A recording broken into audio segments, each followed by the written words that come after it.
Yo, if you want to get right into the main video proper, then skip to this time code, or just skip ahead to the listed chapter down below. Before we embark on this several hour-long journey, I would like to give you some extra context to what you're about to see, and how and why this video was 2 years in the making. You see, back before my channel sort of blew up, relatively speaking, with these iceberg videos, I was creating a multi-part retrospective series on the famous online content creator, the Angry Video Game Nerd, and had made 3 videos in that series up to this point, and had plans to make a grand finale 4th part for the last year. You see, my feelings about this online content creator has changed a bit over time. Well, maybe a bit more than a bit, admittingly. And that last video's script was written, I'm not kidding, 14 different times. Some being small alterations, other being full-on redrafts from scratch because I either failed to fully express my thoughts upon this bespectacled angry man and his channel about bad video games and its current state, or things just kept changing, whether it be my own feelings on the topic, the channel Cinemassacre itself having changed, not to mention whenever I went back to watch my older AVGN videos, while I stand by most of what I said and how I did things creatively, there are some things that I wish I could have done different. One thing in particular is my reliance on AVGN clips unaltered, which I thought wouldn't be an issue back whenever I was first making those videos 2 years ago. However, the copyright claims by Screenwave Media are long, to say the least, and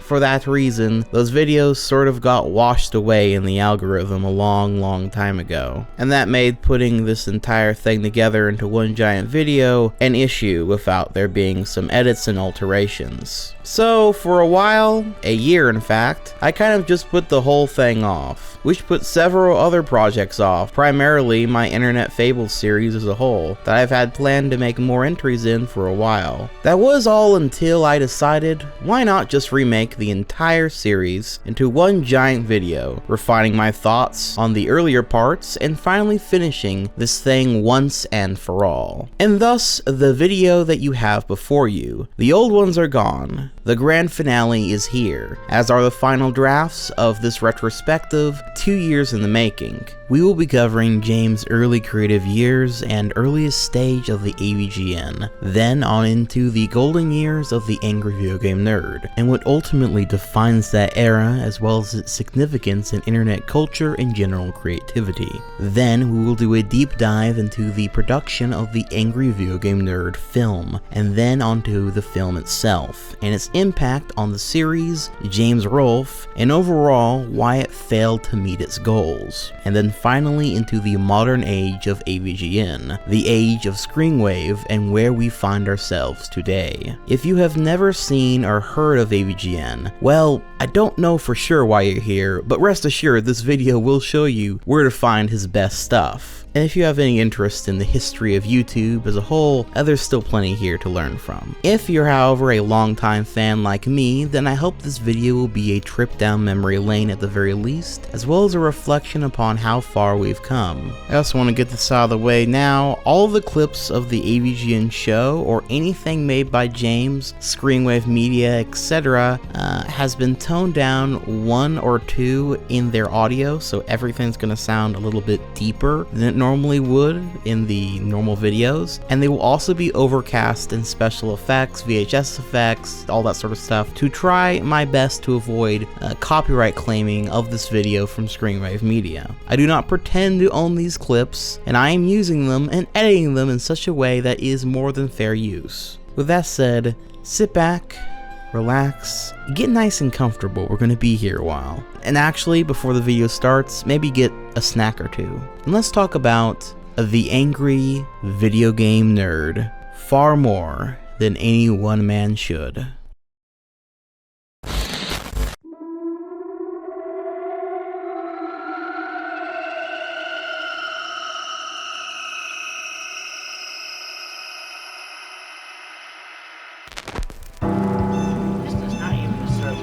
Log introduction because this is dead serious. So I've got a message out there for every fucking troll with a headset and a copy of Modern Warfare. Excuse me, I have some memories I need to repress. I may be mean nerd. Hello, gamer fans. Spax here. Everyone, I'm so glad you're still watching AVGN after 15 years.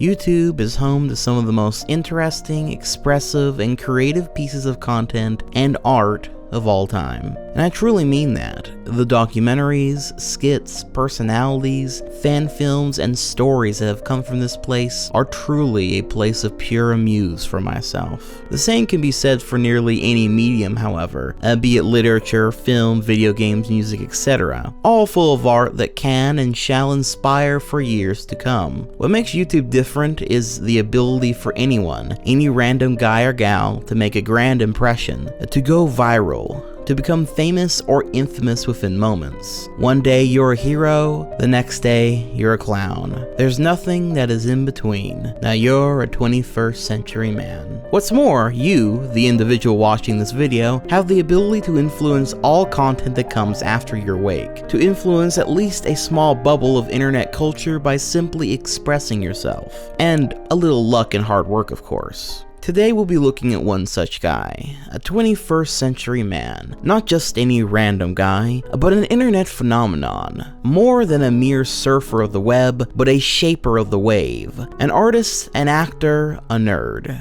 and perhaps above all else, a filmmaker. This is a fable of a man who reached the highest peak of the internet, and the story of where we find him now, a man by the name of James Rolfe, otherwise collectively known as the Angry Video Game Nerd.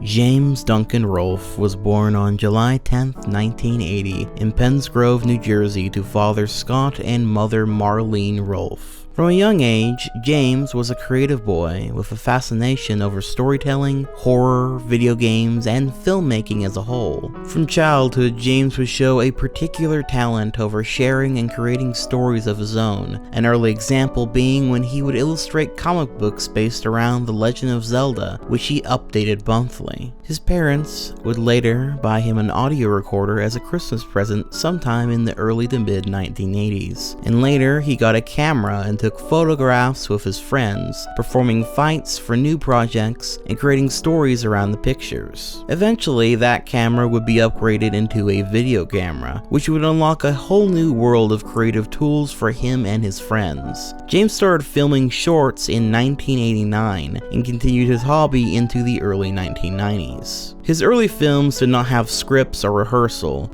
James and his friends would just simply create stories. I mean, they were just kids, after all, making films any way they knew how. However, eventually James started writing scripts and getting far more ambitious with his films as he learned more tricks of the trade, which would lead to his friends gradually losing interest because of the pressure of trying to remember their lines. This left many of his films unfinished, but still documented by James himself. This wouldn't stop James, however, as he would then start experimenting with action figures and puppets, stop motion, anything to present the tales he had locked away in his head so others could see them. In his teen years, he also operated and ran an annual haunted house Halloween attraction out of his parents' garage. The same garage would later be used in the building of a graveyard for his horror comedy film The Deader the Better, and would once again be used in his film/series pilot Jersey Odyssey's Legend of the the Blue Hole, using a collection of several props and antiques that he later reused multiple times in his other films. James never stopped creating, pushing himself, trying out anything he could to tell stories and entertain others. It was his passion above all else. James would later attend the University of Arts and has a bachelor's degree in fine arts and even dabbled in animation for his future projects. You might be wondering why I'm addressing all these home movies as films in their own right, and I mostly do so because James addresses them as films as their own right. I also do so because James has painstakingly kept track and documented nearly everything he has made over his life. Proud of all of his creations, both big and small. Most would never wish for their creations from childhood and especially teen years to be seen publicly, but not James. And through these old VHS tape recordings, a story of a boy who enjoyed playing with his friends, telling stories along the way, turns to one of a man who wanted to creatively express himself and push the boundaries of what limitations were naturally set upon him with what little he had to do so. In May of 1996, he filmed A Night of Total Terror in his backyard, a horror film that James has gone on to call a turning point in his life. This film would inspire his friends to come back and work with him again, perhaps due to them being a bit older and seeing James get better and better at making these. This would in turn lead to an onslaught of new creative projects and films, one such movie being Cinemaphobia in 2001, which follows an actor who suffers from an overload of work and sees hallucinations of cameras following him. In the same year, he also made It Came From Beyond the Toilet, a movie about a scary pile of shit coming out of the toilet. In 2003, he created another film, Curse of the Cat Lover's Grave, which was split into 3 parts, each of them being a play on different horror genres, which he would later show off at a film festival.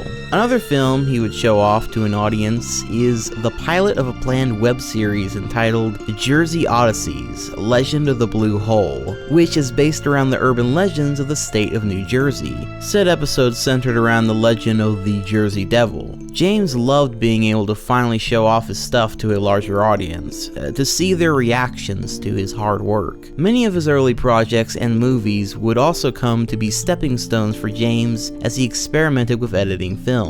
Something which he showcased in this behind the scenes video which kind of showed his creative process with making movies, as well as his general history with making them. It's no doubt that my early films sucked real bad, but as time went on they progressively got better for 2 reasons. One, my own sensibilities, and the other because of technical advancements. The real problem was editing. From the beginning, there wasn't really any way to do it. That's why my approach was blunt and simple. Don't edit. Get it right on the original raw tape. Stop and record was the way to go. But this caused lots of problems for reasons I don't even need to explain, and it makes me sick to think I made so many movies this way. It drove me nuts, and I was desperate to find a way to edit, no matter how crude. So eventually I started using 2 VCRs. What you do here is connect 2 VCRs like they're mating. You play your original raw tapes in the first VCR, cue up the scene, and hit record on the other. The first drawback is obviously the fact that this is linear editing, so everything must be done in order from beginning to end. But you can't even get a frame accurate cut, you just have to be lucky. When cueing the edited tape, you'll find the exact moment where you want the cut to happen, you'll pause it here and then hit record. It'll go into a standby mode, yet the tape will be cued a few seconds from where you stopped it at. So then you play the source tape, and when the spot comes you want to cut to, you hit record. Now, once again, there's a delay, so you have to time it perfectly. It was a nightmare, but I cut so many movies this way, I actually became a master at it. Titles was another story.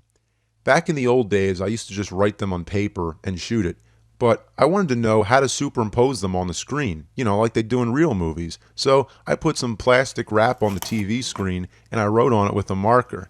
Then I just shoot the screen. It was kind of an interesting effect.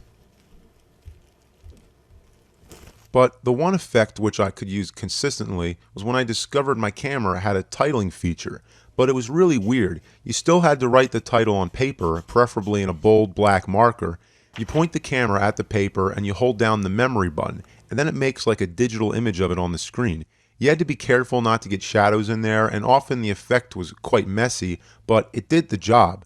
but this also meant that your titles would have to be shot live. So when I was shooting the movie, I'd have all my pieces of paper with me and the titles ready. The only way I knew how to lay the titles in later was, again, to record the TV screen. But then I thought, well, if I have to draw the titles on the screen, why not draw anything?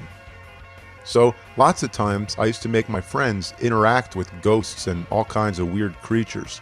Eventually I purchased a title maker for $200. For me, it was a lot of money back then. It was basically just a keyboard. I'd connect it to my Duo VCR editing system, set up a title, and while recording, I'd make it appear. So not only was I editing, but at the same time I had to make the titles come up on cue. You could fade the titles in and out, and then I was like, hey wait, if I just make a solid background color, I could fade to black. But unfortunately, you can still see through it a little bit. It was transparent, but fading to white was perfect and solid. Especially if it was a snow scene, it worked out fine and actually looked pretty good. It's crazy how much we take for granted being able to use a video editor like Sony Vegas or Adobe Premiere, being able to just put text on screen, make edits to footage extremely quickly, etc. James did everything the hard way, the arduous way, learning step by step through creative ingenuity, practice, and experimentation to put his films together, all for the sake of creating stories, movies to share with his family and friends, and eventually anyone that he could share them with. Later, in 2004, he got a job editing industrial training videos, though if you're at all familiar with the AVGN timeline, you know that this gig wouldn't last for long.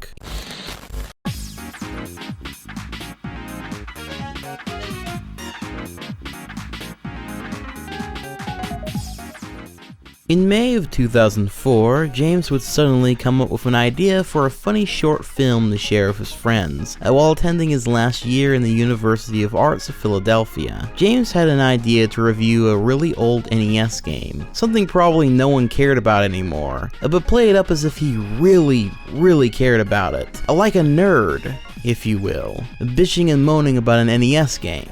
The following was the result of this idea brought to fruition, with words that would usher in a new world of internet content, and start a legacy that can still be felt to this day. This game sucks. James goes on to review the game in what can only be called potato quality by today's standards. This first review is important, as while it was only meant to be a one-off video, it gets something perfectly across. Genuine anger, or I should say, genuine fake anger. He goes over several of the key issues he has, such as the day and night system.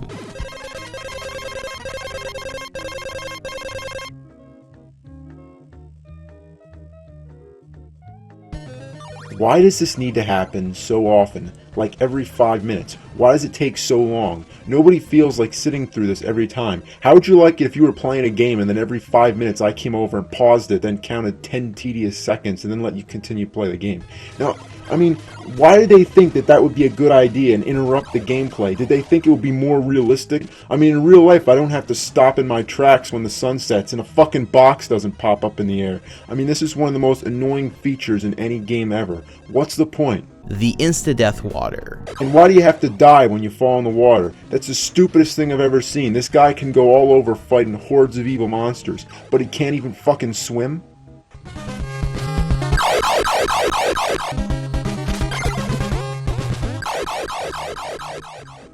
Sometimes I don't feel like going down the stairs just to get down to ground level. I mean, there's no reason I should have to do that when I can just take a shortcut and jump down.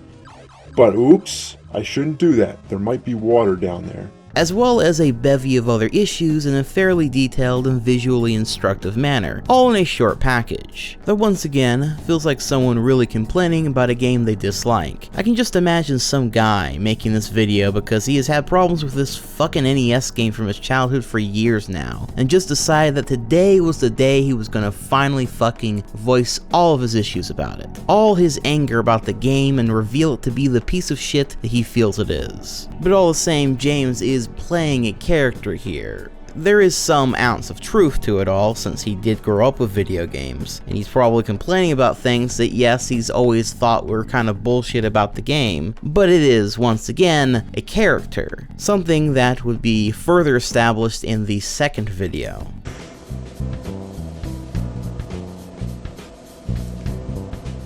Castlevania 2, Simon's Quest, may be a pretty bad game, but it is God compared to Dr. Jekyll and Mr. Hyde. And there we have it, the very first shot of the iconic character. That white button-up shirt, pocket pouch full of pens, glasses, Rolling Rock beer at the ready, and a face that says, I have had a fucking enough. Beyond the first appearance of the titular nerd, nearly the whole video is shot in one take. It's just a guy casually talking about the worst game ever made, with only a very short glimpse of said game at the video's end. This video, while not at all in the style that the nerd would come to be known for, is interesting in its own way. It comes off as this guy, maybe a friend of yours, talking about this awful game, building it up, having you in a state of disbelief as he describes just how bad it truly is.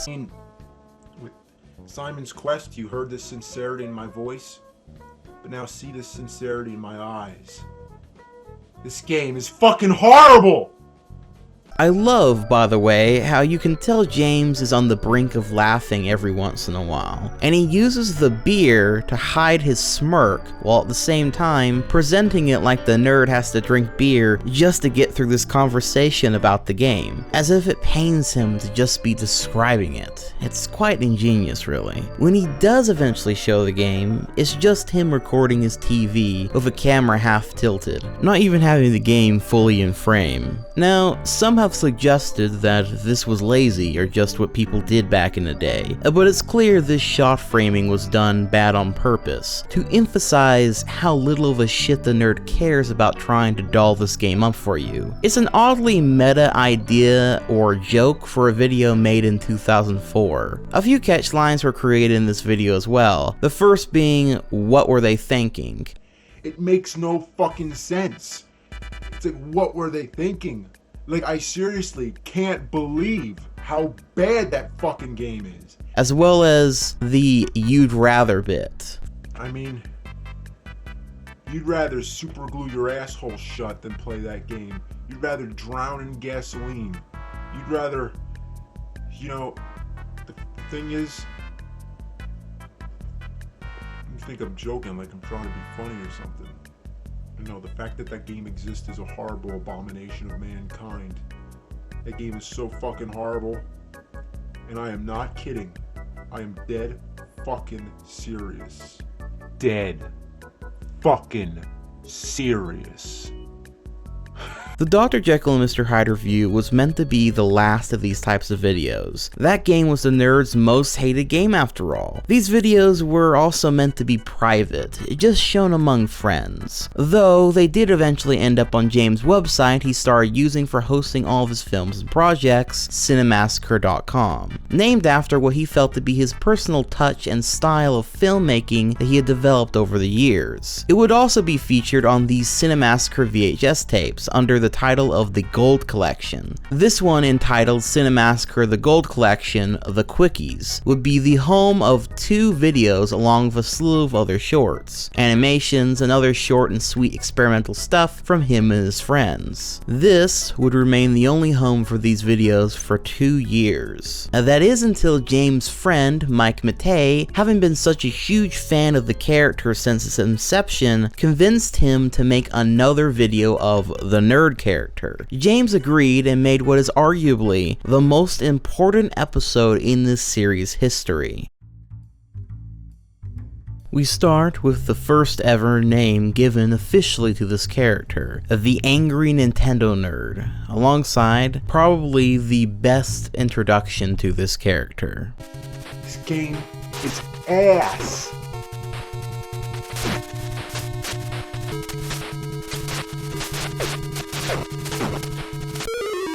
Fuck. Fuck!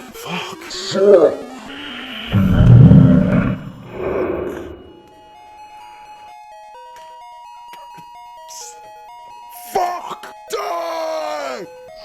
You try to help me now, man? This was the first time the nerd was on screen, in a room, seen playing and cursing at a video game. The first skit, if you will. The nerd goes on to formally introduce the game alongside a speech that I think really plays into the relatability factor that the nerd character has. Well, Let me be honest with you about this one. Ooh boy, I hate this game. I mean, it makes me want to kill myself. Now, the only comforting thing to know is that everybody seems to share my frustration. Karate Kid is a game that has haunted many of our childhoods. I mean, everybody has the same story. I loved the movie, so I got the Nintendo game, and I couldn't stand it. Yet, I had to keep on playing it because I had to beat it. So, what is it about this game that's drawn so many unfortunate kids to turn into bitter adults, reminiscing on their angry childhood, screaming at the TV, throwing the controllers? I mean, anybody who has beaten this incredibly hard piece of shit will not have any sense of satisfaction, but rather regrets, because it is a complete waste of fucking time. I mean, it's like coming out of a brutal fight, being the winner, but achieving nothing for all your troubles, but some bloody bruises and broken bones. It's just not worth it. I hate this game, but why am I playing it? Well, that's the question everyone has asked themselves, and they all have the same reason. Because you're angry and you want to win. You want to beat the Nintendo, but the cold fact is that nobody cares but you.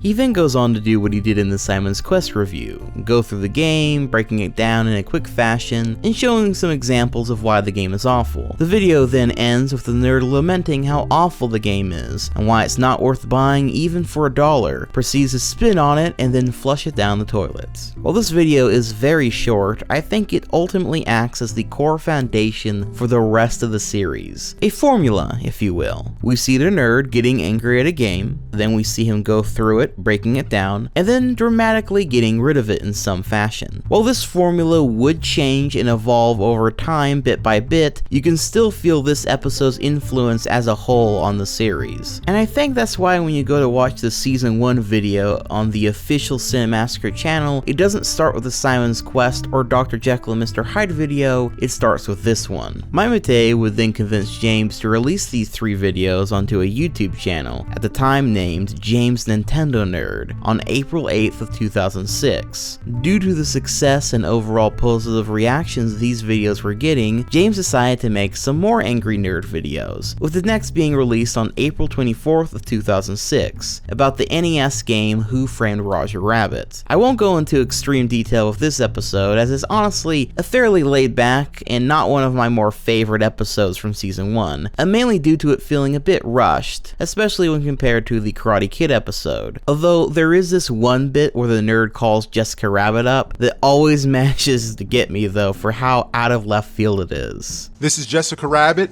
Well, I got your number and I'm calling just to say fuck you. I hope you're proud of yourself. Yeah, well, I hope you're proud of yourself, and you know what I mean, you fucking whore. I'm not bad. I'm just drawn that way.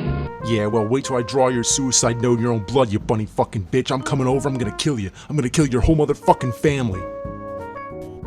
Alright, well now that I got that out of my system, let's continue with the game. However, what came next would be the one that gained him viral attention, the one that really launched his career, of the one and only, the Teenage Mutant Ninja Turtles on the NES review. This episode starts with what is probably the most fitting intro to this character to a larger audience.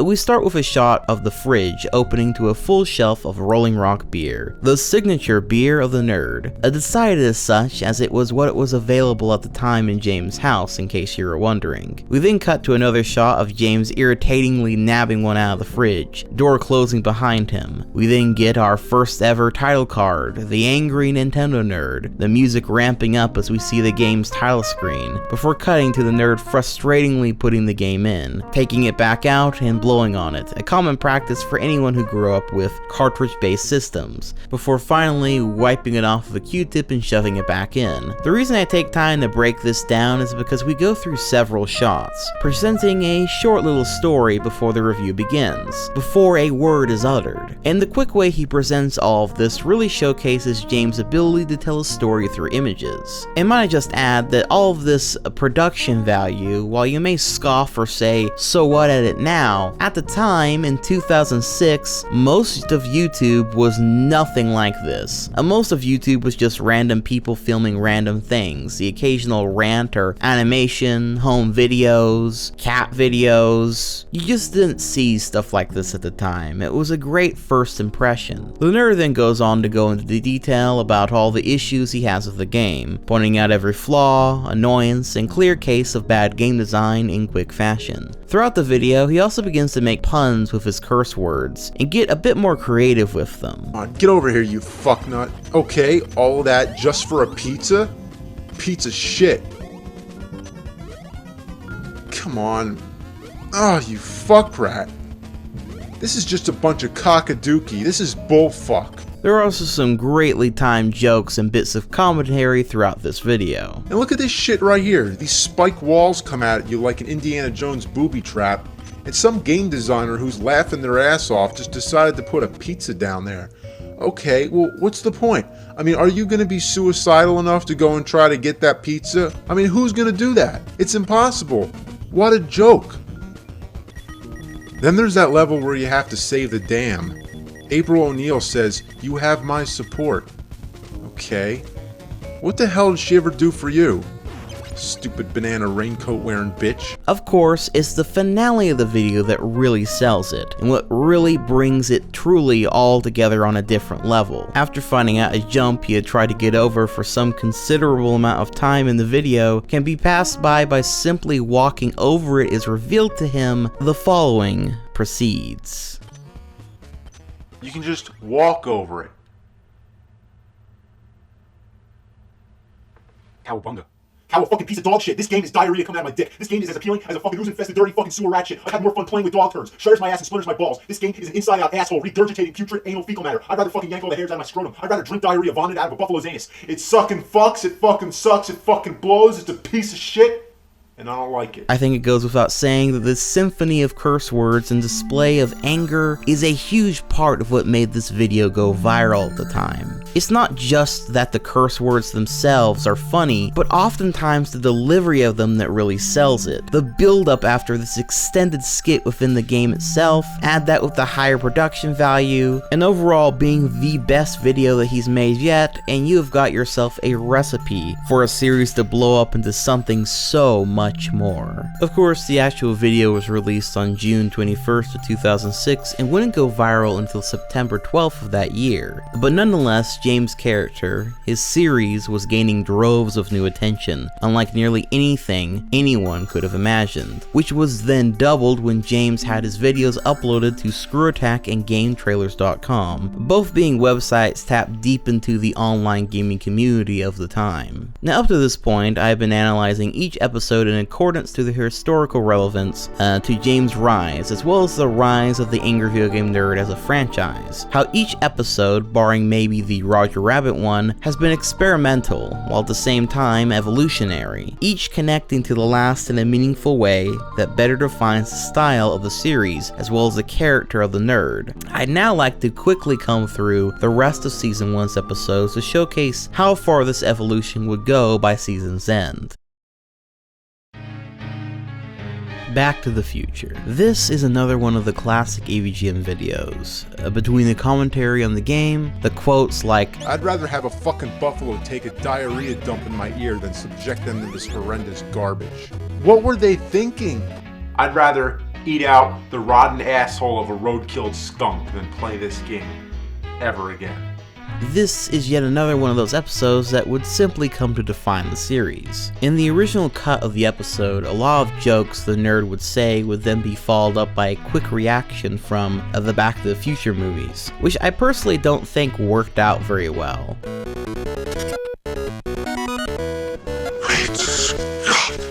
Sounds just like the movie, right? No! And that's it. It just loops over and over again. And you're not gonna believe it, but that's all you hear the entire game. I don't believe it!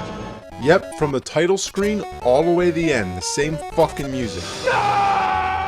They were alright, and funnily enough, This is a style of content that would be used far more often by content creators even to this day. Hell, even I do it from time to time. It's clear that this was done as an experiment that just didn't quite have the punch of extra comedic value that I think James was going for. In all subsequent cuts of this episode, these cut-ins would be cut out, mostly to keep out of the Content ID's sights. But since he never uses this kind of joke again, regardless if he's reviewing a game based on a movie or not, it feels more consistent without it. One of the better parts of this video is when the nerd stops and talks about how insulting it is that this game uses the name Back to the Future, and laments how having a game that has nothing to do with the movie, and have it be poorly designed and boring to boot, is particularly sleazy, since you would have to pay $50 for an NES game back in the day, had no way of looking it up on the internet to find out if it was worth buying or not, and as a kid would probably buy it or convince your parents to buy it out of the naive thought that surely a game based on one of your favorite movies should be a good bet over your $50. It brings my piss to a boil. What a piece of shit. It is, after all, easy to take for granted how games that can so easily be emulated on nearly fucking anything these days used to cost real world money, full price. And any one of these shitty games that the nerd complains about from here onward must be taken into account was once a full-price game, even if it wasn't a full-priced experience. He then goes on to briefly talk about Back to the Future 2 and 3 on the NES, though he really doesn't spend much time on it, spending nearly less than a minute on it actually, and mainly just reacting to it. This edition does feel a little bit rushed, but at the very least the episode ends on a positive note. So, let's end on a positive note. There's gotta be one good thing about this game, and I know what it is. It fits in a toaster.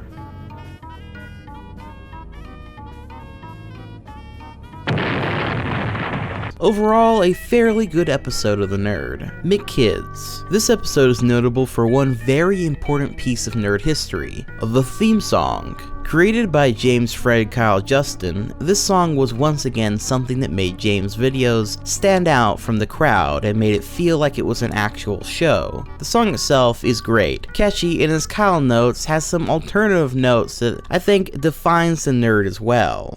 It's gonna take you back to the past to play the shitty games that suck ass. He'd rather have a buffalo take a diarrhea dump in his ear. He'd rather eat the rotten asshole of a road-killed skunk and down it with beer. He's the angriest gamer you've ever heard.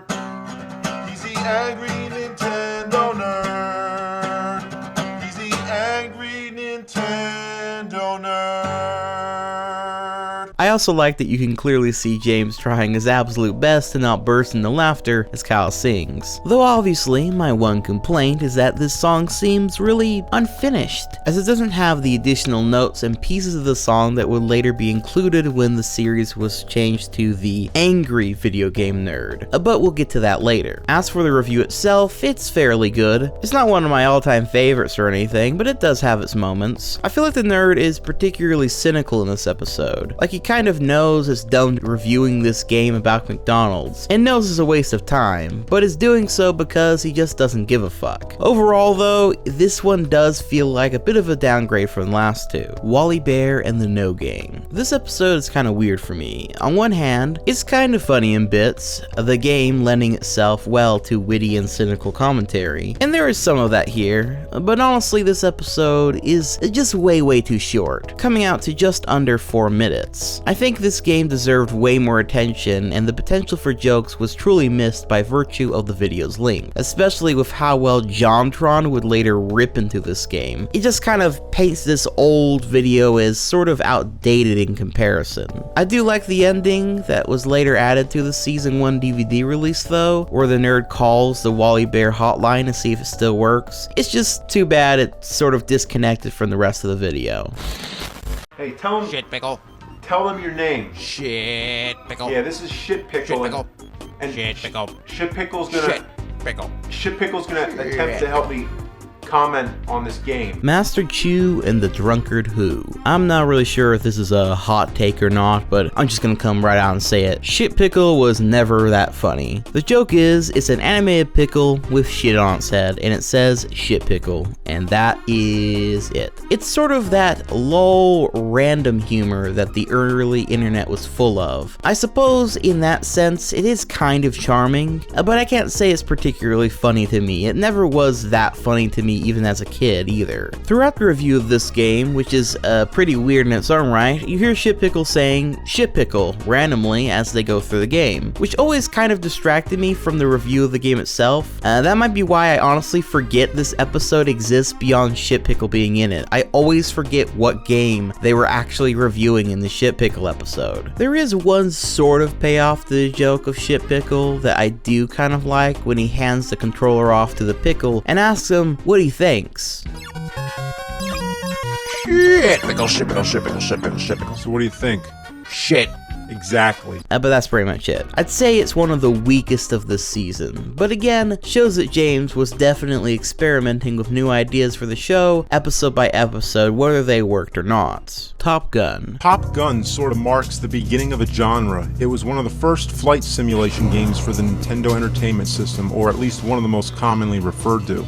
Back on track, this episode feels like another small evolution to the series. James is getting a better idea of what fundamentally works with the series. The nerd does the usual breaking down of the game's core mechanics, riffing on it as he does, and eventually gets to this famous series moment when the nerd simply needs to land the plane he's controlling on an aircraft carrier. You know, it's like every time I get to this part, I think I might have a chance. This is gonna be it.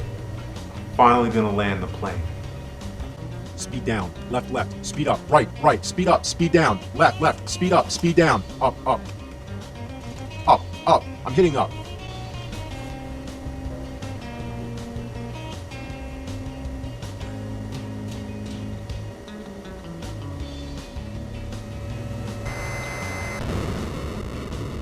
Ass! Fuck! Great setup, great build up, and great payoff. He then plays the second level afterwards and fails a similar challenge to refuel the plane, and isn't able to finish the game because of that, even though it's only 4 levels long. I do like how he addresses this here and uses that for yet another classic nerd moment, and one of the first real uses of special effects in a major way in the series. Mission 3. Blow shit up.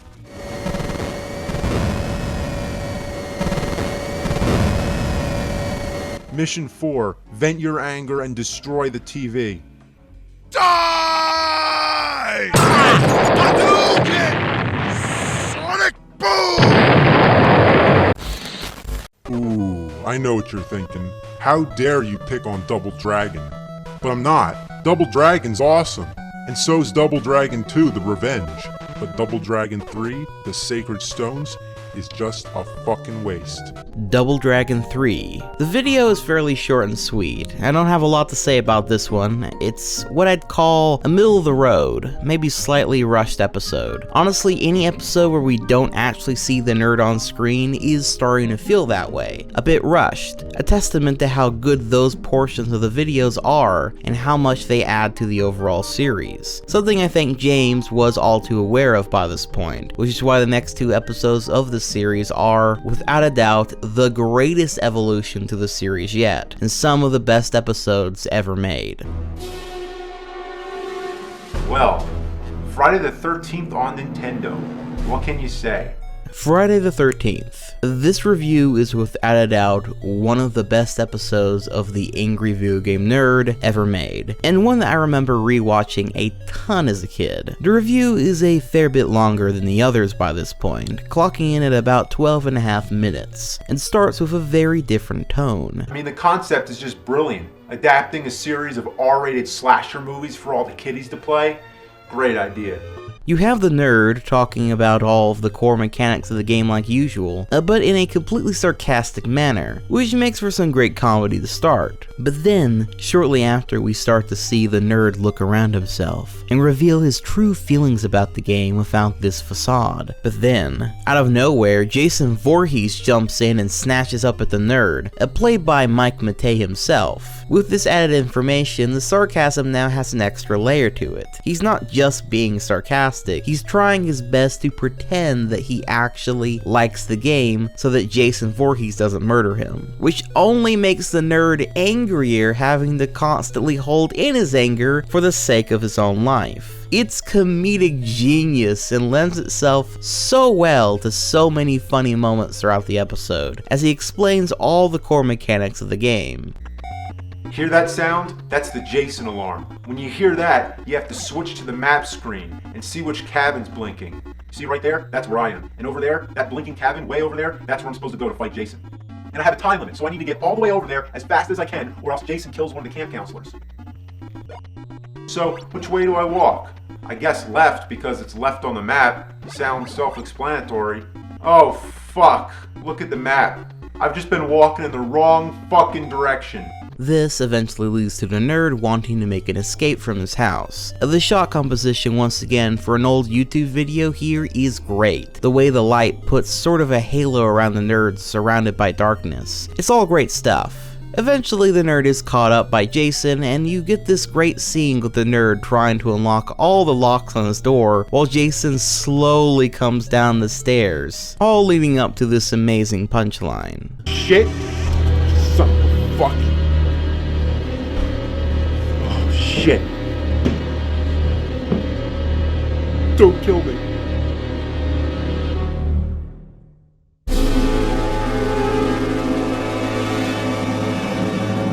Kill me.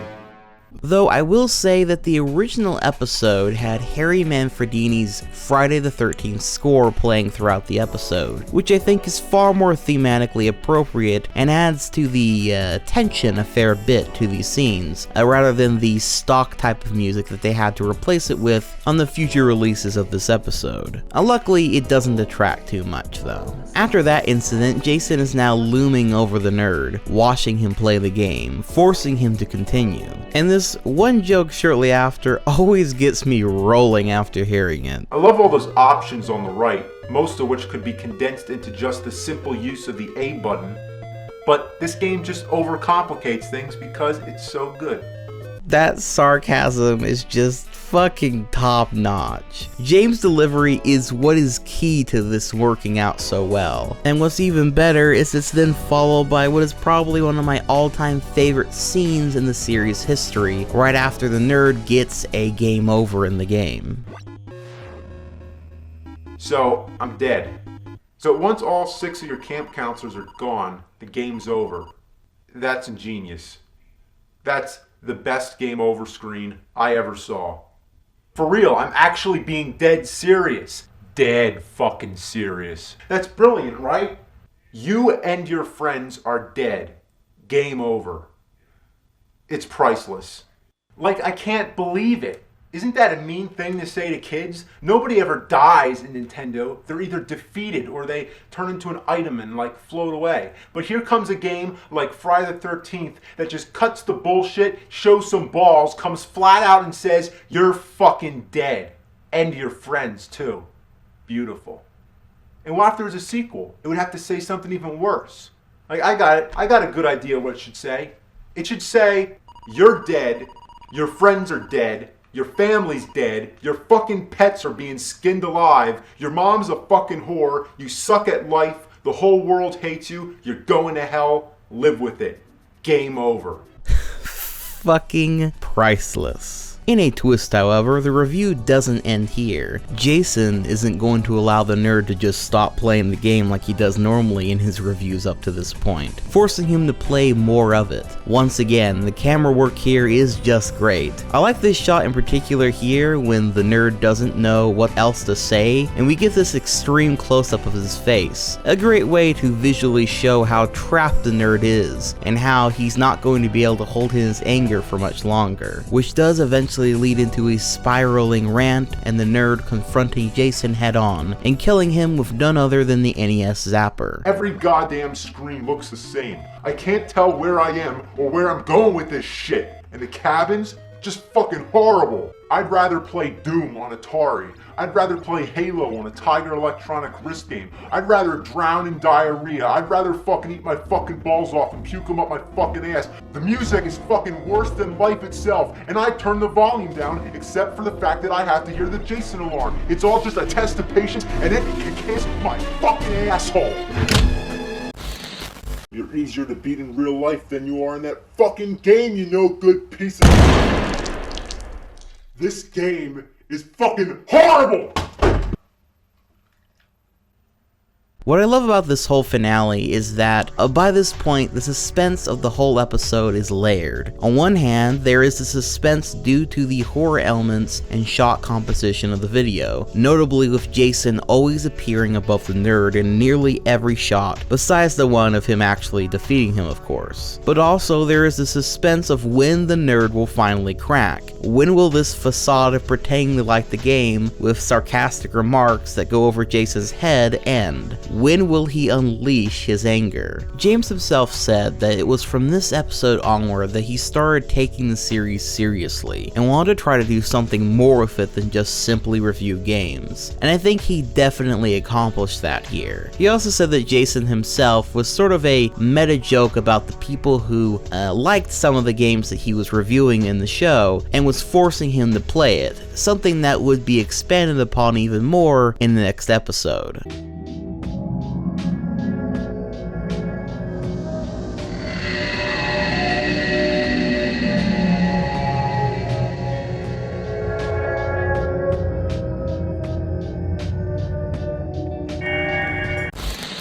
A Nightmare on Elm Street. We open on a scene of the nerd being tied down by various video game controllers. The lighting is dramatic and surreal, before revealing that Freddy Krueger has got the nerd trapped in a nightmare. I like how they keep Freddy completely in the dark besides his knived glove. It does have a payoff later on, but for the time being it does add a bit of mystery and a more outlandish nature to the episode, as well as I'm sure on some level it being a way to keep costs down from having to apply makeups correctly to Mike Matei or whoever. The actual review itself is fairly good as well. The nerd goes into a fair bit of detail about the game, riffing on it with plenty of shots of the nerd reacting as he's going through it, something that makes this episode feel cohesive and connected with the last one.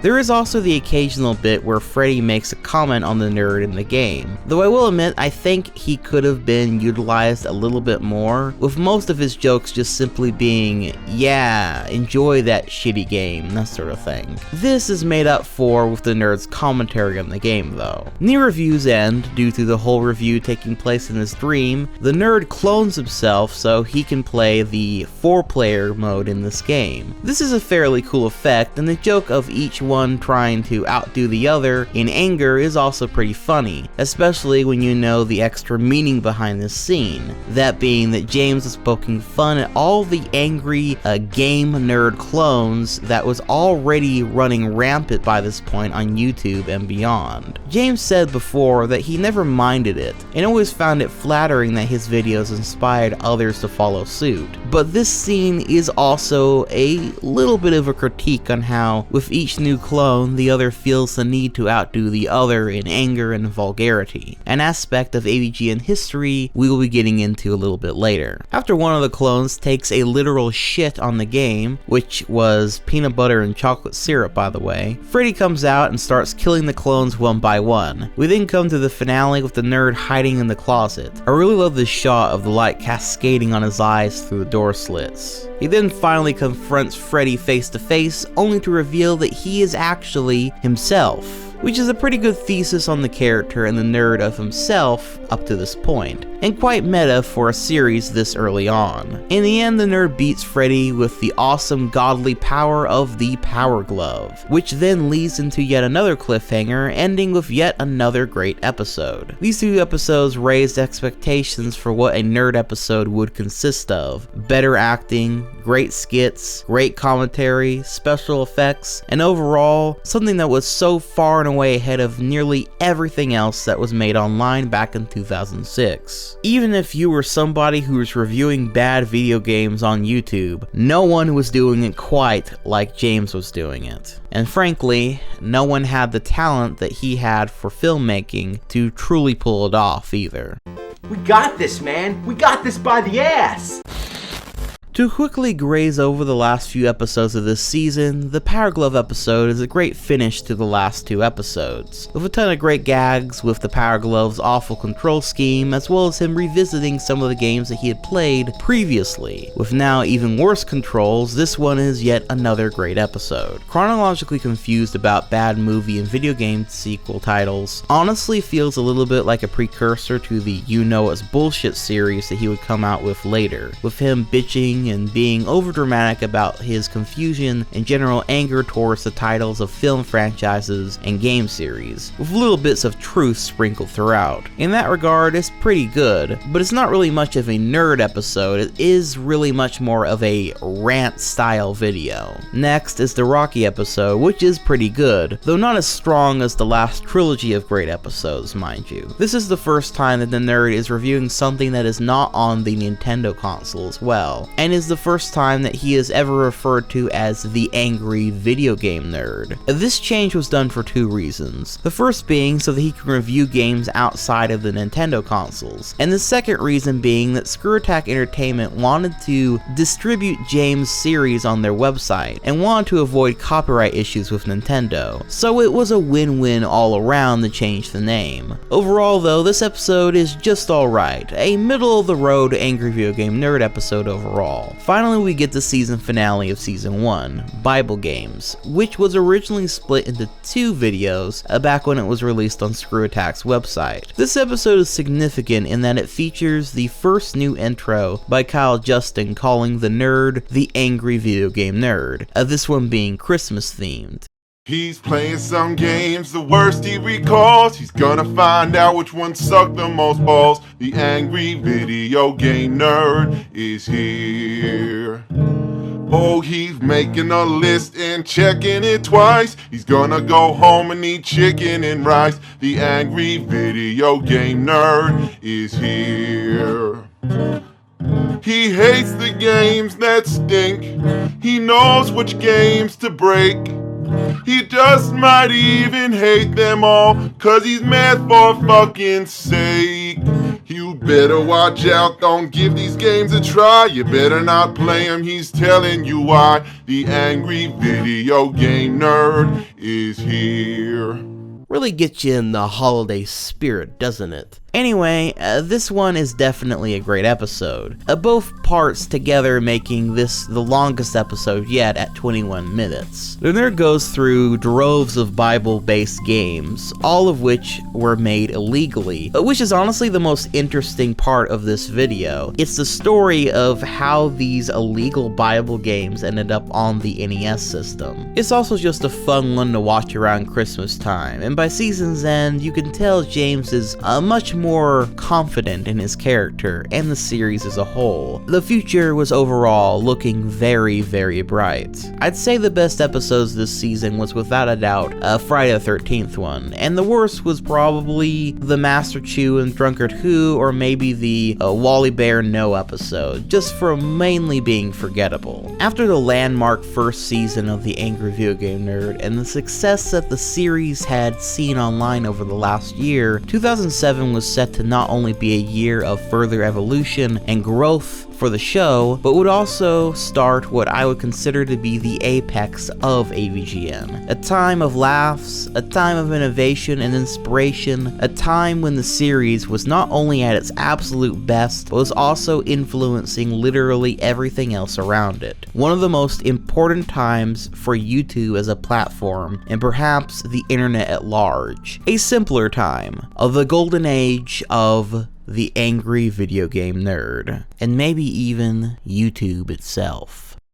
Age of AVGN, for me, is between seasons 2 to 4. I now want to evaluate what made this era of content so important, why I consider this to be some of the best content ever made by James, as well as some of my history with the show at this point as I grew up alongside it. With that said, I do believe the best way to get started is to rolling rock right into Season 2's episodes.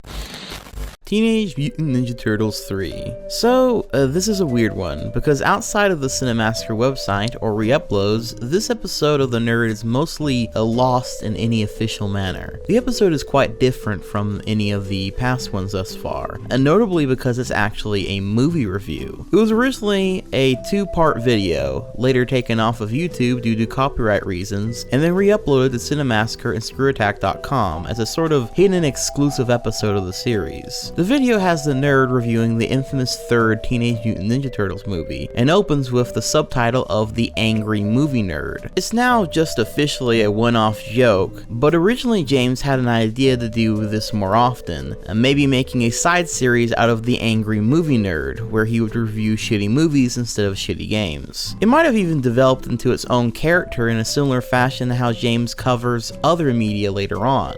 But alas, any plans with that withered away when James was witness to how fast YouTube would take down his video for having movie footage in it. Something many content creators still struggle with to this day, though this did leave a bit of an empty content hole around angry-based movie reviews that would eventually be filled later on, but we'll get to that soon enough.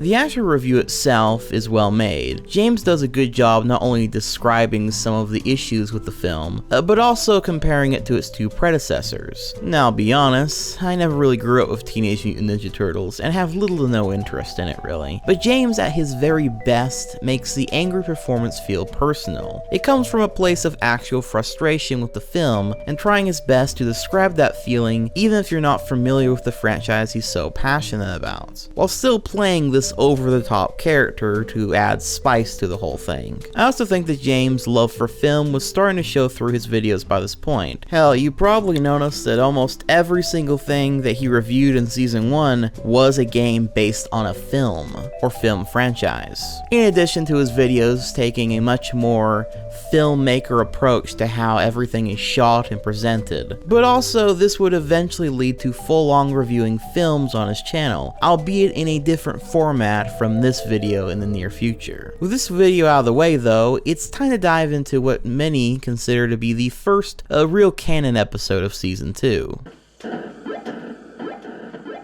This is a video game. This is what you immediately think of whenever you hear the term. It's the Atari 2600, and it defines the word classic. The Atari 5200. Starting out with one of my favorite episodes of the whole series, this first episode covers the history and general issues with the infamous Atari 5200. It would also be the first episode to feature the now iconic theme song of the series, one that has stuck to this very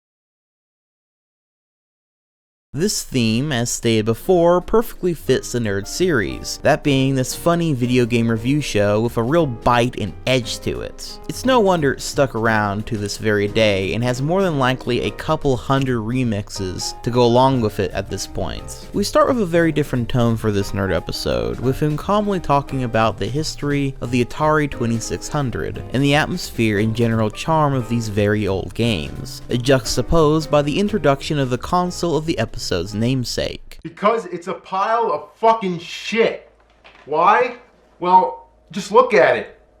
Look at how huge this beast is. It's ginormous. And why is there a door on it? Is this a video game console or a fucking closet?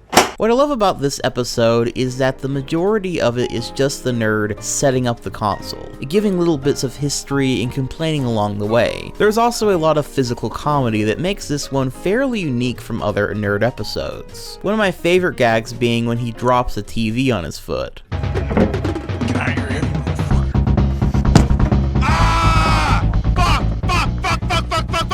Fuck! Goes without saying, he didn't really crush his foot with the fucking TV, but the way it's shot and quickly shown is enough to catch you off guard. It's pretty good stuff. The nerd goes on to talk about the Atari 5200's terrible controller, and why the system ultimately failed. In fact, we never actually get to see the nerd play any games in this video, since he can never get the fucking thing to work. This controller is a piece of shit.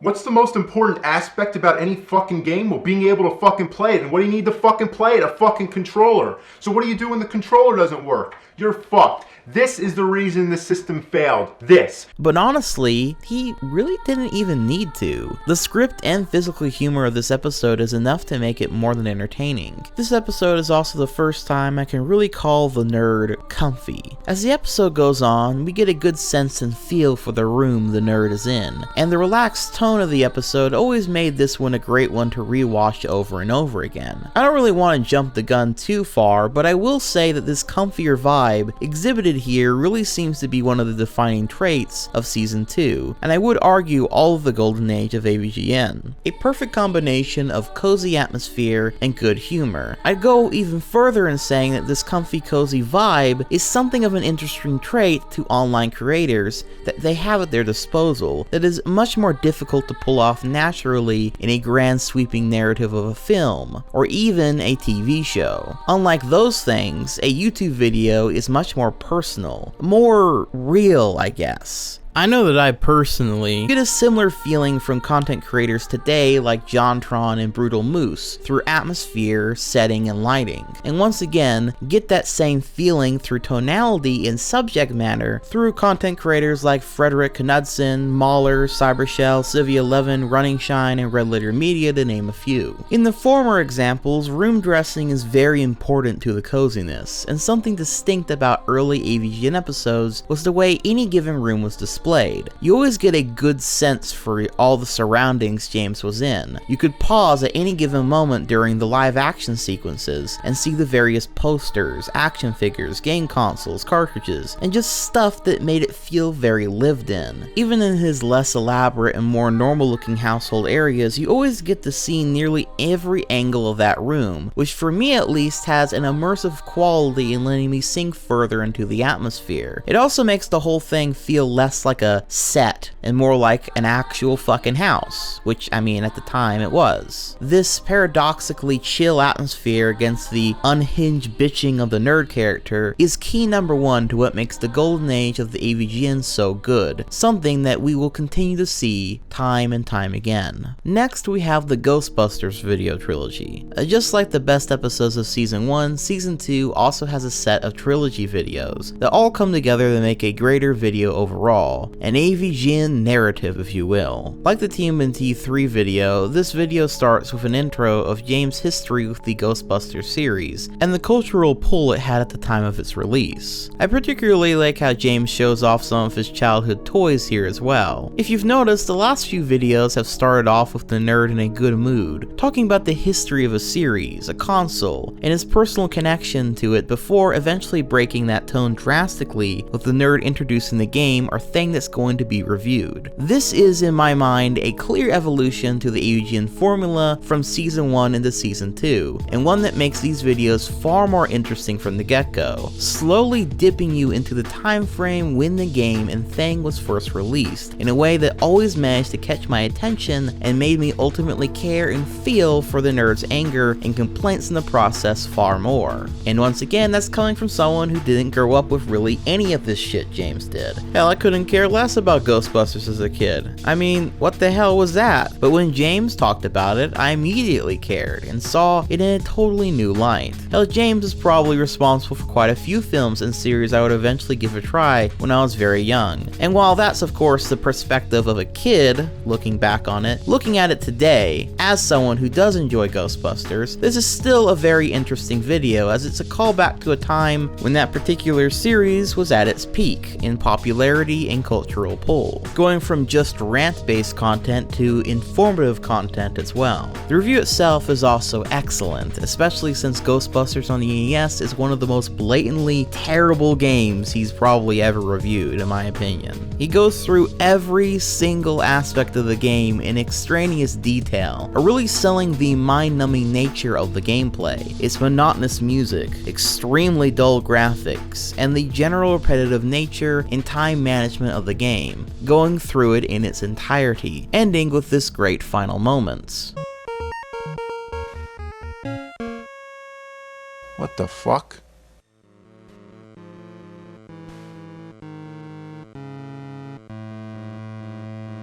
What?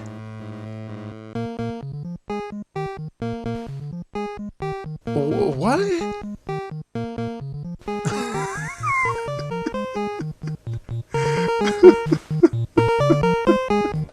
The second video in the trilogy mostly recombs over the NES game again, talking about the game in a more purely technical, more analytical level, taking it in, as he puts it, a more constructive approach. There's a lot of good stuff during this segment, like the spell check on the final end screen. Play teacher and grade this piece of shit. Since it's really short, let's say 10 points off for every error out of a possible 100. So okay, you ready? Here we go. Well, first of all, congratulations spelled wrong, but it's not even a simple typo. 2 letters in 2 different places are wrong, which probably means they really didn't know how to spell it. So that's 20 points off for that, just because it's such an atrocious misspelling. Then, you've completed a great game? Well, that's just simply wrong. 20 points for that statement. The nerd also covers the Atari 2600 and the Sega Master System versions of the game here, covering this game and its various versions, basically, all of which managed to just simply be awful. Finally, the third video in this trilogy, the nerd covers the Ghostbusters 2 NES game, as well as the Sega Genesis Ghostbusters game, ending the marathon on a kind of high note. The game actually has levels with a simple goal to get to the end without dying. And that's what I'm fucking talking about. Ghostbusters should be nothing more complicated than just running around zapping ghosts. So it's a huge, huge improvement over the first game. But that's not saying much. It still sucks monkey fucking pukes diarrhea up your fucking asshole. This whole trilogy of videos works like one continuous video, and I have fond memories of watching through all of these many times on my PSP back in the day, back before I had any sort of computer or anything to my own. I would literally fall asleep watching these videos from beginning to end. A strange thing to do maybe, perhaps even stranger to admit, but true all the same. Pause, but here, there's no fucking way to pause the damn game. I mean, if you gotta go answer the phone or take a shit, it's like tough shit if you gotta take a shit. You gotta take a quick shit. You gotta have turbo turds. I'm trying to play the game. I got shit stains in my pants and an answering message on my phone that says, "Sorry, I'm playing Ghostbusters 2 on Nintendo." What a selfish game. Bottom line, have a fucking pause button. God damn it! Spider-Man. This is one of the funnier episodes of this season for me, for one particular reason: Spider-Man and the nerd's interaction. Holy shit, it's Spider-Man! You need some help with this game? I sure do. This shitty ass fucking game's driving me nuts. This game can't be shitty. This is Spider-Man. Yeah, it's Spider-Man, but I'm sorry, Spider-Man. This game really does suck. You must be doing something wrong. Throughout the episode, the nerd plays through several of the worst Spider-Man games ever made, shitty and confusing controls usually being their primary issue. All the while, Spider-Man tags along, excited to play all these games made about him, as he then slowly starts to come to the realization that they're all shitty, becoming more and more disenfranchised and depressed that there are so many fucking shitty games with his name attached to them. When you let go, you know what's gonna happen? When you let go of that button, you're gonna fall. Alright. You know, this is starting to piss me off, actually. There you go, come on. Ah, you died. Well, you're talking to me. It's a great concept, and when you consider most episodes of The Nerd with a special guest, or usually with an antagonist of some sort forcing him to play a game, and this is kind of an overused and beaten to death trope that's still used by game reviewers to this day, by the way, having a friendly, cool character come in to experience the game alongside the nerd makes for a surprisingly fresh as well as good comedy routine. I especially love when Spider-Man backseat plays the video game for the nerd, something that I think anyone who grew up playing video games with their friends or family has experienced at least once or twice before, only for Spider-Man to then try the game out for himself and have the exact same issues that the nerd was having. I suspect that there might be a bit of a meta joke here as well, Spider-Man perhaps playing the role of the audience, and those who persist that the games that the nerd is playing aren't really as bad as the videos imply. James is just bad at playing them, maybe. Effectively, backseat gaming through the internet. I'm the nerd. Look how I play. I go back and forth. This is what the nerd does. He just goes back and forth. And this is what was fucking annoying me. You go, and there's nothing up there, so you go down. And you go down. And you kill something, and you fucking go down. You go down, and you can't go that way. So you go up. Alright, god damn it. The episode ends with a quick song about Spider-Man's depression, and the nerd having had enough of these Spider-Man games. Again, it's a new song from Kyle Justin. Overall, a fun episode. The next two videos feature the nerd covering a vast number of Sega CD and Sega 32X games, the both of them being extensions of the Sega Genesis console. The two of these videos work well as both a bit of a history lesson on these console accessories, but also as a supercut of some of the most popular games on both consoles. Similar to the Atari 5200 video, there's also a few moments when he describes the assembly of the console and the issues with having both the Genesis extensions on it, which makes up some of the best comedy of the episodes. First you have to own the Genesis. And if that's not enough, Sega made another Genesis attachment, the 32X. Yes, this ugly mushroom-shaped piece of shit was the last effort from Sega to keep the Genesis alive to compete with its nemesis. You plop it on the top of the Genesis like they're mating. God, I mean, do you think that's enough add-ons? It doesn't even look aesthetically presentable. I mean, it's just like an ugly tumor. I mean, did they really need all this bullshit leeching on the Genesis? That poor Genesis is just thinking, oh please God, take this shit off me. It's like getting gang raped. Both of its slots are getting fucked at the same time. Hooking up this bastard is just insane. Believe it or not, like the Sega CD, it has its own fucking power adapter. That's great. I mean, now you got three, and trying to hook them all up at the same time is a friggin' nightmare. Let's look at the most minimum amount of effort it could possibly take. So I'm plugging it into the TV. I mean, now I obviously can't plug in all three of these things, so here's the most basic power strip you can get. Every big store sells these things. These are common. So I plug in my fucking power strip or whatever. Here goes the Genesis, the Sega CD, and bullshit. What a load of fucking bullshit. How did they fuck this up so bad? Guess what? We left something out. There's another cable which connects the Genesis to the 32X. Isn't it enough that the damn thing is inserted onto the top of the Genesis? Why does it need another connector? Look at this. It's a fucking mess. And what a perfect visual analogy. Sega invented the 32X to increase the lifespan of the Genesis. And that's exactly what the friggin' thing looks like. It's on life support. Most game reviews are regulated to a sentence or two. A joke here, a joke there, a bit of commentary here and there. These episodes are fairly good, though I will admit watching them now, I almost feel like he could have gone into far more detail about some of these games, as well as cover more of the 32X library. I understand on some level that he was just trying to work with what he had, but still, it would have been interesting to see more games from that library. In particular, you have something like Knuckles Chaotix, which might as well be one of the only games people even know the 32X for.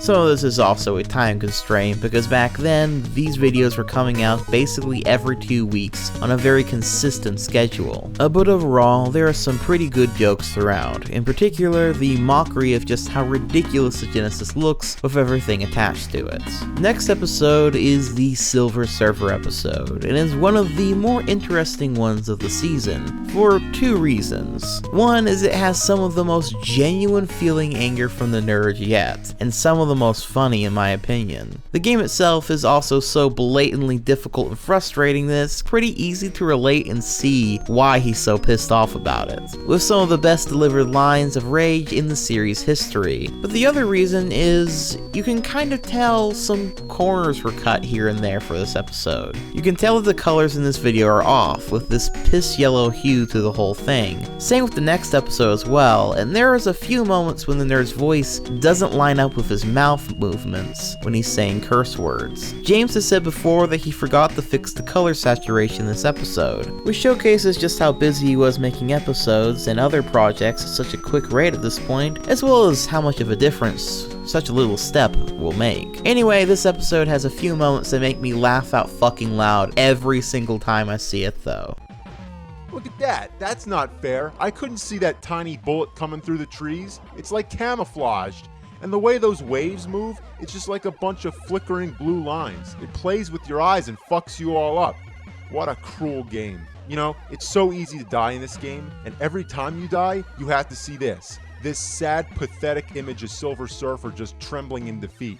If you play this game, this image will be burned into your retina. And how appropriate, because this picture expresses better than words my feelings on this game. Just look at it.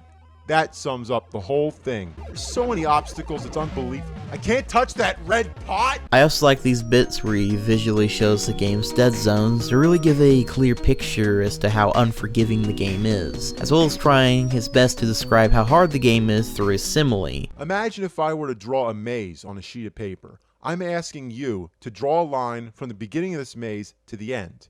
You can't run into any dead ends, and you can't touch any of the lines. Now, while you're trying to do this, I'm moving the maze to the left. It would drive you fucking nuts. It's through one of these similes that I get one of my favorite quotes from the nerd. This game is so hard, it would actually be easier to go outside in a thunderstorm and try to dodge rain. It would be easier to walk barefoot without your toes or heels touching the floor. It would be easier to pick fly shit out of pepper while wearing boxing gloves. Next is the Die Hard episode, and this is one of the ones that I usually forget exists. Don't get me wrong, it's a good episode with yet another iconic finale, but it doesn't really stand out. It just kind of melts in with the others, if that makes any sense. It's a pretty good episode though, showcasing another difficult and somewhat cryptic game, with what is probably the most intense nerd pressing buttons on a controller moment that I've ever seen. Damn! Fuck! Oh, you fucking bastard. Ah! This game's being ass!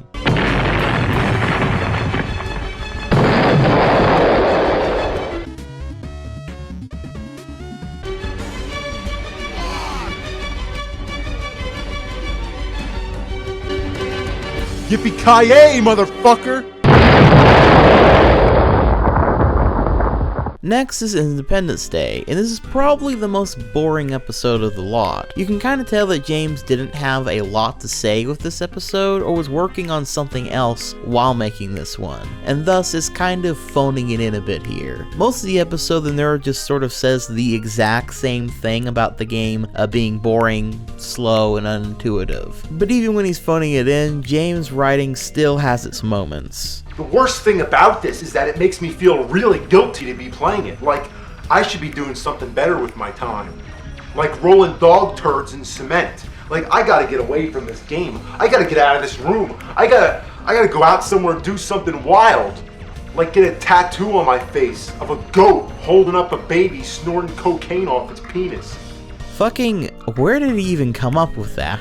Alright, halfway through the season now. This next episode is about some Simpson games, and it's fairly laid back in tone, a bit like the last episode. But what prevents this one from being boring is how quickly he runs through both of the games he's reviewing. It has some decent moments, but overall it is once again an episode I sort of forget about a lot this season. It just doesn't really stand out. Something that I certainly cannot say the same for with this next iconic episode.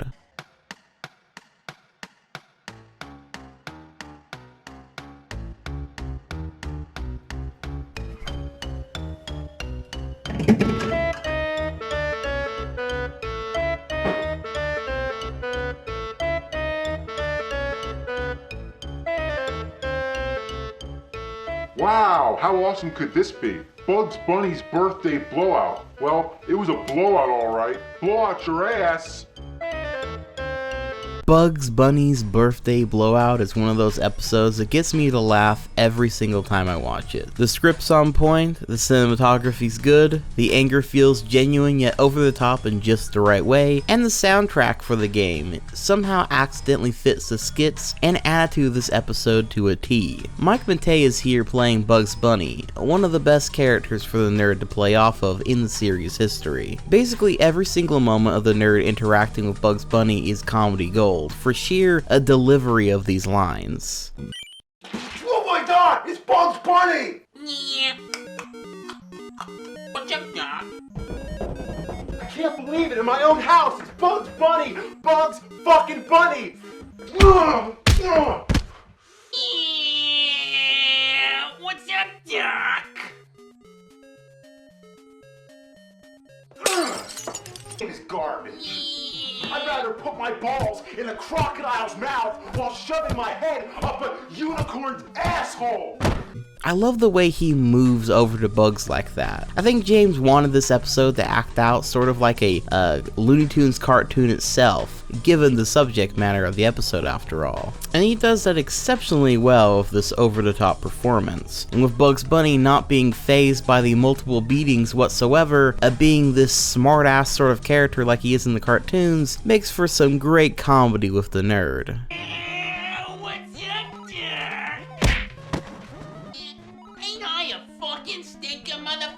Ain't you a goddamn fucking piece of shit? Yeah. What the fuck, Doc?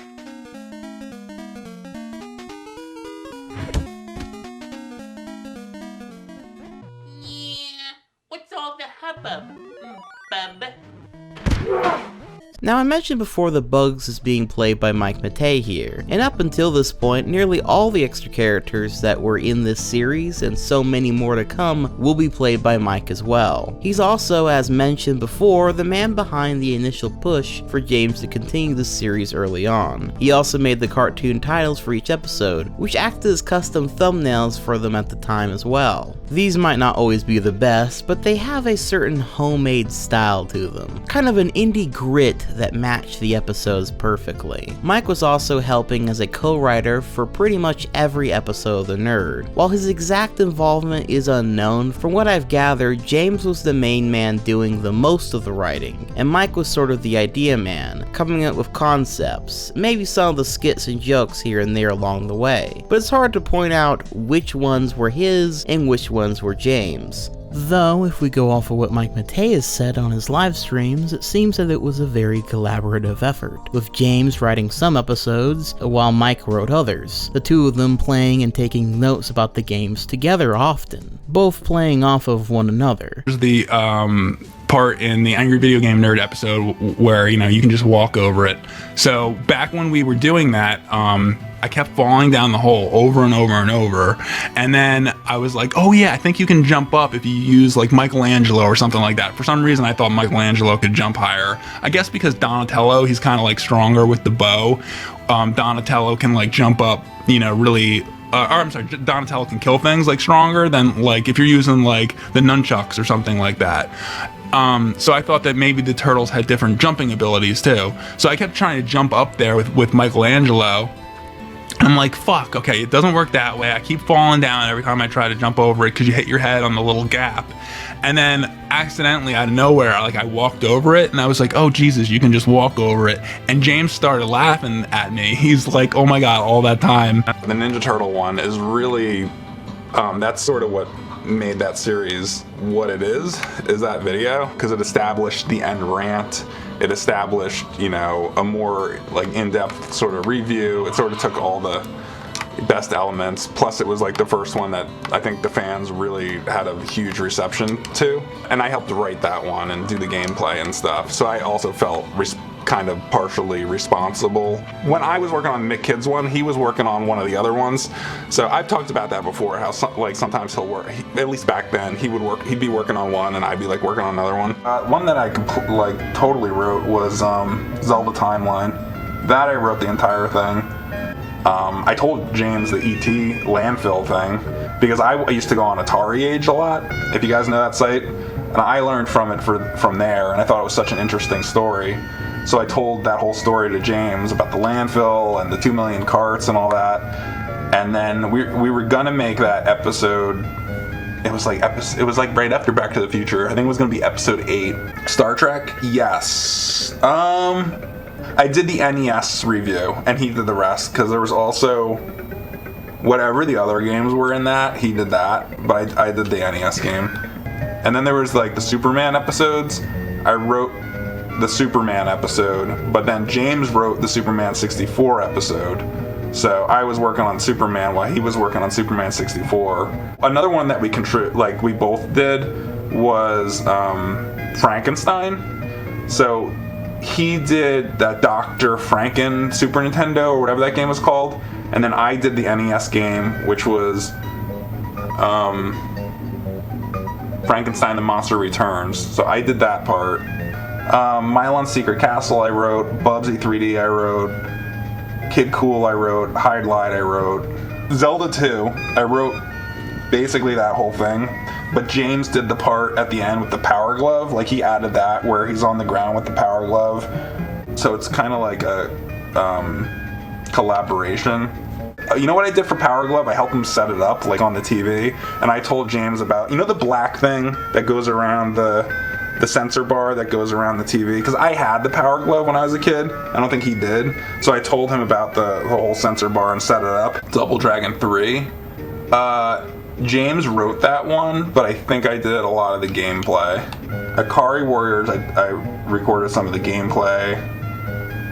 I think I recorded some of the gameplay for Battletoads. James as the creative visionary, the guy who knew how to film the show, play the character, and bring his passion for storytelling to the show, while Mike was much more about the actual game knowledge, teaching the audience about these games, shitty or lesser known, all the same, and writing a lot of the commentary for the more analytical side of the games. The two of them would both help in editing the videos as well, and it's clear both of their sensibilities and styles mesh extremely well together with one another, and made the show, and certainly the Golden Age of the Nerd, what it is. The two of them made up quite the creative team, them alongside Kyle Justin making music, and you had this group of good, hell, best friends working off of one another to create these episodes, which is something I think isn't really thought of or mentioned enough, given that while this was always clearly James' creative baby, and his raw performance, writing, cinematography, and knowledge of film made the show what it was, his friends also helped in every way they could as well, and were still instrumental in the viral success of this series. Without them, especially Mike Matei, I highly doubt that this series would have ever launched the way it did.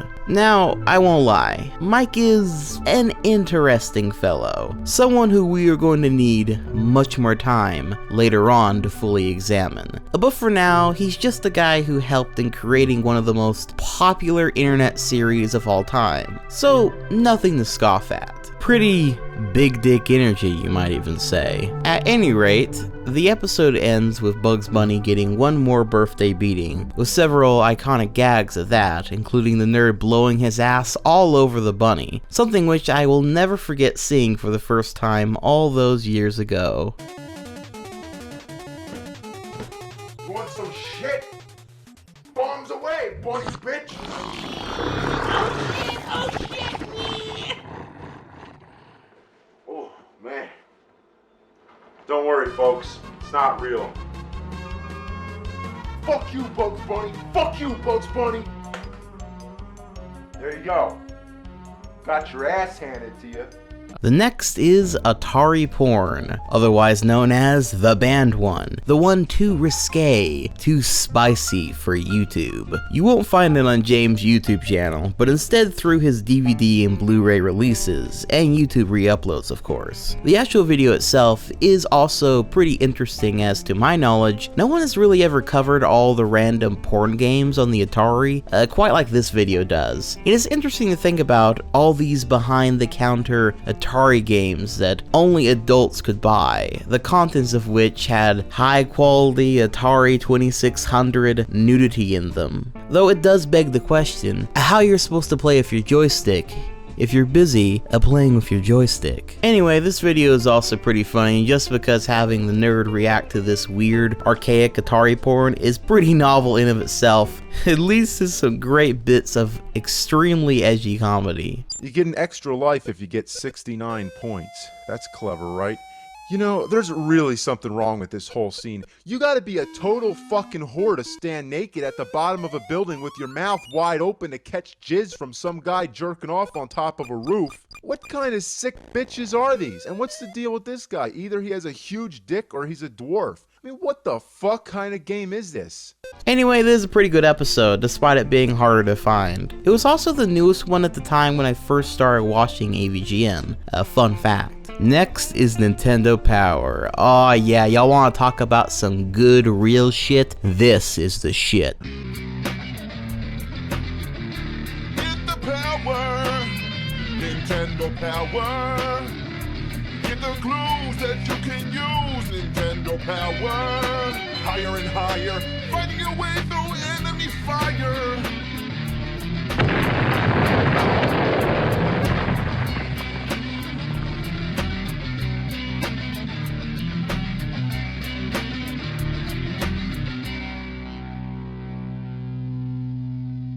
If there ever was an episode of The Nerd that affected me in a major way as a kid, this would be the one. Opening with his own killer unique song, this episode of The Nerd takes a far more chill and at times educational approach, where the line between the nerd and James himself are blurred as he talks about Nintendo Power, the famous video game magazine. I love that throughout this episode we not only get history about the magazine, but also what it was like reading those magazines back in the day. What sort of stuff you would see in them, from ads to video game reviews, posters, comics, etc. As a kid, I remember being enthralled with this history lesson, and to this day the atmosphere of this episode makes me just want to chill out on my futon with a mug of cocoa and listen to him talk about this shit for hours on end. I remember late at night I'd sit in my bed rewatching nerd episodes on my PSP I had downloaded from some shady website that allows you to download videos, and I'd slowly pause and look at some of the magazine pages the nerd would show off as he talked about them, becoming passionate about what he was passionate about. I think it clicked with me back then that James was just as good at describing the feeling of loving and cherishing something as he was at describing the feeling of hating and being disappointed at something. He wasn't a one-trick pony. James at his very best has this effect on me, and I say James because besides a joke here and there and of course the costume, this is an episode much more about growing up with this magazine. The episode affected me in a major way because it inspired me. I won't sit here and pretend that there isn't a sort of irony to me reviewing the atmosphere and feeling watching this episode about the nerd reviewing the atmosphere and feeling of reading these magazines. I suppose it all comes full circle. Much like how James cherishes those old Nintendo magazines, I'll always cherish this episode and these old episodes in general as something truly special. Oh, and also always remember this line. This one's cool because it's an owl, and owls are cool. Da-da-da-dum. Da-da-da-dum. Da-da-da-dum. Da-da-da-dum. Da-da-da-dum.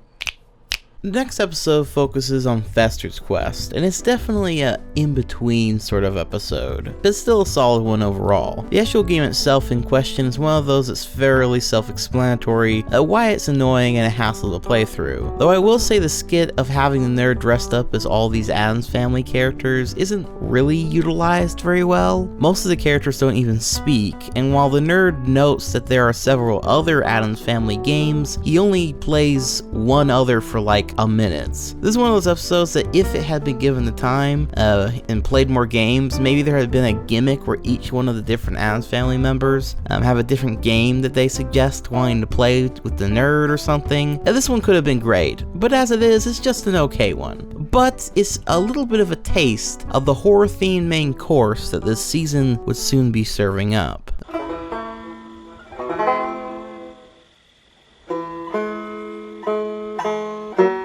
The Texas Chainsaw Massacre. Aw yes, this one is truly a classic. The episode begins with an opening crawl imitating the style of the famous text scroll from the film itself. 1983, a shitty game based on the Texas Chainsaw Massacre was released for the Atari 2600 by Wizard Video Games.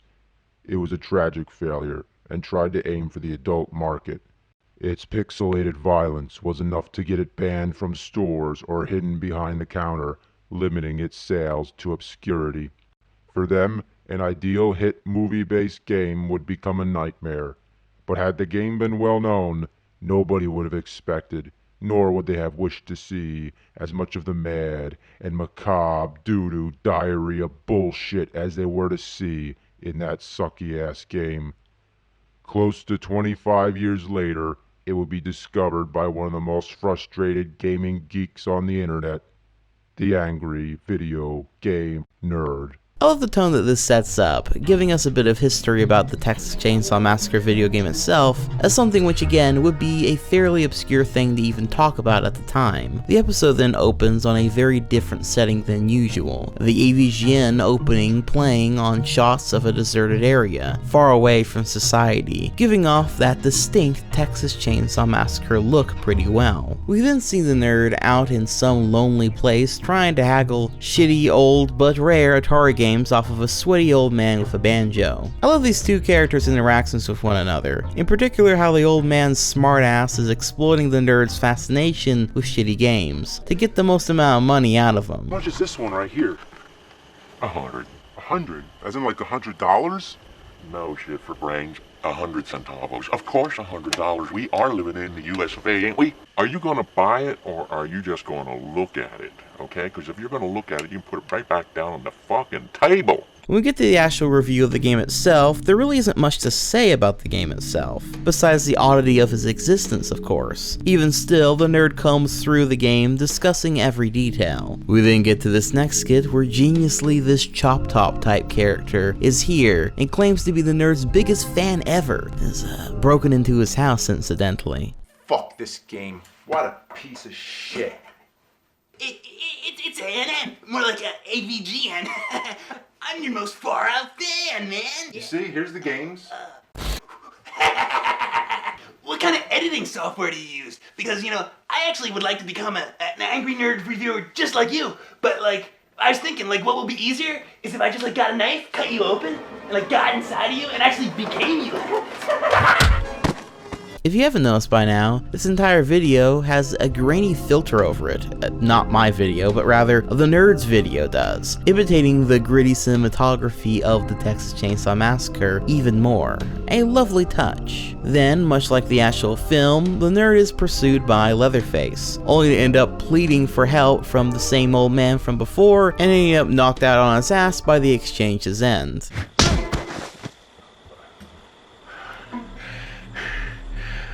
Better up, bitch boy. We then reach this video's finale with the nerd tied up in this beer box filled garage of sorts. The cinematography here is great, with frantic jump cuts and zoom ins on characters' faces and the game that the nerd is now being forced to play. It imitates the famous dinner scene from the Texas Chainsaw Massacre in a pretty funny way. There you go, bitch. How'd you like to play Texas Chainsaw Massacre? No. Well, if you don't like playing video games, why the fuck is he playing video games? This all ends with the final chase between the nerd and Leatherface, all of it finally coming to a close, much like it does with the Atari video game, with Leatherface getting stuck on a piece of junk in the wilderness. We then end on a cliffhanger, with one of my favorite shots of the nerd as he picks up the next game he'll be playing.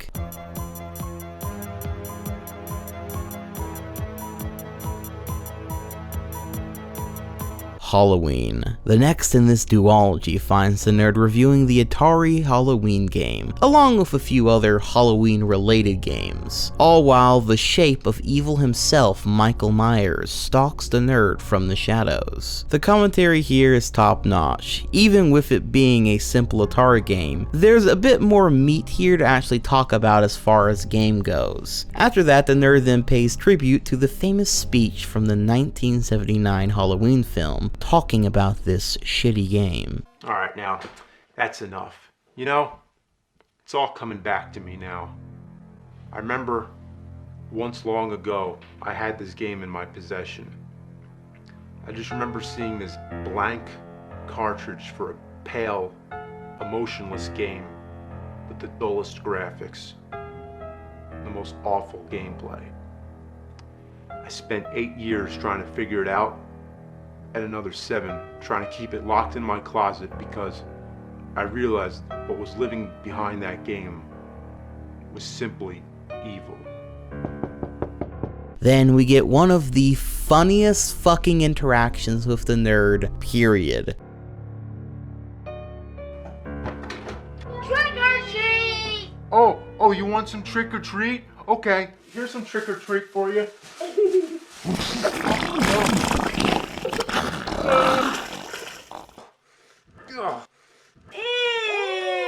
There you go, you little fuckers. There's some chocolate for you.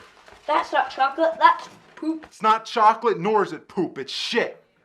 If there is one thing to be learned through all of Season 1 and 2, it's that the nerd as a character works so fucking well when it's played off of some other characters. The character's absurdity and general lack of care for anyone else, as well as his disdain for bullshit, makes him an interesting character in nearly any environment. This is another thing that I think defines the Golden Age. The nerd is a crazy asshole who hates everyone, possibly the whole fucking world, likes getting drunk, and in general is a mean old chap. Despite all of this, the character is still lovable and relatable from time to time, because James puts inklings of himself into the nerd as well, making for an overall enjoyable combo. This is something that I think cannot be stated enough about the Golden Age and the best of AVGN. The show gets you to root for an absolute asshole. In a sense, you might even say that the AVGN is a bit of an anti-hero. I mean, sure, he's shitting on bad games and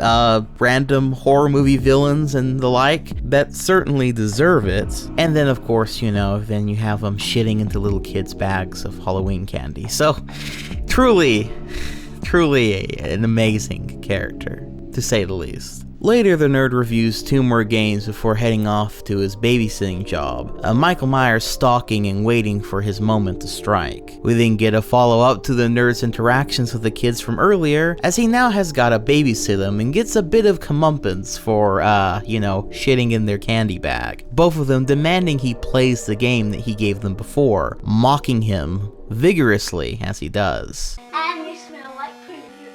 You stink, you stink. Shut up. You suck. You suck. You stink. You stink. You stink. You smell. Shut up!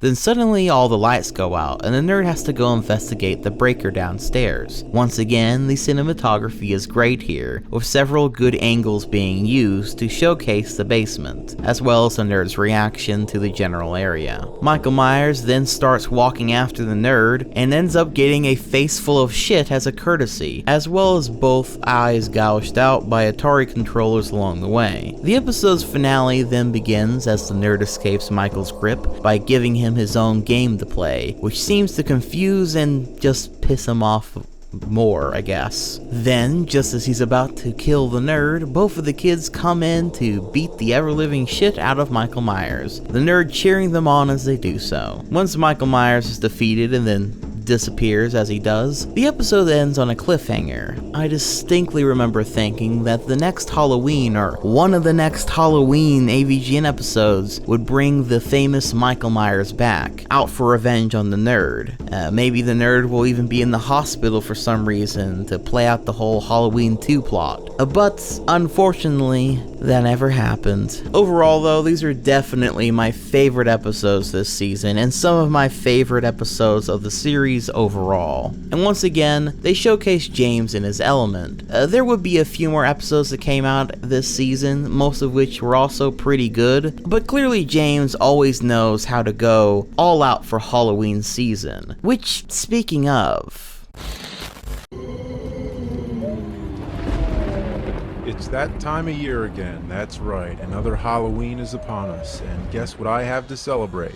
Well, you've seen the Angry Nerd rip apart some retro games, you've heard the Bullshit Man rant about some random everyday stuff, and you've heard me, myself, review some movies. Now, for this Halloween season, every day in October, I will be posting reviews of some of the most important horror films in cinema history. Yes, that's 31 reviews in 31 days, all leading up to Halloween. They'll roughly be in chronological order, as I'll be taking you from the past to the present. This is Cinemassacre's Monster Madness, a history of horror films, and it all starts right here on October 1st. Monster Madness.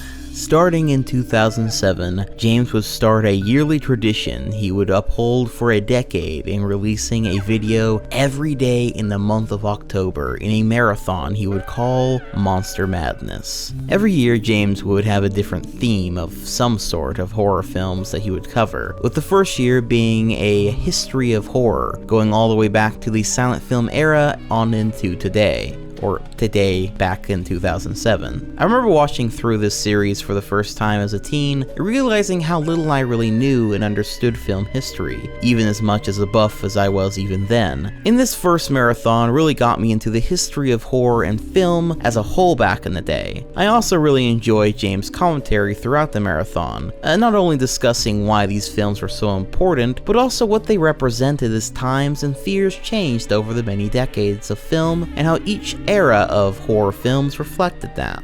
As cool as the nerd character was, in the end James was still a film buff first, and this series was really his first way he could display that passion and knowledge outside of his AVGN episodes. James feels really natural and again in his element in all of these videos in this series. In fact, I would even argue that in an alternate dimension where James had never gotten popular from AVGN and instead had decided to make film-based videos, I still think he would have been very popular, but also extremely influential as well. Though definitely not as much as AVGN admittedly, since that was not only something completely unique for its time, but also tapped into the youth culture of the times as well, as the general growing base online had grown up with video games through one means or another. But it can't be stressed enough that this clean and constructive analysis style of reviewing films online was really in its infancy, and while James didn't necessarily pioneer that form of video exactly, he certainly did it in a way that was far more stylish and interesting than most of his colleagues. One of the other important marathons from this era would come in the next one, that being Godzilla-thon's Monster Madness, in which he reviews all the Godzilla films out at the given time.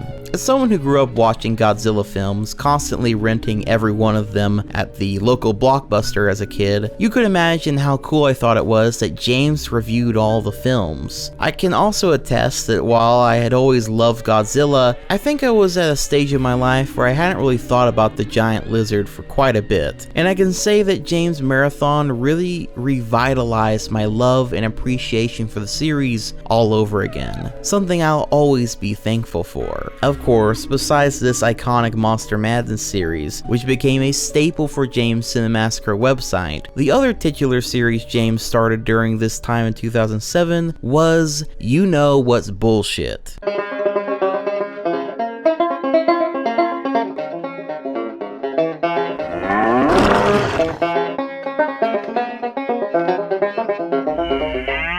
You know what's bullshit? Pennies. You Know What's Bullshit takes some of what's great about AVGN, a man being grumpy about video games, and then applies it to everyday annoyances. Relatable shit like shoelaces, the weather, pennies, etc. This was one of James' best ideas, as this series really captures that pure rant style of video that was so popular during this era of the internet. Add that with the signature voice and funny inflections, and slight bit of sarcasm that comes from James' performance of this era, and you have a recipe for an iconic series. If I hadn't made it perfectly clear to you by now, let me just say that James was absolutely fucking on fire in 2007, with hit video after hit video, tons of attention coming his way, several popular series under his belt, and as mentioned before, a whole world of imitators and YouTubers that would come to follow in his footsteps, which only in the end made him even more popular as people would comment things like AVGN clone, or comparing said reviewers to James, be it in a positive or negative light, which brought all the more attention to the AVGN series, which further perpetuated the growth, fans, imitators, etc. And speaking of imitators,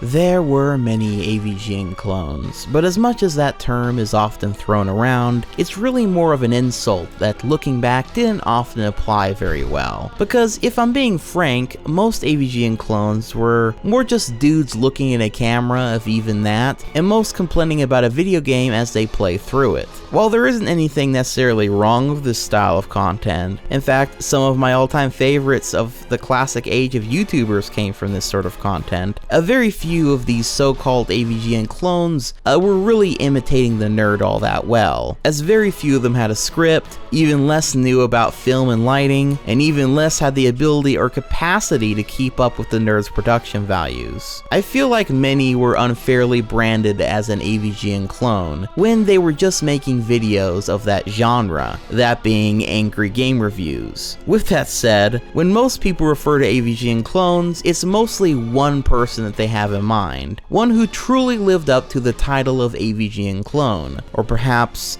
more fittingly, a cheap Chinese AVGN ripoff. It could only ever be the irate gamer.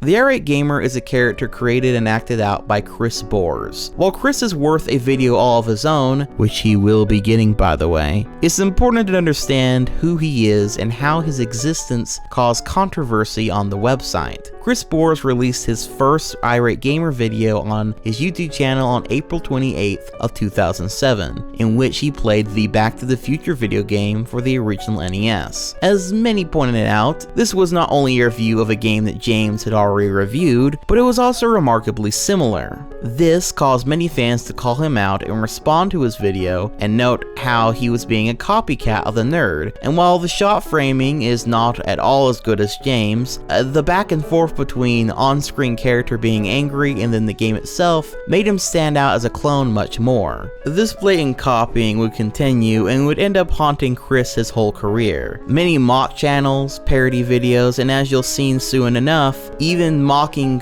from James and his friends themselves would only make things worse for old Chris. I remember during his time that Chris was also not without his fans and supporters though, that fought tooth and nail for him, many even claiming that it was in fact James who copied Chris, and while this is just blatant lies, it did cause quite the flame war at the time, even being commented on by another popular YouTuber and angry gamer man, RMake21. You know, I'm supposed to be doing a tag video.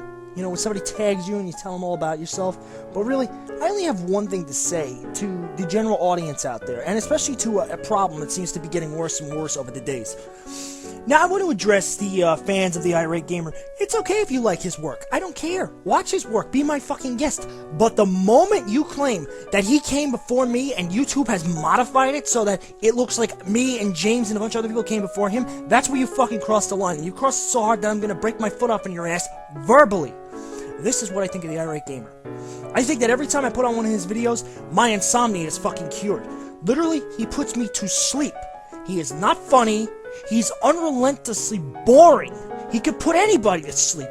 But this bullshit has to come to a fucking conclusion somewhere along the way. I was here first. Face the facts and get over it. Your fucking idol did not come before me. Like I said, it's worth going into much more detail at a later date. In fact, I'm gonna guarantee you now that there will be a video on this channel all about it. But suffice to say, the irate gamer was a hot topic back in the day. Don't let anyone ever tell you that the internet was ever at a more innocent time or something. It's always been filled with drama, flame wars, and just a good old time in general. And speaking of drama, there was a popular feud, albeit a fake one, that became one of the first major collaboration efforts on the platform of YouTube, as well as an important piece of nerd history. Hello, I'm the Nostalgia Critic. I remember it so you don't have to.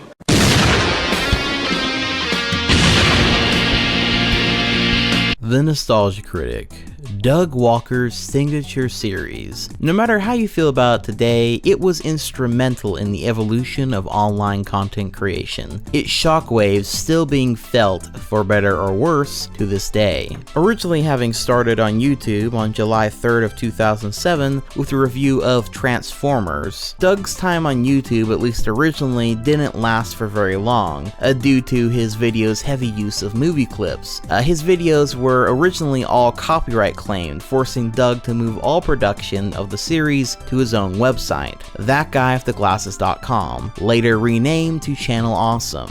Doug's reviews of 80s and 90s kid films had that same rant energy that many content creators had during this time, and while I would personally say that Doug's series hasn't exactly aged as well as James, it is nevertheless an important note, especially considering just how many content creators Doug himself would spawn at the time and hire to be a part of his website as well. However, unlike the other imitators thus far, Doug was sort of doing his own thing. In fact, I think the main reason anyone even compares these two is due to one of the most interesting chapters on the internet that I'd now like to call The Great Collab.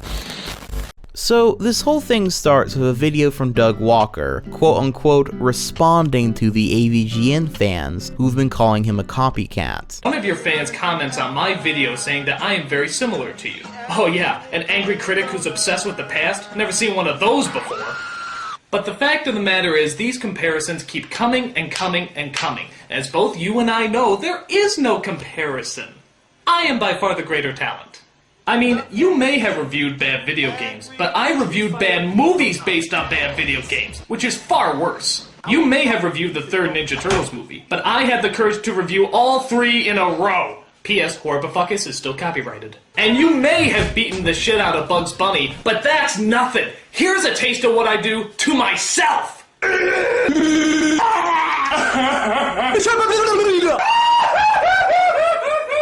And if that's what I can do to me, just imagine what I can do to you. So, I say to you, angry video game nerd, if that is your real name, keep your fans under control. You don't see my fans leaving threatening comments all over your videos, like they should be. So, please, leave this petty, jealous rage behind you and simply acknowledge that I'm the better man. If you accept this defeat, please respond by leaving absolutely no comment whatsoever. In fact, don't even respond to this video. In fact, act like you have a million other things going on in your life that you wouldn't even have time to watch this video, let alone respond to it. Do that, and I will accept your apology. But, if there are any more outbursts out of you, Mr. Video Game Nerd, I swear to God, there will be words. Followed by some more words. Followed by maybe a few more words. And then topped off with an ass whooping! I am talking nerd on critic action, and I assure you it will not be pretty. It will be very unpretty. I'm the Nostalgia Critic. I remember it, so you don't have to. This was then followed up by AVGN's fans calling out the nerd that the critic had called him out, which the critic reads as follows. Some of his videos. His Cloverfield review was hilarious. And if I'm not mistaken, I think he did the 5-second movies also. Those put me to tears. So yes, call me a fan of his.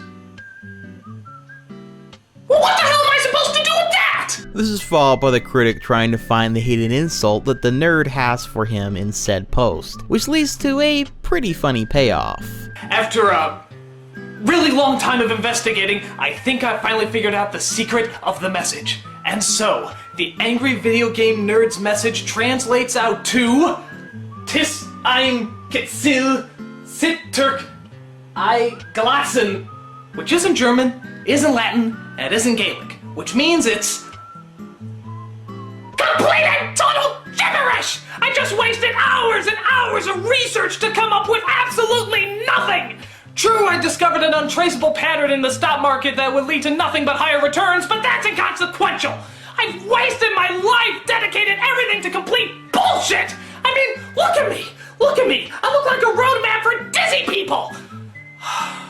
I guess he really had nothing bad to say at all. And here I wore my thinking wig for nothing. I guess the angry video game nerd really is the better man. I guess it's best just to acknowledge that in a world of vengeance, anger, and chaos, there are those who can always find the peaceful route.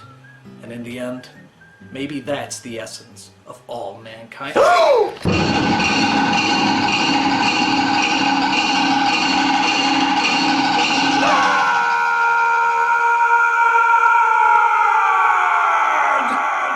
Later on, when Doug set up his own website due to YouTube's copyright striking his videos to hell, thatguyWiththeglasses.com, he had also previewed that one of his big videos would be the review of the Wizard film, and would find that the nerd was also too going to be reviewing that same exact film, and made a preview for it 24 hours after Doug's website trailer, which has the critic respond as follows. You dirty, stuck-up, sadistic, shit-eating, cock-sucking, butt-fucking, penis-smelling, crotch-grabbing, ball-licking, semen-drinking, dog-raping, Nazi-loving, child-touching, cow-humping, perverted, spineless, heartless, mindless, dickless, testicle-choking, urine-gargling, jerk-offing, horse-face, sheep-funneling, toilet-kissing, self-centered, feces-puking, dildo-shoving, snot-spitting, crap-gathering, big-nose, monkey-slapping, bastard-screwing, bean-shitting, fart-knocking,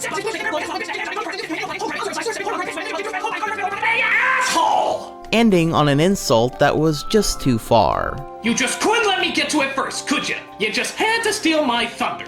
So it seems that the angry video game nerd has officially become the irate gamer to my incredible genius. Okay, alright. Major shade thrown. All this finally led up to the nerd giving an official response. I'm the fucking nerd. And there's this guy called the Nostalgia Critic. I remember it so you don't have to.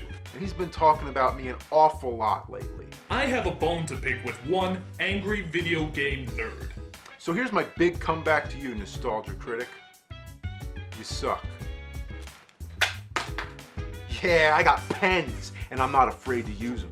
Now you might be thinking, is that his comeback? Is that all he's got? Well, no. I got more. You're a poopy head. When we spell it out, you're a poopy head. Shit-eating, bonehead, cock-sucking, shithead, butt-fucking, dookie brain, penis-smelling, rat-face, cow-humping, fecal face, testicle-choking, bird. I really like how you deciphered my hidden meaning. There is a hidden message inside of this comment. Well, you were close. It was actually lick my balls, you piece of shit Nostalgia Critic. Yeah, we're pretty even. You did the Super Mario Brothers movie before I did. Well, I got to the Wizard before you did. So in your face. No matter how many YouTube channels you create, I am the domination of the internet. He also notes throughout this video that this is meant to be satirical, something that I don't really think is really needed given the tone of this whole thing. But of course, two angry internet personalities going at each other for fun wasn't really much of a thing back then, so maybe James really just wanted to spell it out for those who weren't in on the joke, but I think he maybe over-explained it a bit. Anyway, that video of course led to the critic responding back and inciting a challenge to the nerd to review the worst nostalgic movie he or his fans can think of. This would then finally culminate in a video where the critic walks in on the nerd and Captain S, we'll get to him in a moment, at a digital press event show.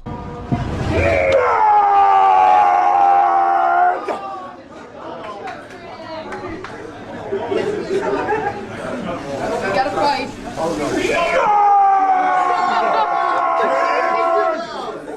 So, critic, how dare you come here?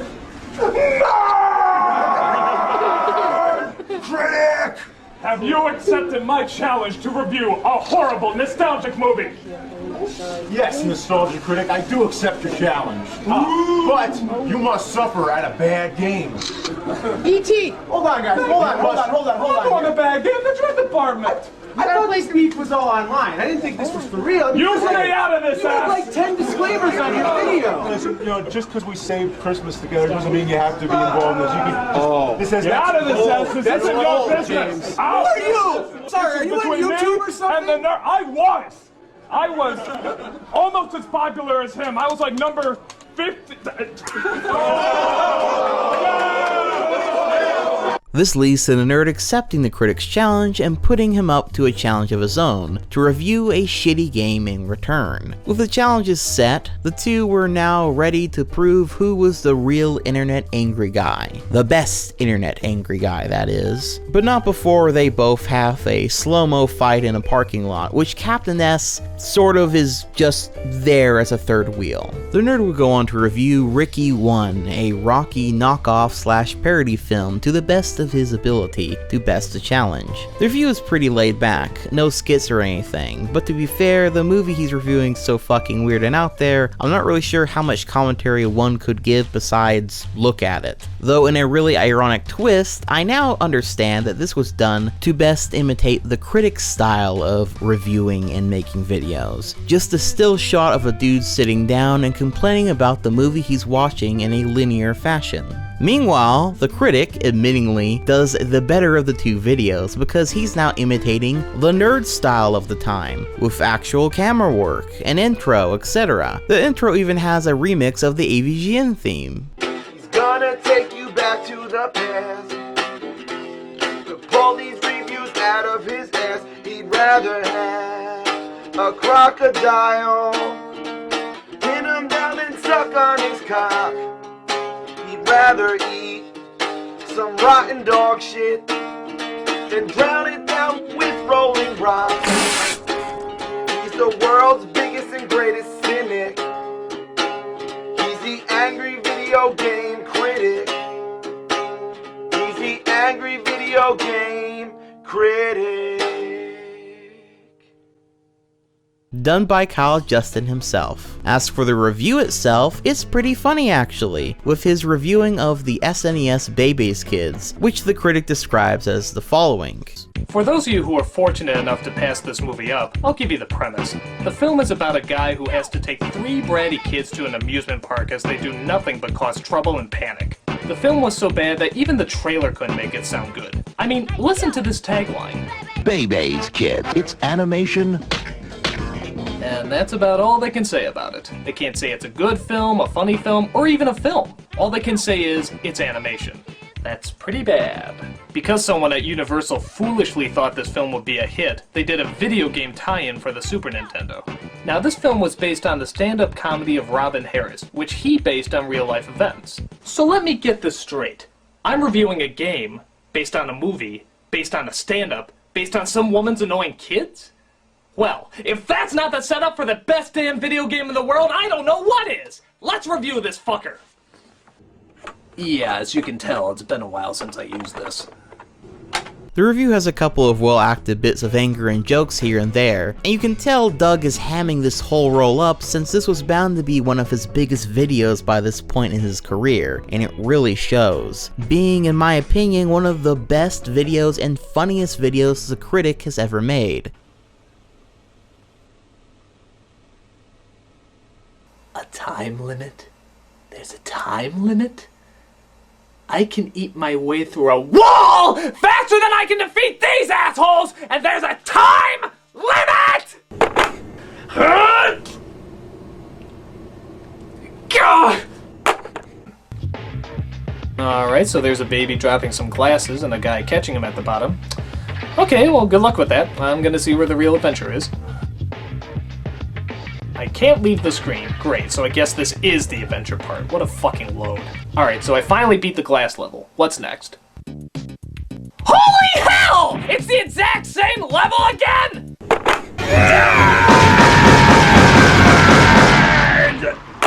Which in itself is funny because this is a video of the critic imitating the nerd. So it's not at all the standard critic video, and it's using all the things that made that series so good, which is pretty funny in of itself. Later on, after both videos had been made, the two of them would then apologize to one another, having a newfound respect for one another after having suffered through such insufferable shit. What the hell's going on? I mean, what the flying f***? Critic! Nerd! So, you're still talking shit about me, huh? I will never stop talking shit about you until you retire or die. Or retire then die, or die then retire. Alright, things have gone far enough. I have one thing left to say to you. I'm sorry. Bring it on, nerd! You want a piece of me? What? No, seriously, when I sat down and reviewed that Ricky 1 movie, I realized how hard it really is to have to sit down and review a movie like that. Oh, well, to be honest, I mean, Bebe's Kiss was a real pain in my ass. I guess that made me realize that reviewing horrible games isn't all that easy either. Before going right back at each other's throats. I don't know. It's pretty ridiculous, isn't it? Yeah, I mean, it really doesn't matter. I mean, just the fact that I'm the better talent, I mean, nobody really cares. It's not a big deal. Yeah, I guess you have a point there. You know, it makes me realize that, what? Aha! Yeah, but don't worry. I mean, it's not like you have to stop making your inferior videos. Suck my big fat sausage, you festering ton of ass! Ah! Fuck you, you fucking cocksucker, fuck fart! Alright, let's settle this. Let's settle this once and for all. A giant epic battle of nerd on critic action violence to the death! Oh, okay. You want your nerd on critic action?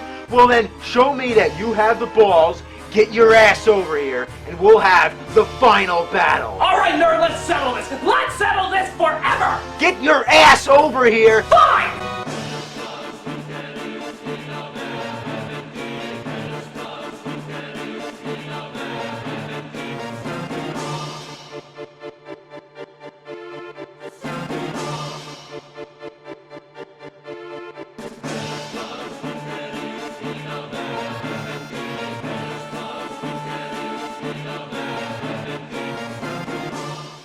leading into a big final battle between the nerd and the critic. This was actually heavily advertised, and on the critic's channel, the few reviews that came out before this video came out had cutaways to the critic running to the nerd's house, and that all these reviews had been pre-recorded as, you know, the critic is on his way to the nerd's house. There's also an art competition for the poster or whatever, and a lot of fan art came from this, like tons and tons of fan art of both the nerd and the critic duking it out with each other. When we finally get to the actual final battle itself, they have a big special effects fight, tossing insults, fighting each other with Street Fighter's abilities, then you fight with lightsabers, then the critic unleashes the powers of hell on the nerd, before the nerd unleashes Super Mecha Death Christ and comes and kills the critic. Is just as crazy and silly as it sounds. I point this era out of the great collab for a few reasons. One is that it was instrumental in getting the critic to the famous online status that he is today. Two, during this time I have fond memories of watching the two of them go back and forth with one another, and in turn also remember all of the fan art and fan reactions as they all eagerly awaited for each new development in this epic battle between nerd and critic. This in turn also kind of combined the nerd and the critic's fan bases all together into one bigger fan base. It was just a fun time to be a fan of the nerd and the critic, I suppose. And I think this also speaks to how innovative James and Doug were during this time. Now the idea of doing a big collab is sort of the norm around YouTube, and how even the false feuds, though instead of a cool little battle movie, we have content creators jumping into the boxing ring with one another too, which, you know, you have to pay to fucking watch. And yeah, everything has just gotten a little bit more stupid, hasn't it? But nonetheless, James was once again an innovator in his field, and this wasn't even the only collab he would do during this time, which leads us to one of the much more obscure corners of nerd lore. In fact, I would even say it's probably one of the most obscure corners of nerd lore, that being Captain S. Captain S is a character played by Brett Vanderbroek, which was a series on Screw Attack alongside AVGN back in 2007. Captain S is, well, maybe it's best you take a look at the intro yourself. He's Captain S, and he is one hell of a guy. He's Captain S, be glad that he is on our side. The bad guys do not stand a chance. They see him and they wet their pants. He'll kick their butt from here to France, oh yeah. He's Captain S. Captain S is one of those video series that is definitely worth a look more in depth at a later point on this channel. Maybe not, you know, hours and hours long in depth look like with AVGN, but definitely worth a look. But suffice to say, it was a short-lived series that I'm only really aware of because I was kind of watching Screw Attack back in the day, and also because there was a crossover episode with The Nerd where the two of them save Christmas. He's Captain S, and he is one hell of a guy. He's Captain S, and now he's fighting side by side with the angriest gamer you've ever heard. He's the angry Nintendo nerd. He's the angry Atari Sega nerd. He's the angry video game nerd. I'm back. Home Alone on the Nintendo Entertainment System. What a buttload of crud. Yeah, this is sort of like a weird lost classic episode of The Nerd that you just don't hear people talk about, mainly because not very many people are aware that it exists, much like Captain S as a whole. The episode itself is pretty good, with Captain S's main gimmick being that the titular character gets sucked into a video game. The Nerd, of course, has this happen to him as well. Silence, Kringle. You are ours now.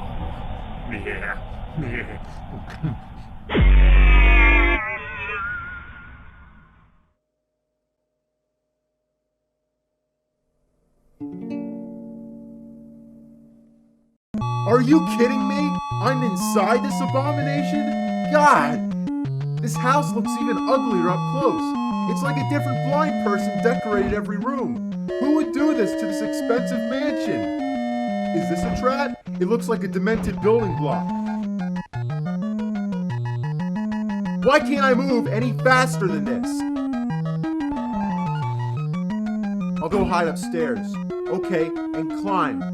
Okay, and climb! Alright, can't climb the stairs. I'll hide behind the bed. My head sticks out. This is retarded. How on earth am I supposed to hide from these lunatics when I can't run? I can't climb the stairs, and when I hide behind the bed, my freaking head sticks out. Ah, The Captain S bit is alright. It's clear that they're going for a more lighthearted Archie type vibe, which I suppose is at least a decent contrast from the Nerd. Captain S and AVGN eventually meet up and have to help each other out to beat the red bad guy and this knockoff David Xanatos dude to save Santa Claus. Captain S was weird, okay? I do really like the ending when they all gather together and say their Merry Christmases, and then the Nerd dares to curse on their apparently family-friendly show. Bon Nathalie. Joyeux Noël. Happy holidays. Feliz Navidad. Merry Christmas.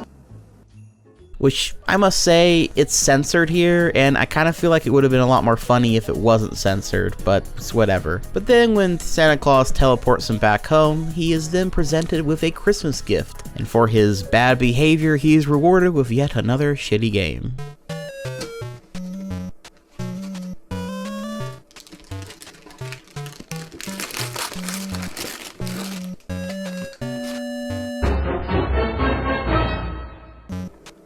Gee, thanks for sending me this crappy game. Coal would have been nice, or even better, a bag of poop. So thanks.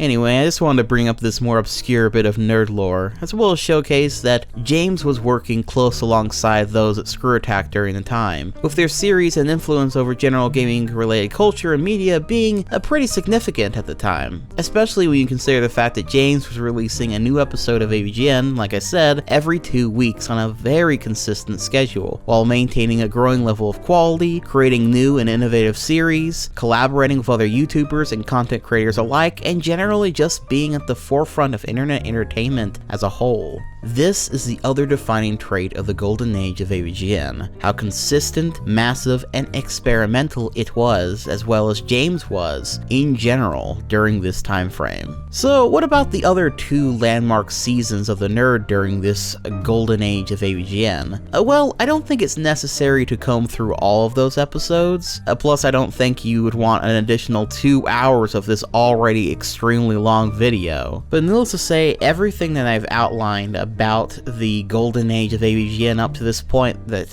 was consistent all through 2007 applies exactly the same to Season 3 and Season 4. Some of my favorite episodes come from those seasons as well, including the NES Accessories episode. This works.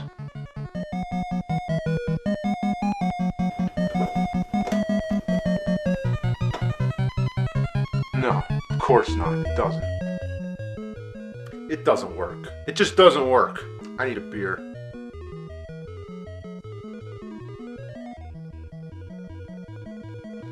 I'm drinking Rollin' Rock on the Rollin' Rocker. Rollin' Rock? Rollin' Rocker. Yeah, Rollin' Rock on the Rollin' Rocker. Yeah, it all comes down to tapping buttons, which brings us to our next accessory. Probably the stupidest thing ever invented. The speed board. What is it? It's a piece of fucking plastic. You attach your controller. You get it? In case you don't want to hold the controller with your hands, in case you enjoy playing on the floor or behind a table, then this is for you. And the Godzilla episode as well. But as a whole, I'd say Season 3 on into Season 4, some main differences from Season 2 is just consistently improving the quality and upping the ante overall. You know, like Mike Pate playing as the Joker and then having games rammed up his ass. I'm gonna shove these fucking games up your ass! Batman Revenge of the Joker! Batman Return of the Joker! Batman Forever! Batman Return of the Joker on Game Boy! And last but not least, Batman on Commodore 64! Or the nerd having to take on the devil, which is summoned through him reviewing Super Mario Bros. 3, and only through the power of all his video game accessories and Super Mecha Death Christ are they able to defeat him.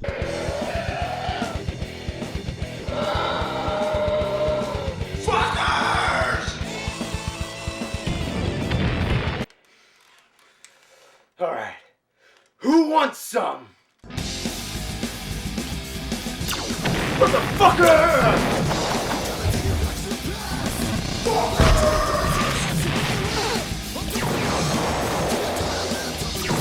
An entire series retrospective on Castlevania. Something I kinda wish James would have done a few more times actually, but with, you know, other series like Mario or Sonic or whatever. A 2-part Atari Jaguar review. A 3-part Philips CDI review where he reviews all those fucking YouTube poop Legend of Zelda and Mario games. Bible Games 2, Wizard of Oz, Virtual Boy. There's even an episode where he reviews all these Bugs Bunny Crazy Castle games. And fucking Bugs Bunny comes back to get revenge from being shit on last time.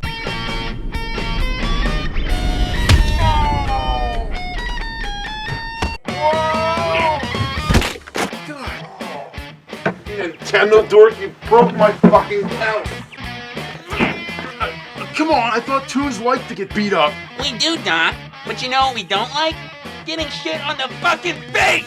It's great. All of these are certified Night Owl classics. But of course, to say this was the Golden Age would then imply that there was an eventual decline in quality. But actually at first anyway, it wasn't quality that seemed to go down, just rather quantity. James had already had a few times where it was clear all the work he was doing was starting to weigh on him a bit. With him lamenting, the Nerd series was starting to feel a lot more like a job, which, I mean, technically it is a job at that point. But despite this, the quality never seemed to fail during this time. But eventually, starting from Season 5, there would only be one episode of the Nerd a month, instead of the established 2 per month. Many had started to wonder if James was starting to get tired of making Nerd episodes. With the 100th episode approaching and the Nerd content slowing down, the future for the first time in series history seemed a little bit rocky, or at least uncertain. But James would come out with a video close to Season 5's start, with a special announcement. One that would come to shock and surprise many. One that at the time would seem like the greatest idea that James had come up with yet, but in hindsight, would mark the official end of the Golden Age. And far worse, the calling card for the Great Fall. Hello, this is James from Cinemassacre coming to you with a special message. Basically, since I've been doing one Angry Video Game Nerd episode a month as opposed to 2, which was insane, by the way, you know, there's a lot of word going around that I'm slowing down. I'm gonna retire the nerd soon. I'm walking away.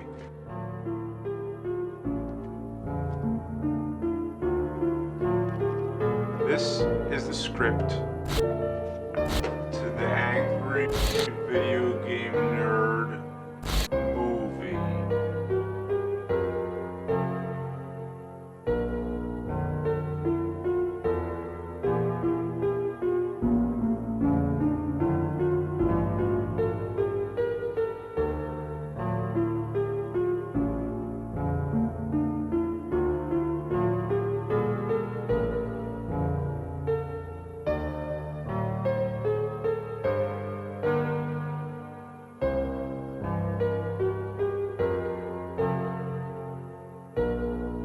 September 24th, 2010, the day James Rolfe announces plans to make an Angry Video Game Nerd movie to the public. Coming hot off the start of the 5th season of his nominal show at this point, this announcement was welcomed by many as something truly special. This online show that had garnered so many fans would be getting a big movie. I always remember the conversations me and my brother had about the possibilities of what this could be like. What would the movie be about? Who would be the main villain? Would all the enemies of the nerd fought come back? Would the Nostalgia Critic be in it in some sort of major way? What about Captain S? Okay, maybe not Captain S, but regardless, this seemed like one of the coolest, best ideas ever to 2010 me, along with many other fans who had followed every project by James up to this point. Of course, the idea of a random YouTuber or online personality getting a movie nowadays is an idea that has long lost its luster, with shitty crash grab after vanity project after terribly written hot trash after the other. As it turns out, online content creation doesn't always or almost ever translate well into a movie format. It's not even for lack of skill all the time either, though it certainly can and has been. More often than not though, what works in an online free video format just doesn't translate well into a film. They can speak the same language, but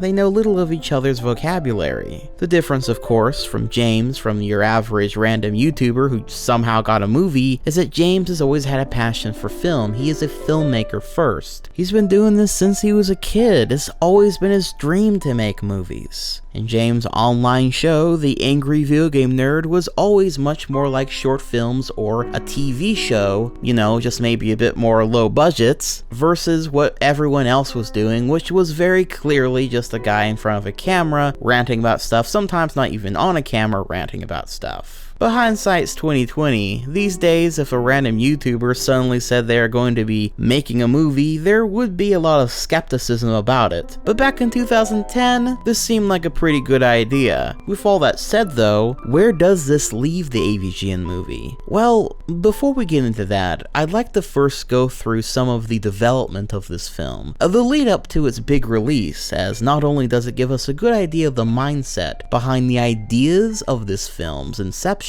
and creation, but also to best emulate what it was like as an AVGN fan at the time, desperately awaiting this film's big release. September 24th, 2010. So James has just announced his aspiration to make an AVGN film, one that according to him has been an idea in his head for a little while now. We also get a bit of a behind the scenes peek at what the movie is going to be about, James likening it to a Rocky or Wayne's World sort of film, in that it's a movie about game reviews, but the whole movie won't be a game review. What's interesting here, besides the sneak peek at what the movie's going to be about, is what one might assume to be one of, if not his ultimate goal in making the film. Now the big question I think is, where will this be seen? And, you know, will it be in theaters? I don't know yet, but best situation, yes, it will be in theaters worldwide. Worst situation, it'll just play at some, you know, film festivals, have an independent run, and you know, select theaters, or you know, and it'll go on DVD eventually, so either way you're gonna see it, but it's really early to know exactly what's gonna happen. And I hope that it opens up a lot of doors, and then after this I'll be able to make all kinds of movies, because there's like just a huge backlog in my head of like all these movies I want to make. Things would go quiet for a while about the Nerd Movie, as more episodes of the series was released on a monthly basis, up until June 1st of 2011, when James would give an update to the progress of the film. He goes on to talk about how the movie is in pre-production, getting actors, sets and the like all set up in some fashion, as well as trying to figure out what the budget of the film is going to be, if it will be completely independent, or if any movie companies are interested in the movie pitch. He also gives out several email addresses to anyone looking to be part of the cast, representation, or just general help in some distinct way. James also outlines when this whole movie script was made, the idea starting in 2006 during the series' basic Primordial soup phase, the rough outline being made during the start of the Golden Age of the series, and the script finally being finished by 2008. What's also important in this video that is a bit disheartening is what James says about the series and when he plans on making more episodes. Now of course we got to talk about the episodes too, the nerd episodes. That's the other question, is like, when is the nerd coming back or whatever.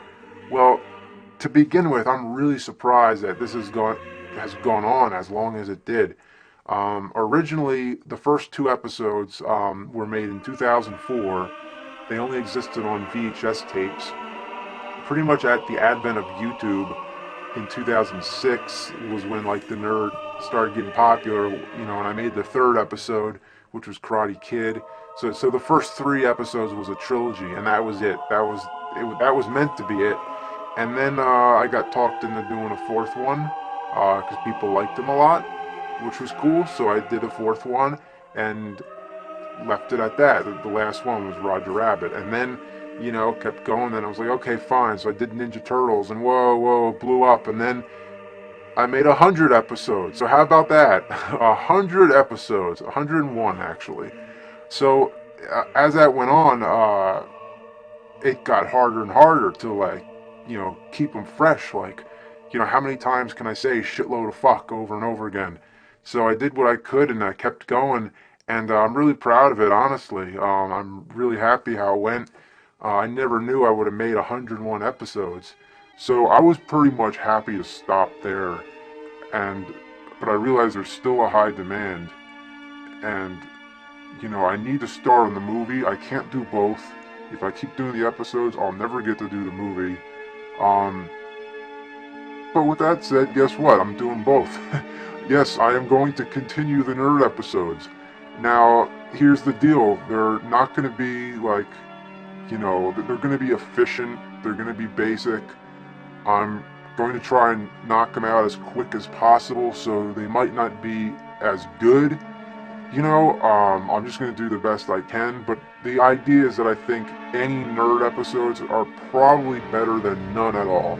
So basically, it's going to be some shittier episodes or none whatsoever. So I'm going to go with making them. So we're going to start up again. While this simple comment may seem like nothing, it is interesting to note how honest it truly is. James is surprised people are still watching this series. He's surprised that he was able to keep it fresh after all of this time. While it seems like a mundane behind-the-scenes video, its tone becomes more prophetic of things to come as time goes on. In fact, some may even say it's a bit ominous these days. Regardless though, James would only produce 5 episodes that season, season 6 being the shortest season to date, besides season 10, which also only had 5 episodes. The movie was James' utmost important project, and no doubt after the next few updates to come would understandably take his center focus. October 16th, 2011, James has now officially launched the AVGN movie Indiegogo promo and fundraising campaign.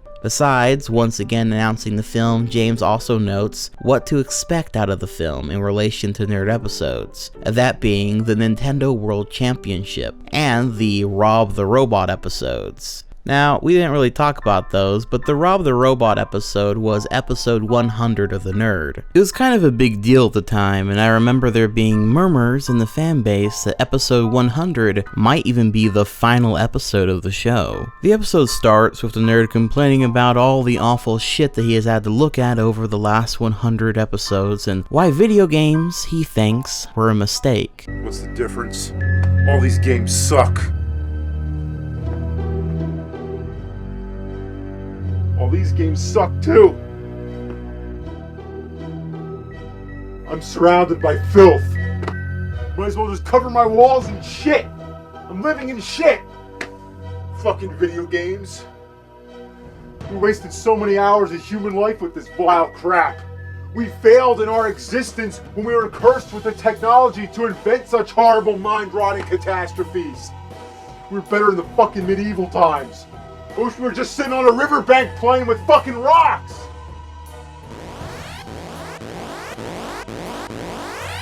Then, the episode's proper topic comes into play, that being the old Rob the Robot accessory that was sold alongside the original NES console back in the day. It was basically a toy that had 2 games that could be interacted with it.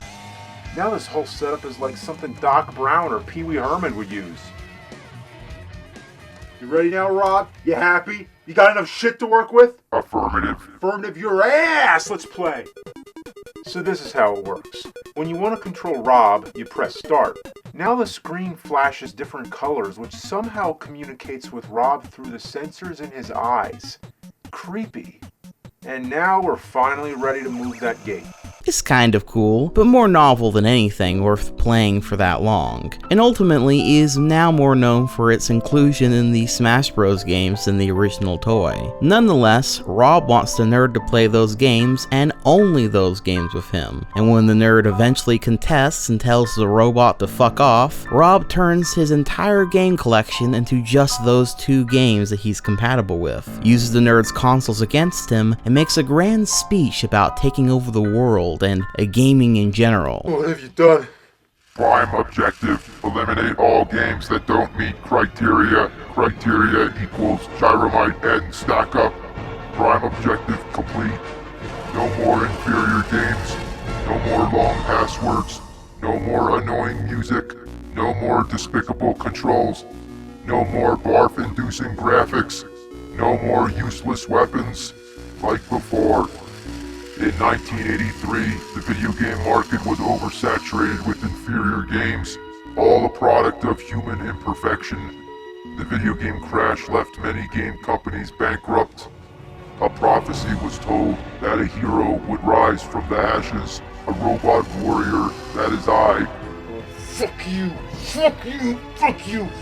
Nintendo made video games awesome again, for the most part. But I don't think Nintendo's success had anything to do with you. Be quiet. You are a biological unit with insufficient intellect to make that determination. There's then a moment after this when Rob seems to kill the nerd, seemingly putting him out of his misery. And it's then that the nerd reflects on no longer having to play any of these shitty games anymore.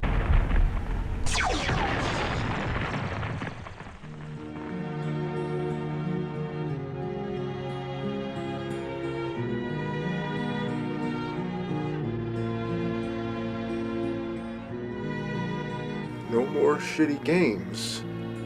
No more Karate Kid. No more Top Gun. No more Ghostbusters. No more Fester's Quest. No more Virtual Boy. No more Dick Tracy. No more Little Red Hood. No more Dr. Jekyll, Mr. Hyde. I won't fucking have it! The nerd, of course, does wake up and kicks Rob's ass, but what's interesting about this episode is that if this was the direction the film was going to be taking as an example, then it's actually pretty promising, because if you couldn't tell there, the nerd actually somehow had a bit of a character arc here. Yeah, he starts the episode yelling about how all of this was a mistake and that he wishes video games were never invented, and by episode's end, he seems to realize that despite how much he hates them, he wouldn't want to live in a world without them. him. Perhaps they may even make him who he is. I might be reaching just a little bit there, but all the same I can appreciate the effort, and it's why I believe James points to this episode in particular as to what we can expect from the film. But what about the NES World Championship episode? Well, it's about the nerd and this other YouTuber, Pat the NES Punk, fighting about who gets this ultra rare gold Nintendo World Championship card, which there was only like 26 of them ever made. For like 10 to 11 minutes, they eventually duke it out in the game itself, only for the nerd to realize that this game he's been fighting about owning for so long and wanted so bad is just a collection of 3 games, one being Mario Bros, where you collect 50 coins and it's over, one race from Rad Racer, and a limited time run of Tetris, and that's it. He then proceeds to take a hammer and destroy the rarest NES games ever made, because in his opinion they are a pile of shit.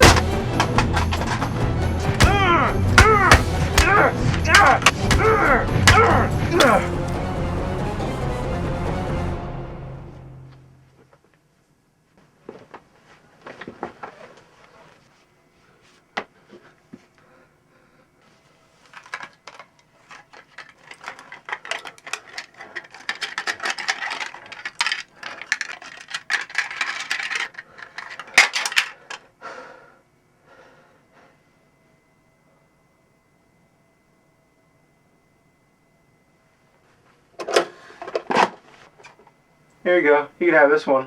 The final payoff is kind of funny, but honestly the whole episode is just kind of okay. The nerd and Pat the NES Punk don't have the most interesting character chemistry, and I also feel like the episode ended way too soon. Like there was gonna be a beatdown of some sort after the nerd destroyed the games, but it just kind of ends a bit anticlimactically. Why James picked this one as another example? Well, I'm pretty sure it's because this game has a legacy behind it the same way that the game in question surrounding the movie, that being the E.T. Atari game, does as well. But all the same, the actual episode itself is kind of just meh. At any rate, on November 11th, 2011, James would release a huge thank you video for them, raising over $100,000 by that time, with 86 days left to go on the campaign.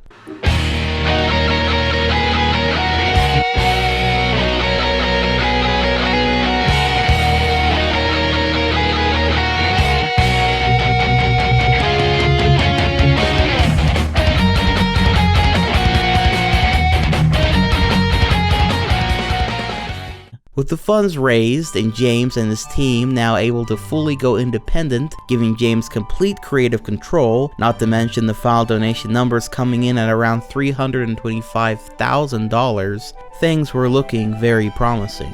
Filming officially began in California on April 1st of 2012 and wrapped up on May 11th of 2012. During this time, James was using online articles, videos, and really any way he could to keep everyone updated on the filming and progress of the film. On May 25th of 2012, James would create an announcement video after coming back to his home after his long trip and filming in Hollywood. James takes his time to reflect on the filmmaking process, and even gives advice to up-and-coming or wannabe indie filmmakers, and tells them what he's learned after this whole process. He also notes about how hard it was to get things set up to film in LA. Number 5, filming in LA, it's kind of, in a way it was magical, you know, it was kind of like a dream to be shooting a movie in Hollywood, you know, because as a kid I always thought, yeah, Hollywood, I'll never go there.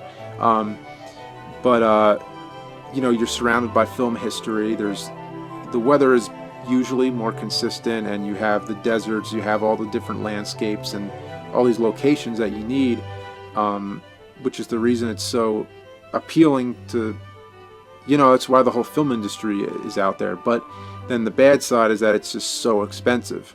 And I keep saying that, like, oh, LA is expensive, but it's like they make it as expensive as they possibly can. They want your money. They want as much money from you as they can. So there's a very greedy business side to the whole thing. And if I were to do, you know, it again, well, I wouldn't change anything because I learned so much about the way things are done in LA. But you know, the next film, you know, anywhere else is cheaper. It's gotta be. It's ridiculous. I'm not saying not to shoot in LA, but just do a lot of research before, because I didn't do enough research. Like, you want to film a tree, you gotta get a permit from the fucking squirrel that lives in it.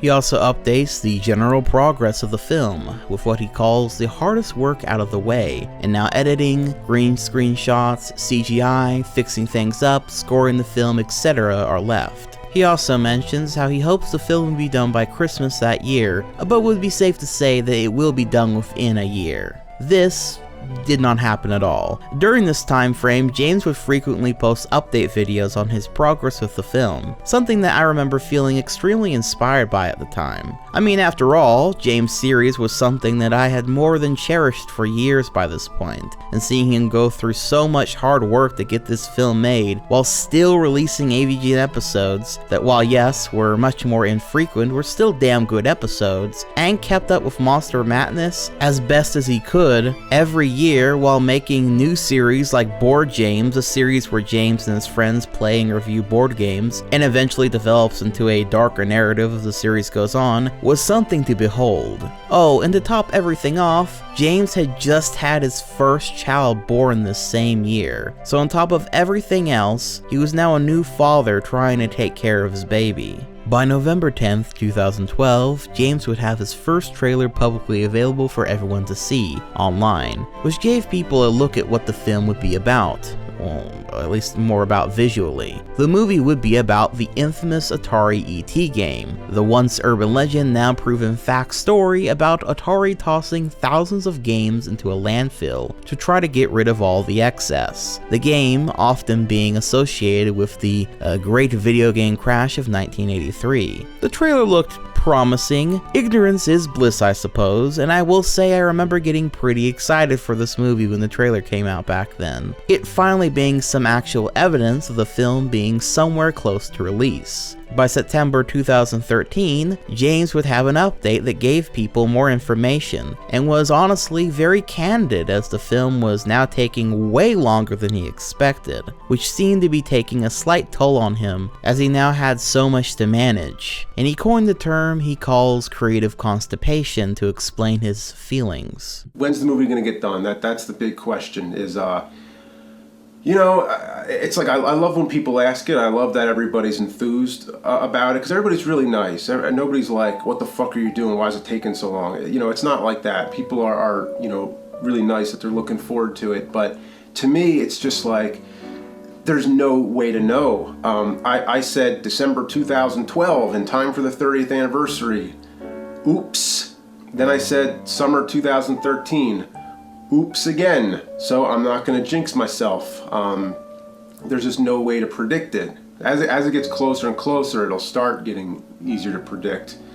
I want the movie done. I just want everybody to know that. I want it done. Like, anybody who wants it done, I want it done 1,000 times more. My wife wants it done. We want it done. So trust me, I can't wait. For obvious reasons. Like, I have, more than enough things on my plate. I have the baby, I have the videos on the site, then on top of all that, a feature film. So it's a lot to manage. And I put it all on myself. Like, I decided to do this, and here I am, trying to finish it years later. I couldn't even predict that it was going to take this long. And I have newfound wisdom. Like, I learned more about filmmaking on this film than I ever did, and I just can't wait to apply that newfound wisdom on the next film, because that's what I want to do. I want to make more movies. And that's another thing, is that there's this thing I call creative constipation. When you have ideas keep on coming to you, but you're still working on the same idea from years ago. This movie represents who I was in 2007. This is an idea that was in my head back then. And since then, there have been lots of ideas that I've had to dismiss because I need to finish this first. Of course, there's the pressure of knowing, everybody's waiting and everything. And when I was making the movie, I'm like, when we're shooting and things were going wrong, it's like, fuck, this is the AVGN movie. Like, I have a responsibility for this. Like, I want this to live up to everything.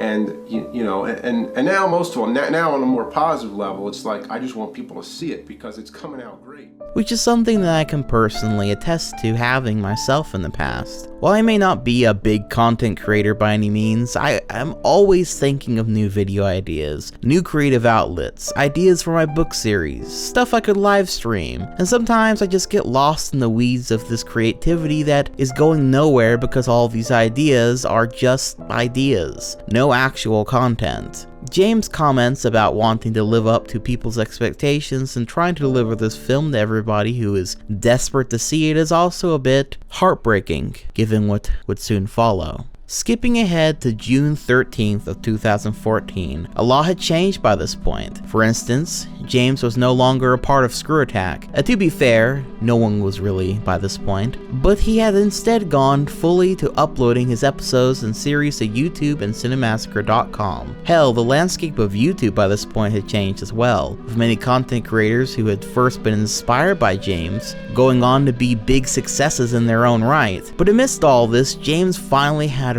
a really big update for his film. James would go on to inform everyone where the film would be shown, going on tour as well as giving live Q&As to any of the screenings he attends. Before this video, on April 3rd, James also made an inside look with some real concrete promises and really building this film up as something that was a culmination of a lot of passion, hard work, lifelong friends, and ultimately giving a more detailed description about what the movie would entail. He also goes on to talk about the filming process, how the special effects were done, with much of it being practical. But most importantly, James gives a final and hopeful message about having finished his passion project through fan support and pure talent and obsession alone, and what it might do to the film industry. Obviously, producing a feature film on this scale is a lot more work than making an episode all by myself in my basement. The internet is all about quick entertainment and fast delivery, but this project is a much bigger beast. It's been such a fun movie to shoot. I mean, we've had a little bit of everything on this set, from zombies to explosions to aliens, everything.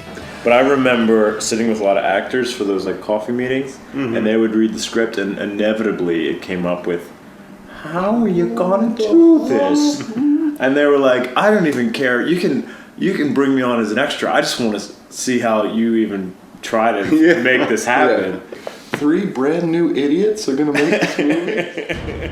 The mainstream film industry is like a monopoly with the giant media conglomerates controlling everything, but I hope when this film comes out, it will help pave the way for young independent filmmakers to get their chances to pursue their dreams. That's the bigger goal here, and I think everybody who makes movies in this internet day and age are all playing a part in revolutionizing how movies are made. That's what Cinemassacre is all about. With all that said, James' passion project, the AVGN movie, would finally premiere July 21st of 2014 at the Grauman's Egyptian Theater in Hollywood and be shown off all over the states till September 2nd of 2014, when the film would be released via video on demand for all fans to finally see. So, with all this build up, I'll never forget when me and my brother finally, after waiting for 4 years for this day to come, would finally come to watch the movie. So, what do we think? No, more like, what do I think of this film right now? Having seen it at least 7 times? It's a pile of fucking shit. Yeah, I'll be upfront with you. I am not a fan of it. That being said, why don't we dive a little, and by a little, I mean a lot deeper.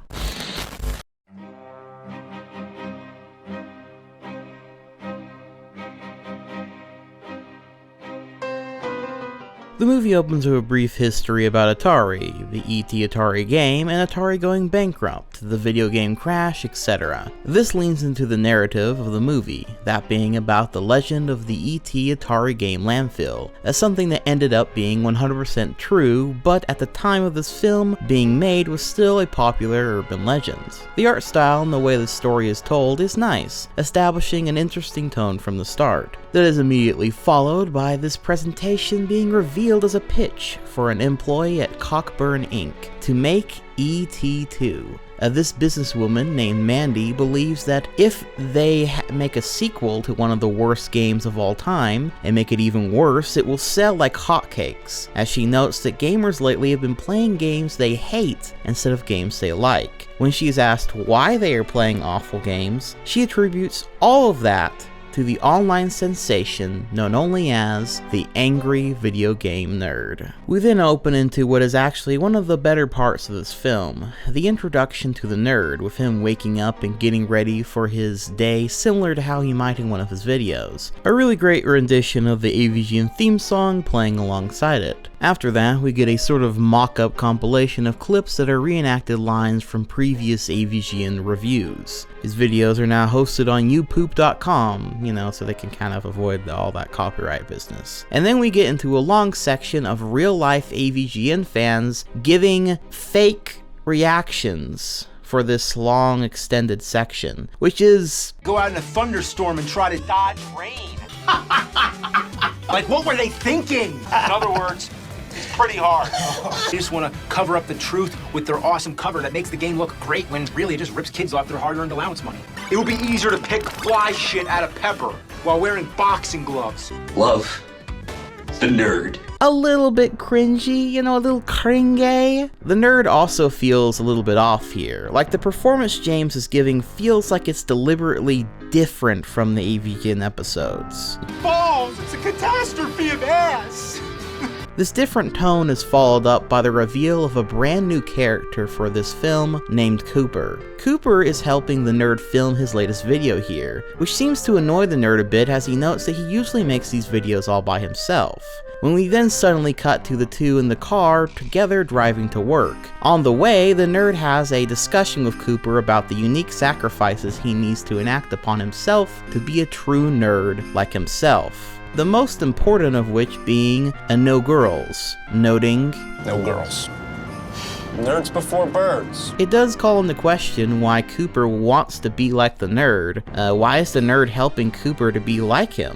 Why is the nerd being, well, for lack of a better term, nice here? The nerd is always pissy, violent, or at the very least dismissive of any person or character that he met up with in the videos, besides maybe Spider-Man, I guess. Which, by the way, now brings me to the part where I, Dylan the Night Owl, question my fucking sanity over the universe of this film. Okay, so this is going to get a little complicated, so try to follow along. So, in real life, I watch AVGN episodes. I enjoy them, and the nerd is a character played by James Rolfe. They are videos that are uploaded to youtube.com for me to watch. This should be a rather obvious sequence of facts, right? Okay, so in this movie, the nerd doesn't just exist as a character that dies when James stops playing him. The nerd is now the guy uploading the videos to YouTube. James doesn't exist in this movie. I mean, he plays the character of the nerd, but now the nerd is sort of playing out the side we don't see behind the camera, because you know, the nerd doesn't actually exist. Now, within this movie's universe, the nerd is a very popular internet figure. Not too far off of reality, right?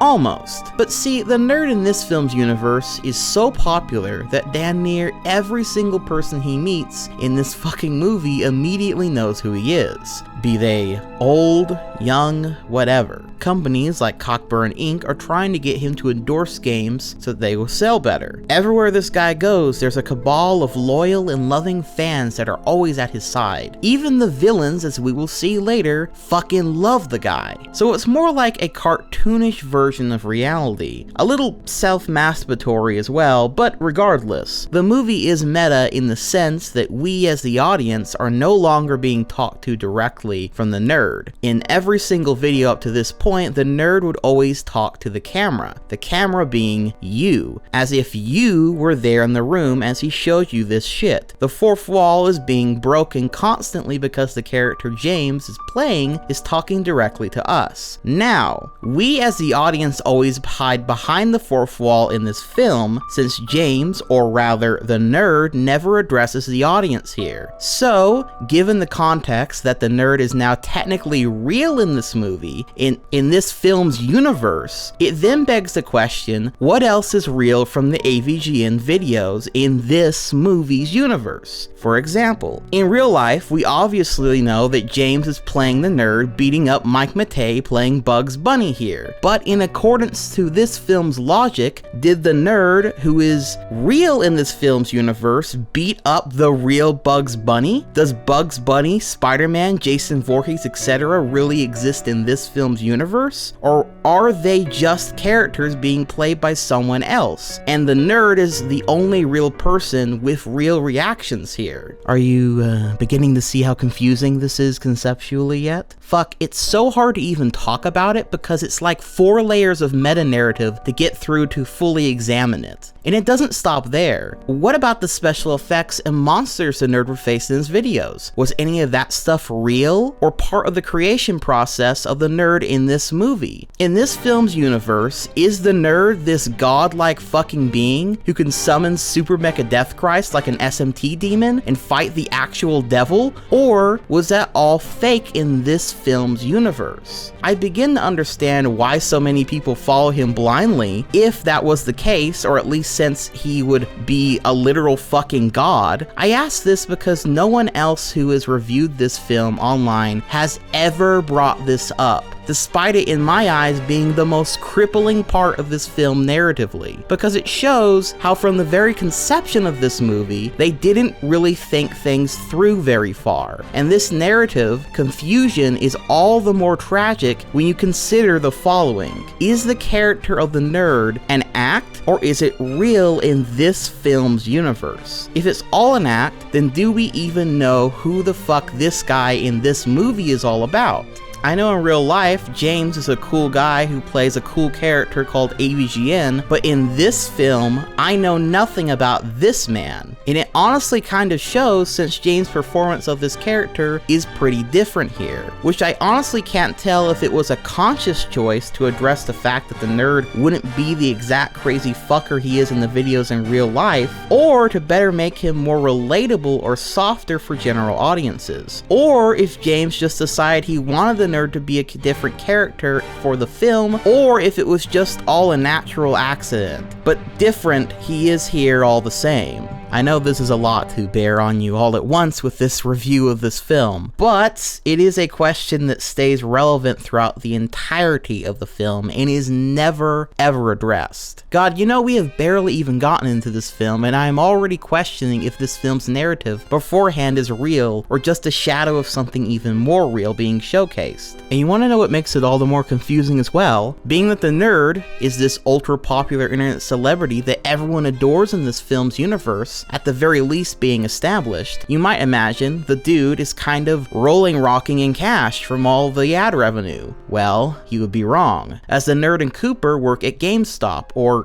Game Cops in this movie. Why would they work at GameStop if he's literally like the most famous motherfucker in this film? Like, seriously, there is a scene later where he walks into a random ass bar that he has never been to, and everyone is asking him for his autograph, and women ask him to sign their breasts, and the store he works at, every single customer who goes in there knows who he is. Why the fuck is he working a minimum wage job at fucking GameStop? It's never explained. Hell, it's not even joked about. Not even a throwaway line about him only making those videos of public service and that he'd never sell out for money or something. It literally would have been that simple. What a piece of shit. Anyway, Cooper makes some creepy comments about watching the nerd's emails, begging him, much like everyone else in this movie, to review the infamous E.T. game, which he always declines because he hates it just that much. Cooper also asks if the nerd has watched his videos yet. Have you watched my videos yet? No, what is it, Super Video Dude? No, man, it's Super Rad Video Game Dude. Yeah. But seriously, who the fuck is Cooper? Like, actually, who is he? He has never been in any of the AVGN videos, obviously. He helps the nerd with his video production, works the same job as him at the same hours, drives the nerd to work, is an obsessive fan of the nerd, and even tries his hand at making his own videos, which the movie takes careful steps to make sure you know are complete and utter dog shit, and that nobody likes Cooper's dog shit videos. He's either supposed to be a representation of Mike Matei, or maybe the audience? I suppose if James wanted the nerd to have a sidekick character, that maybe he just wanted to have like a mentor role in this film. It's not a terrible idea, I suppose, but even that doesn't really go anywhere. He's just kind of there to be the butt of the joke all the time because he sucks that much ass. He's the beta virgin compared to the Chad nerd. He exists almost exclusively to make the nerd seem cooler, as if the movie needed another fucking reminder just how cool and funny and well loved the nerd is. We also get a scene where Black Nerd Comedy comes in and re-explains the whole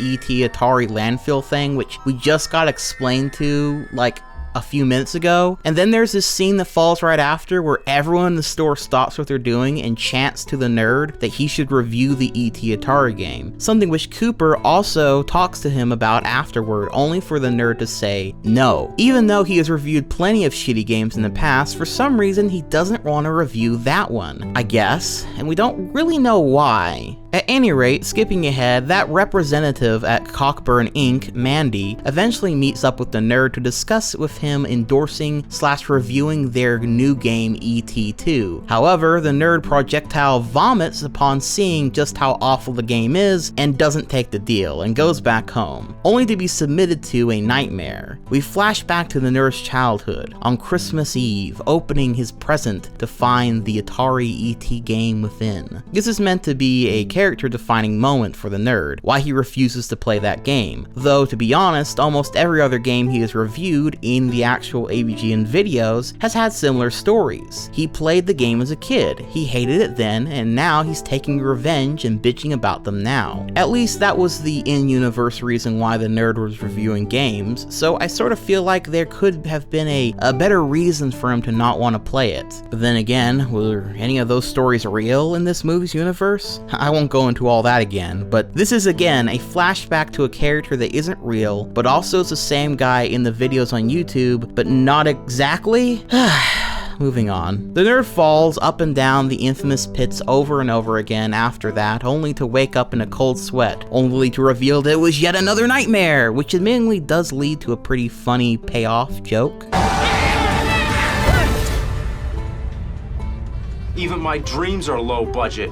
The nerd then finds himself inside an AVGN theme park, all about E.T. I guess. Then all of these devoted fans turn to zombies chasing after the nerd. I'll admit this whole sequence is actually pretty good with some nice cinematography, and is one of the more interesting bits of the movie, probably because James is much more comfortable in horror stuff. However, as far as getting some insight into why the nerd won't play the game, I'm still not really getting it. There is also the funny implications that all the nerd's fans are mindless zombies that will emulate anything he does or play or talks about, which is, yeah, I don't really know what to say about that message. But it certainly is a consistent theme thus far. Man, wouldn't it have been cool if they like gave a really cool, crazy, over-the-top reason why the nerd won't play the ET game? Like, maybe he played it as a child and I don't know, it had some kind of weird glitch or Cthulhu thing or whatever, and then the TV blew up and it like blew his eyes out or something.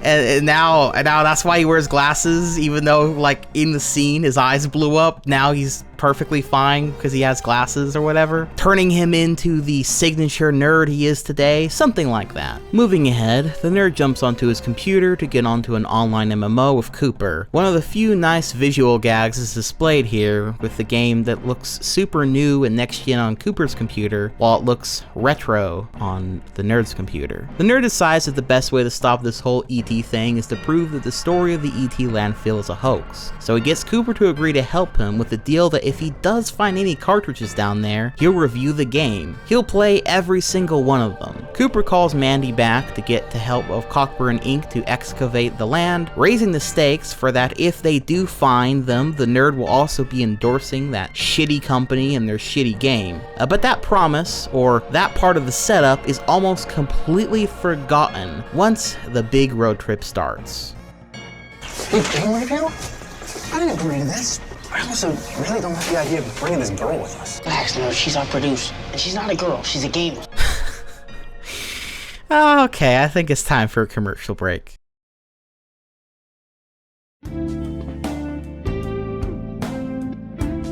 So, the nerd is based and gamer-pilled and doesn't like whammon in this movie. Honestly, that's one of the few things I think this film probably gets right, though. I mean, the nerd doesn't really ever interact with female characters in the original show, but hey, you know, he seems like the equal opportunity sort of guy. But anyway, we get to the road trip part of this movie. The nerd, Cooper, and Mandy all out for their own goals. The nerd wants to prove to the world that the E.T. landfill was an urban legend because he doesn't want to review the game for vague reasons and really cares about his fans who he thinks is gonna have their life ruined by playing E.T. or something like that. I don't actually fucking know. Mandy is here to record an AVGN video with the budget of Cockburn Inc. behind her and is pretending to be a cool gamer girl, but is actually just a businesswoman trying to callously get the nerd to endorse her company's shitty product. Wow, what a bitch. But hey, at least her motivations are pretty clear, I guess. Cooper, on the other hand, is here because he wants the AVGN to review the E.T. game and is rooting for that bet with the landfill to go his way. And yeah, that's pretty much it. He just wants the nerd to hurry the fuck up and review the stupid Atari game already, which is, yeah, it's pretty relatable actually.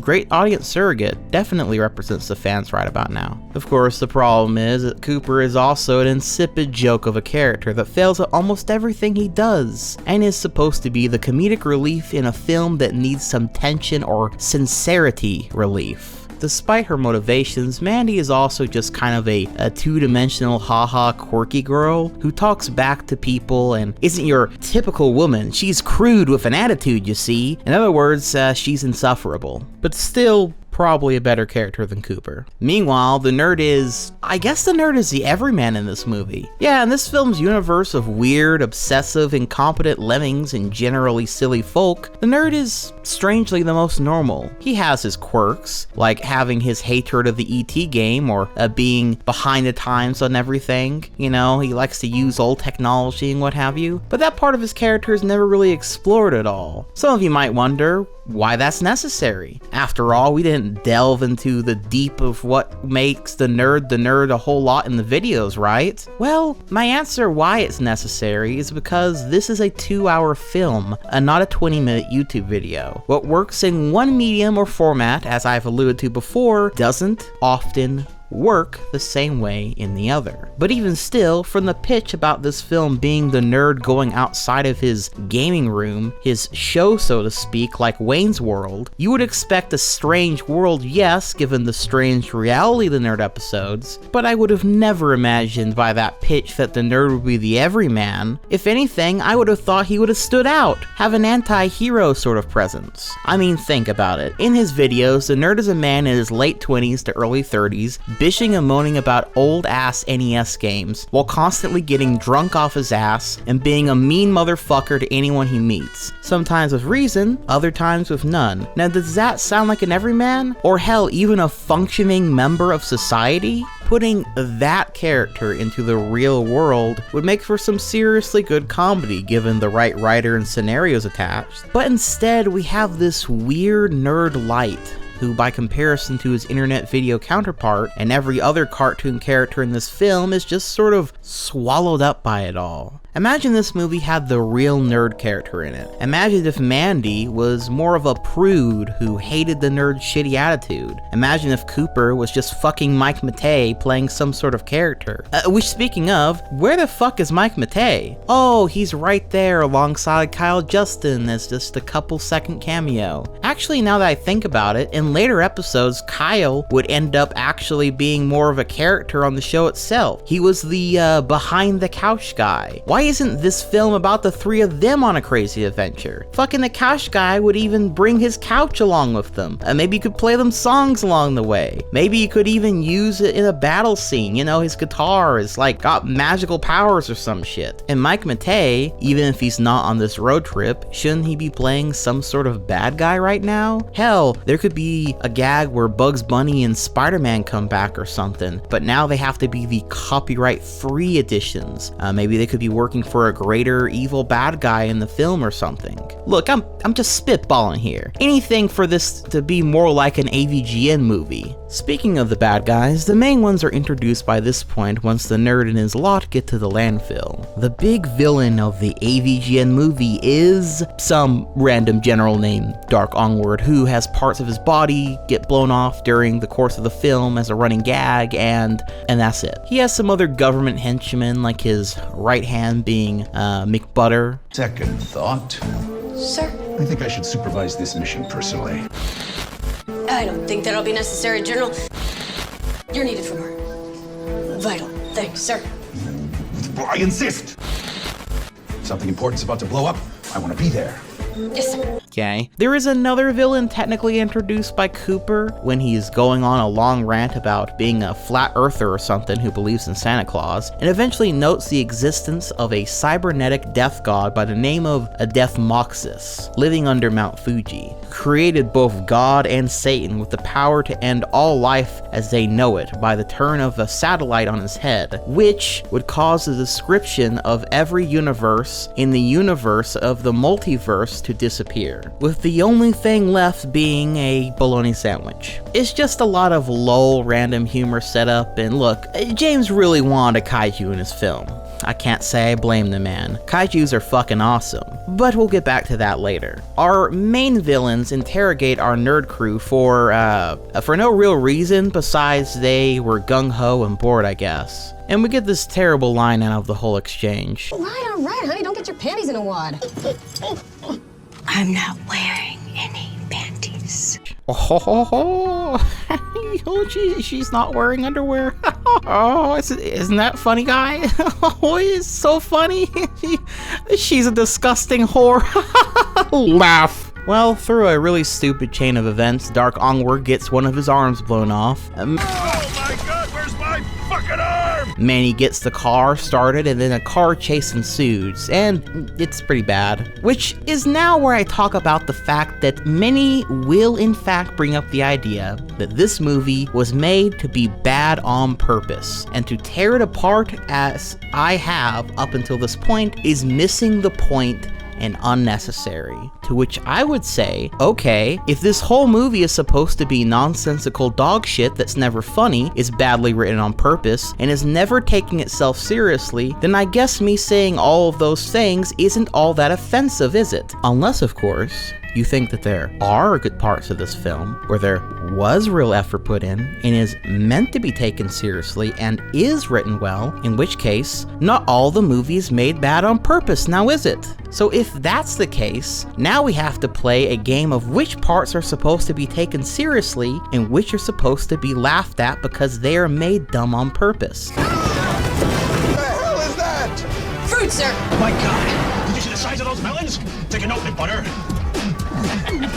Because I gotta tell ya, it's not easy to spot here with that mindset. Now, there are definitely some special effects and the like, which yes, are meant to imitate a cheap sort of special effects style as seen in something like a home movie or a low budget movie or a B film. But, I mean, this is technically a low-budget film, so it's not like they had a choice to do that otherwise anyway. But on the whole, I don't think James' grand ambition was for this film to be seen as a shitty movie done shitty on purpose. That's just a dumb defense. Plus, even if he did, that doesn't shield it away from criticism anyway. No, it's clear James has some grand ambitions for this film. They spent so long editing the entire thing together. If it was all meant to look shitty on purpose anyway, why go through all that effort? I mean, really. Not to mention, this whole thing was backed by a crowdfunding campaign, and if you remember earlier, this particular clip, when we're shooting and things were going wrong, it's like, fuck, you know, this is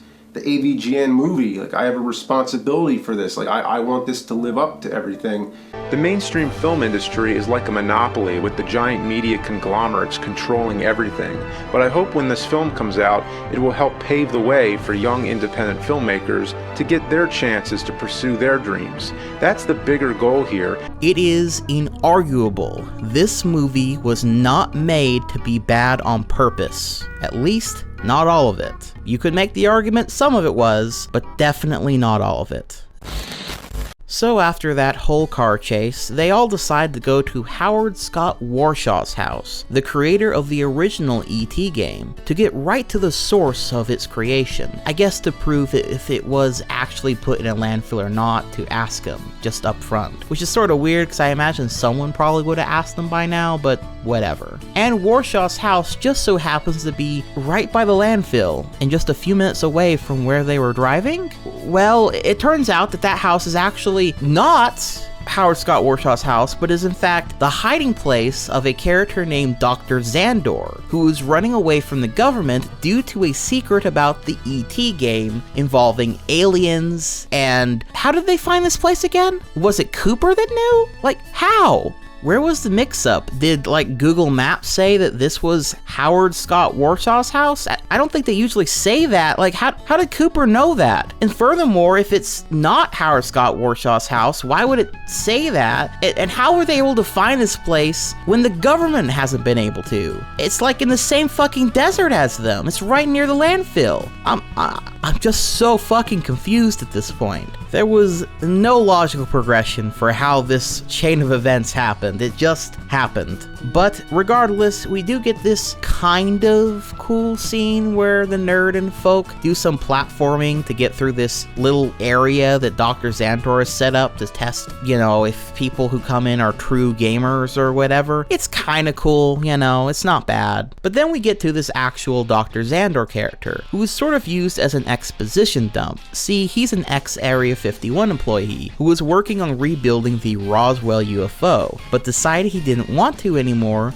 due to him believing the world wasn't ready for that. So he quit and couldn't find work, so he got revenge on Area 51 and the government by helping Warshaw when he was making the E.T. Atari game. See, Warshaw only had 5 weeks to finish the E.T. Atari game. This is actually kind of true to real life. And so Warshaw helped him create the game for it to be a finished product, but it secretly now had a perfect blueprint for Area 51's base within the game's graphics. So then it was the government that recalled all the E.T. games instead of like Atari just getting rid of them because, you know, no one was fucking buying them because it was a shitty game. And they had them all put into a landfill. Oh, and also Dr. Zandor stole the original Roswell spaceship parts and replaced it with tinfoil, and it turns out he didn't do all of this for just revenge, but also to help the alien from that said spacecraft, who I guess he had become friends with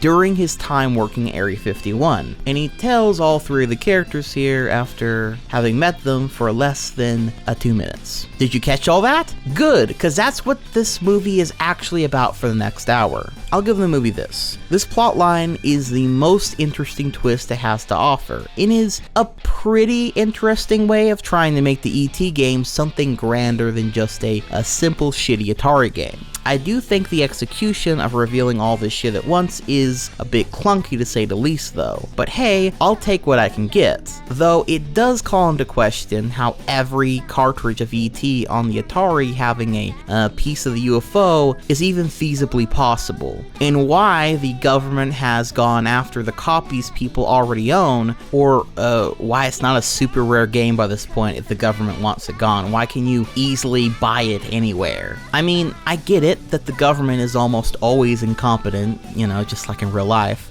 But then there's this other question. If no one except for Zandor even knows about the Atari game being a vague map of Area 51, and all of these years later, no one has ever figured it out, why was it even worth throwing away or hiding in the first place? Did they never renovate Area 51 in all this time either? And remember, they don't know about this Atari game having all the pieces of the real UFO in it. They think they have the UFO right now, which is just a ball of tinfoil. It's just all so stupid. I'm sorry, it's just so fucking dumb. I wanted to give the movie something, but it's just too riddled with plot holes. Regardless, the nerd and his lot decide to stay the night at Xandor's. The government somehow having found out where they and Xandor are, even though they have been looking for Xandor for years now, and haven't found him, even though he's living like a couple miles away from them, and they only just found him right now through a camera that's in Xandor's house for some reason.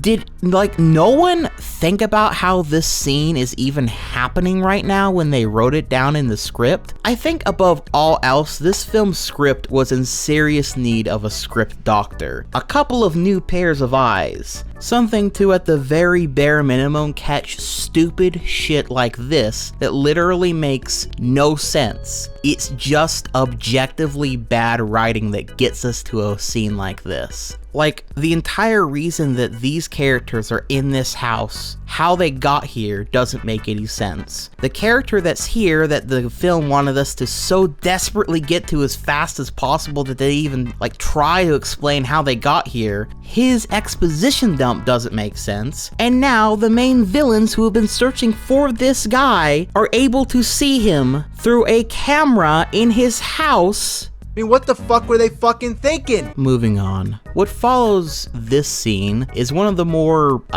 interesting parts from this film, where the nerd and Mandy have a moment together, where they play video games, and from the other room, it sounds like they are having sweaty, ugly, raging nerd sex. It is surprisingly awkward, which, if that was the intention, well done, I suppose. It looks like You're a I cheater. won. You cheated. Skipping ahead, Mandy gets a call from her employer about the whole getting the nerd to review this game stuff. She loses the signal though, and ends up needing to go outside to get a better signal, which then leads into her getting apprehended by McButter and her men. And trust me, this will lead into a B-plot that is one of the worst, most unfunny, boring parts of this entire movie. Take me to Dr. Louis Xander. What a piece of shit. See, Butter wants Mandy to take her to Xandor's house, which is an interesting thing for her to want, considering that Mandy didn't go that far from the house, right? Like, it should literally be within walking distance of where they are at right now. What's more is they already have spied on Xandor earlier, somehow through a camera that was there for some reason, which they knew was there for some reason, so through this information combined, shouldn't McButter already know where Xandor's house is? I mean, McButter is literally driving there. She's so close to the house right now. Why would she be driving out in the middle of the desert if she didn't already know the location? How is she this close? Why else would she be in the desert at night? She already knows where he is. That's why she's here. So why does she need Mandy to point it out for her? Mandy will proceed for the next part of this film to have McButter and her men go on a wild goose chase to fucking nowhere because of this, yet again, stupid, objectively bad writing moment. What a piece of shit. Well, anyway, then Cooper and the nerd find her big glasses that she's been wearing this whole time. They were in fact fake, and that she was only pretending to be a gamer, leading to, I'm gonna admit, one of the only jokes I kind of laughed at this movie. I feel like such a fool. The moment you share your joystick with a girl, they break it. Too bad it's followed up by Mandy driving McButter and her troops all around to stall them from Xandar's house when they were right there last night. And just look at this. I mean, really look at it. 1. Why is Mandy the one driving? 2. Why haven't they taken more extreme measures to make her take them to Xandar's house if they somehow don't know where he is, even though they were right next to it? And 3. Why is she driving the fucking car? I mean, really, is McButter literally brain dead? So now there's a convention that literally happened overnight in the desert, full of crazed AVGN fans. Dr. Xandar says something about a prophecy being fulfilled. Prophecy is almost fulfilled. I'm telling you, Mandy, you've been running me ragged all day long. Howdy. Mind grabbing a family photo? No. Come on, right here. No, That's good. Everybody get in the picture. It's gonna be cute. We do get a cool couple of second cameos of Mike Matei and Kyle Justin with a little song by Kyle as droves of nerd fans come in to sit in the middle of the desert to play E.T. 2, I guess. It's amazing just how dumb all of the nerd fans are in this movie. Like, I almost understand why the nerd feels the need to protect them to such a crazy degree. These insipid man-children would be dead without their rolling rock guzzling god. Then we get a few more scenes of Mandy taking McButter all over the place, including Las Vegas.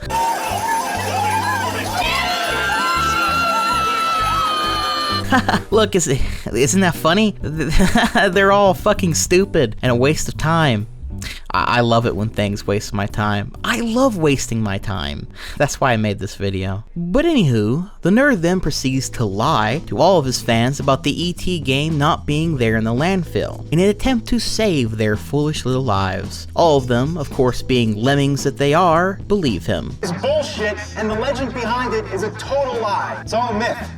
You can all go home now. Oh man, the nerd just said this is bullshit. Dude, when the nerd says something is bullshit, it's bullshit. You know, I hate to stop the movie again, but it's times like these where I like to ask a question based around a work's established reality, in which, if it just so happens to break that established reality without explanation, it would, be, you know, objectively bad writing. If it really is this easy for the nerd to convince all of these zealots that the whole thing was fake, and that E.T. wasn't worth their time, how come the nerd never fucking did that through a video saying just that? We literally established from the start of the movie that the nerd is known by pretty much everybody who's anybody, that they all love him, and nothing in this film has contradicted that. If he were to say, yeah, no, it's bullshit, I'm not gonna review E.T. because it's not worth your time, it's a stupid game, and the landfill thing was fake, would there be any question?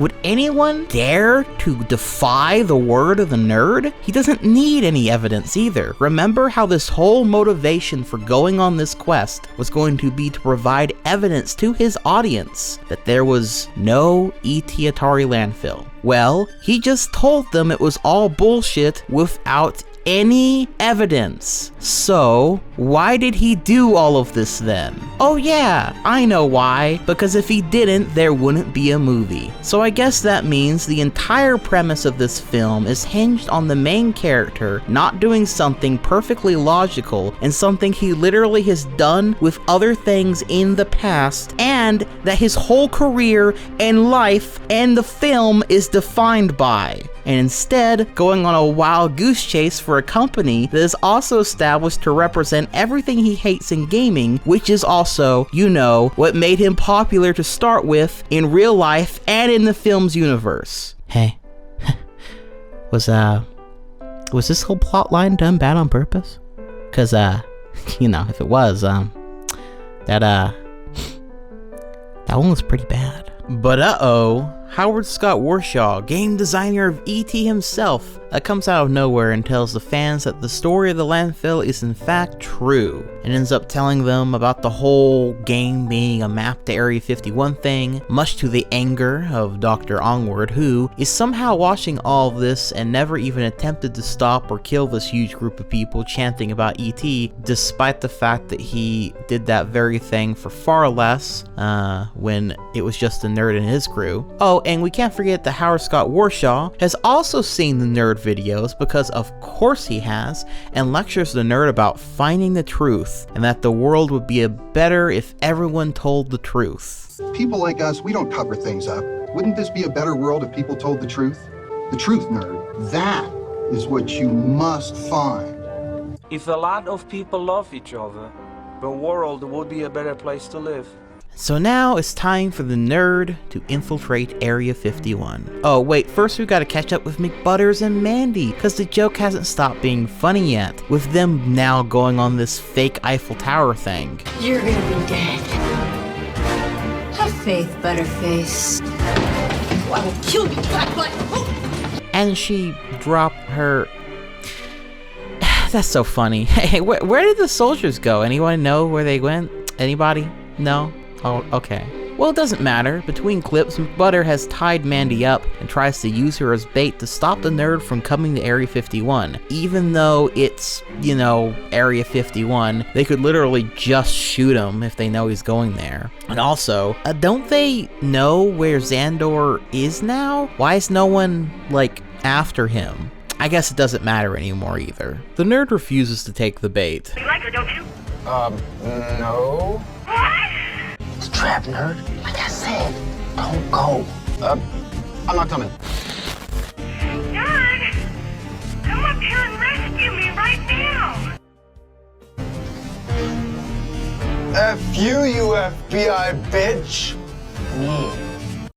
Much to Dark Onward's chagrin, and is now mad that the diversion for them to save Mandy didn't work, which, by the way, the nerd actually didn't really refuse it, he just was convinced by Cooper to not do it, which is, you know, kind of lame. But then, Dark Onward's lackeys come and show him some AVGN episodes, which, you know, they all of course love and laugh at, because he is the angry video game nerd. After all, beloved by all, even those who want to kill him cannot resist his nerdy charms. And then, just to really top it all off, they see the super rad gamer, Cooper. And of course they hate him, because Cooper is a failure at everything he does, unlike the talented and always beloved James, I mean nerd. You know, it actually would have been a kind of funny subversion if Dark Onward didn't like AVGN and instead liked the fucking super ace gamer Cooper, but that would imply somebody likes Cooper over the nerd, and that can't happen. Ever.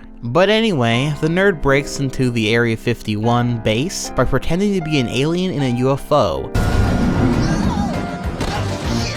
Then the nerd gets into this big scuffle with a couple of nurses, finds out that the inside of Area 51 really is just like the ET's game level design. Then he gets captured again and has a controller strapped to his hands by Dark Onward. Huh, and this actually feels a little bit more like a nerd episode, momentarily anyway. We then get a scene between Dark Onward and the nerd, an attempt being made to connect the protagonist with the antagonist, since they both want the world to be rid of this terrible game. You hate this game, don't you? You see, we're not so different, you and I. We stand for the same thing. A valiant effort, but it's sort of a bland way to connect them. But before we let that develop much more, we need another scene of McButter and Mandy, with some of the most 7th grade cringy writing I have ever witnessed. I told you, Butch Barbie. I know nothing. I'm not one to care about shit like this. Hell, I guess I don't actually care that much, but for the sake of pointing it out, it's very clear that neither James or Kevin knew how to write female characters whatsoever. Now, being perfectly fair, I don't know if the male characters are exactly written any better in this movie, but the female characters are just... You give us the old games, and we'll make sure that this new game is a success. Beyond your wildest dreams. Awful. Well, past the useless shit, Dark Onward wants the nerd to convince his loyal fans to send all their ET game carts to him, and I guess McButter is trying to convince Mandy to help them in recovering the carts as well, I guess. The nerd refuses to help Dark Onward because I guess he has to show the truth, such as, you know, like Howard Scott Warshaw said, and Dark Onward then describes he's gonna exploit the nerd's greatest weakness, the love he has for his fans. by blowing them all up. The nerd, however, says that Xandor is in that crowd, and he's the only one who knows where the UFO space medal is. Cooper somehow gets the ET alien to escape from its prison at Area 51 through playing the ET Atari game, and then Dark Onward decides then he's gonna blow up Mount Fuji because it represents Atari, I guess, which then leads to the awakening of the Death Moxus as foreshadowed by Cooper earlier. Oh, and the alien then escapes to help the nerd break loose of his binds, and then the two of them get chased by cardboard robots in the process. Dark Onward loses another one of his arms, closing a door. Yeah, there's a lot going on. If you couldn't tell, this is the part where the trailers made this movie actually look kind of fun. A lot of the big trailer-worthy moments are within this span of these several minutes, where you can see a ton of practical effects on full display, actual goofy-looking characters and designs that you can clearly tell was made to look silly on purpose. And for a moment, the movie almost comes close to being that charming indie film that I really wish it was. But then we have the finale. We see the nerd and the alien take off in a jet in their escape from Area 51, and we end up getting to one of the few charming nerd callbacks. Either we refuel or we land this thing. Well, I don't even drive a car, so how am I supposed to do this? You want to know what happened to me last time I tried? Well, you ever seen me play Top Gun? Meanwhile, Death Moxus starts to wreak havoc around Japan, and it's here where the alien tells the nerd that the whole world is a video game, a game that he himself made, and that he came down to try and settle the game down since we invented the nuclear bomb. So on top of that, Death Moxus is the alien's dad, and if he finds out that shit's as bad as it is, he's gonna turn the satellite dish on his head and erase everyone from existence. So Dark Onward tries to find Xandor in the crowd for hours, I guess, and Death Moxus starts tearing up random shit around the world. The nerd tries his best to land the plane, and then Maddie tells McButter to untie her so that they can... Okay, bitch. Come over here and untie me. Let's see who can fuck up who. Which she actually does for some reason, and then they both start fighting, and then Mandy says one of the worst fucking lines in this whole movie. Now I thought I could get through this without objectifying myself in a sexy catfight. But it looks like that's impossible now.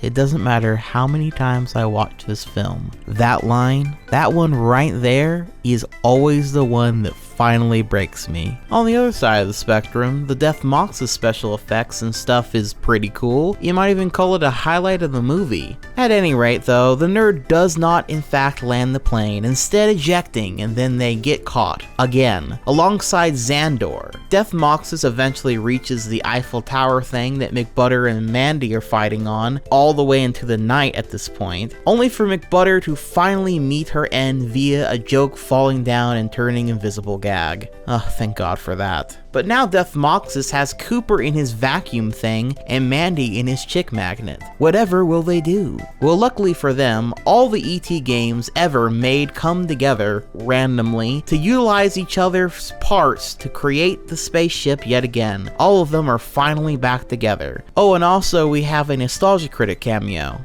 And what does he do? Ah yes, the sound of a hyena being violently violated in the ass by an elephant. That's our critic. Anyhow, the ship is back together. The nerd goes alongside the alien, and Dark Onward presses onward through the dark to take down the ship only to fall into a pit and die. And that's it. That's the end of his character. Well, that was pointless. Is his name Dark Onward because he dies going onward into the dark? I mean I thought it was a weird name going into this, but could it actually be all for the sake of this joke? Whatever, he's dead. Kind of anticlimactic though, I must admit, but maybe they're saving the real battle for the finale with Death Moxus. I mean, the nerd has fought the devil, evil robots, and all sorts of random characters and things before, but they have at least established Death Moxus as a real threat, something to be taken somewhat seriously. Maybe the UFO has like a transforming stage. Yeah, it turns into like a mech and he uses it to fight Death Moxus. A cool kaiju battle. That would be sick, and I know how much James loves Godzilla and Gamera and shit. This is probably gonna be great. Imagine if you were Death Moxus and knew everything there was to know. But if there was one thing that maybe you haven't thought of in a while, one thing that nobody could ever learn, one indescribable, far-out, unimaginable, fucked-up enigma of nature, way outside the boundaries of existence. Maybe if I could direct his attention to that, he'll go away. Oh. So they have to come up with a cool idea that will interest him. Unconventional, you know, but this could lead into a great joke and punchline. I would have preferred the kaiju fight, obviously, but I wonder what thing they're going to come up with to distract him from destroying the universe. What kind of joke could it possibly be that would get him to... Whoa. Now that's some heavy-handed symbolism. Okay, heavy-handed symbolism for what exactly? These are all people he doesn't like, I guess, but yeah, I'm still waiting for that joke.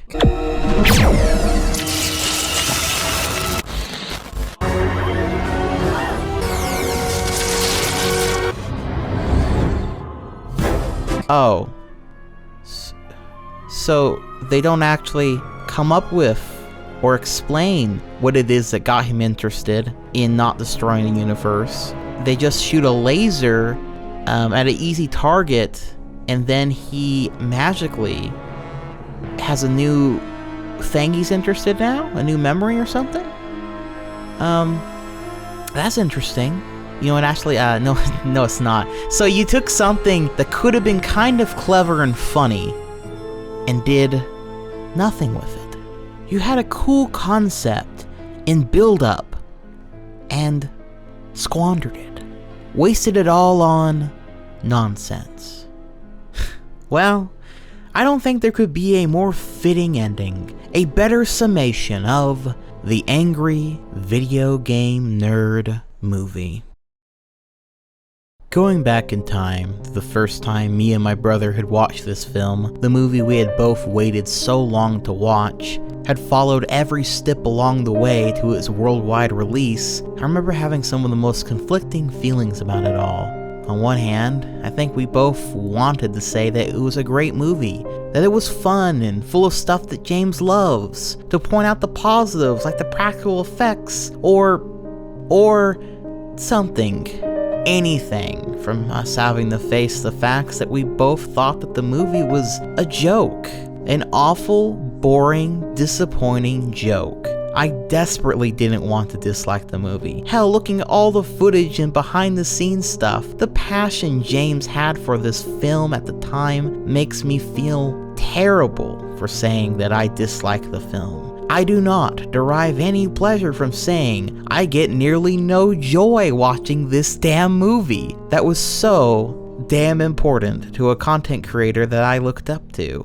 However, in taking my feelings out of the picture, in looking at this film objectively, it's a colossal mess. From the subpar acting, the plot hole and at times incoherent and lazily written script, badly written and in the nerd's case misunderstood characters that are two-dimensional at best and an excuse for an ongoing tired after the first time joke at worst. So how did this happen? Why was the result of all this hard work this mess? Well, there's a few reasons for that. Number 1. James' ambitions clearly didn't match his budget. $350,000 is a pretty decent crowd-funded budget for an indie film. You would think, right? Sure, but not if you're trying to make a special effects heavy pseudo-action movie and film the majority of it in LA. James and co-writer Kevin wanted to create a movie just like all the big professional directors, which meant filming down in Hollywood. Only problem with that, filming there costs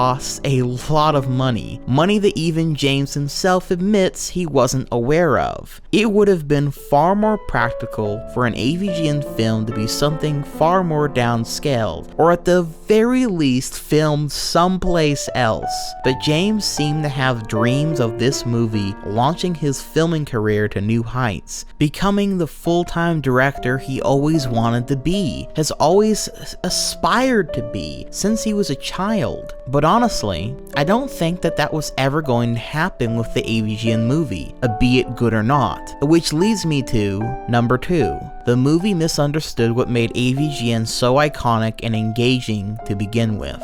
Many would say the game reviews were the most iconic part of AVGN, which you would be mostly correct. But the other, more important part of the nerd is how he reacts to things, how obsessed, angry, and ultimately trapped he is in this cycle of playing and reviewing shitty games. Many might argue that that's not all that deep, it's just an online internet angry man after all. What's there to know? Well, that's just it. He is in many ways the original internet angry man, and I'm not sure this was a character James or Kevin thought would translate well into the big screen. Why else would they turn him into the everyman that everyone loves, and that cares for everyone deep down, and that compared to all the weirdos in this world isn't so bad after all? I feel like most people who have watched The Nerd back in the day would agree that if his character was thrown into the real world, like our real world, he would stand out a bit. Mostly in a negative way, since he's an angry, obsessive drunk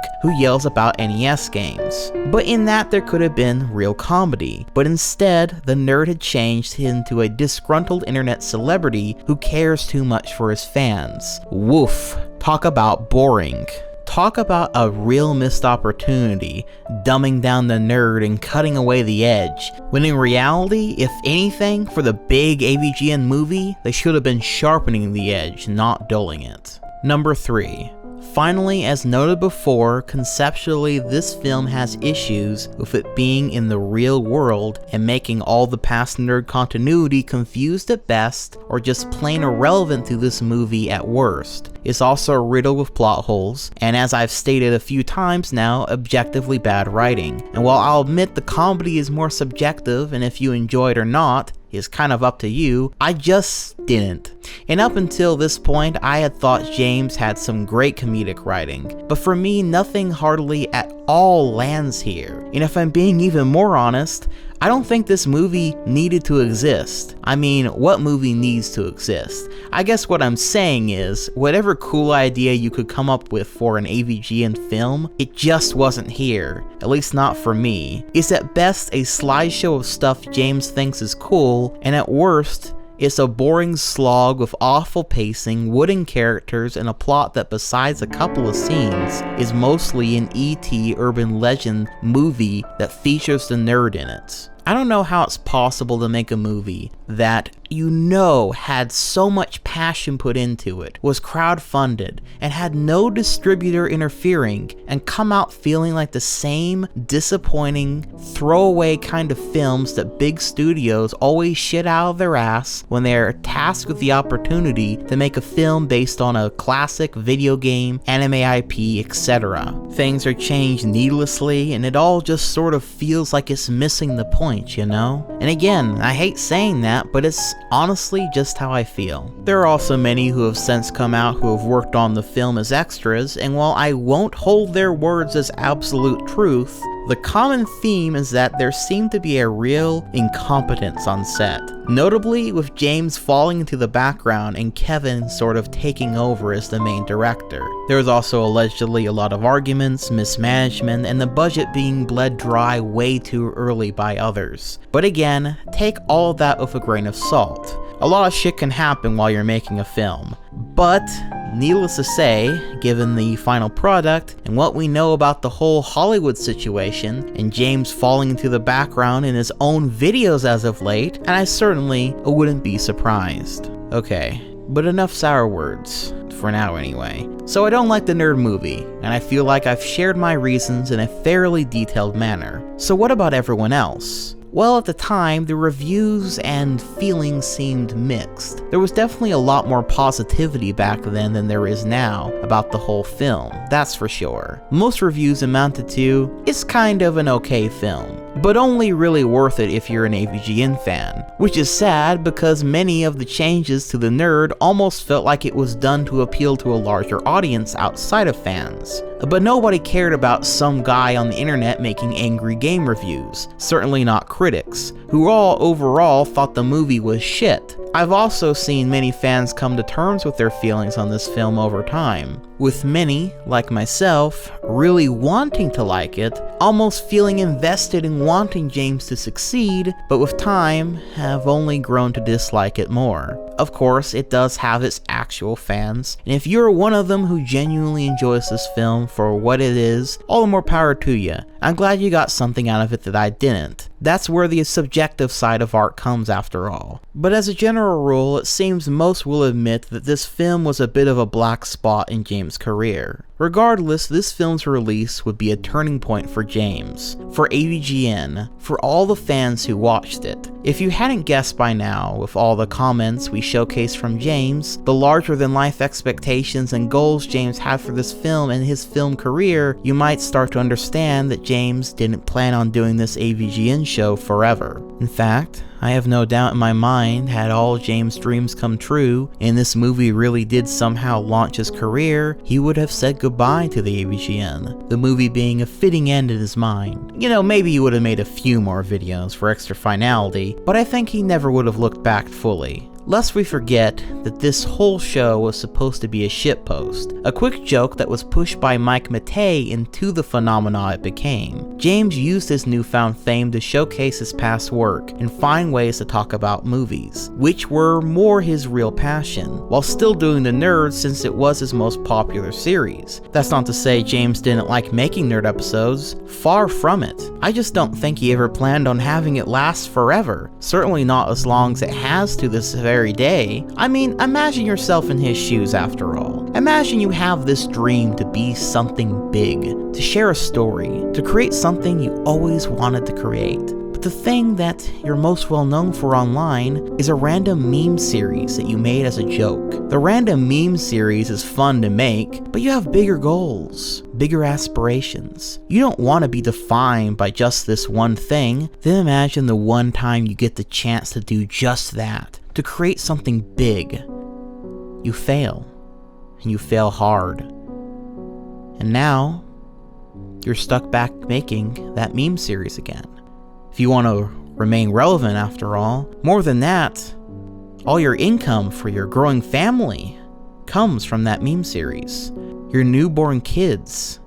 And so, you have to let go of your lifelong dreams and keep making that meme series.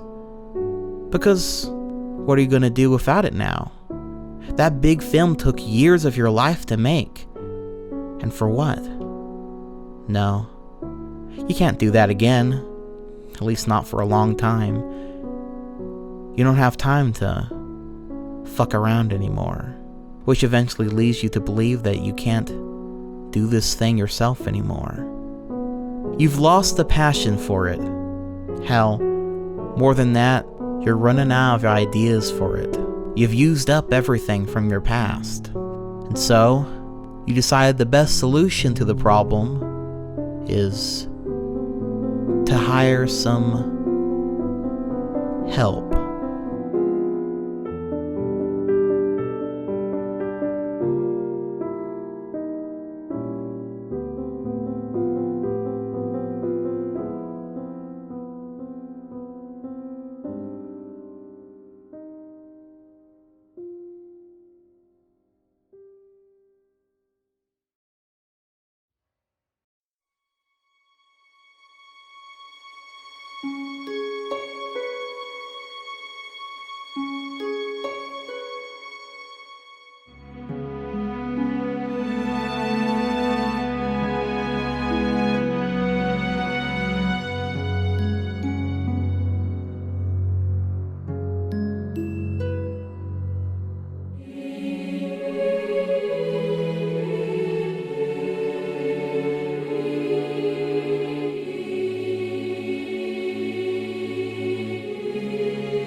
Well, it's been a long road, a real blast to the past, but I think it's time that we stop looking at the past and finally start standing in the present. We've looked at this series through its simple roots, to its influential rise, to its first major low point. But what about now? Well, AVGN is still, to this very day, a very popular series, one that still has love and support by many fans that might have been watching this series for over 15 years now. But how do I feel about modern AVGN? Well, it's complicated. I love Angry Video Game Nerd. I've spent 3 hours talking about why I believe it still holds up even to this day, how it's influenced me as a creator from an early age, and also how it influenced the internet and online content at large. I've bitched and moaned about the AVGN movie for an hour and a half and how I think James could have done so much better than what the final product ended up being.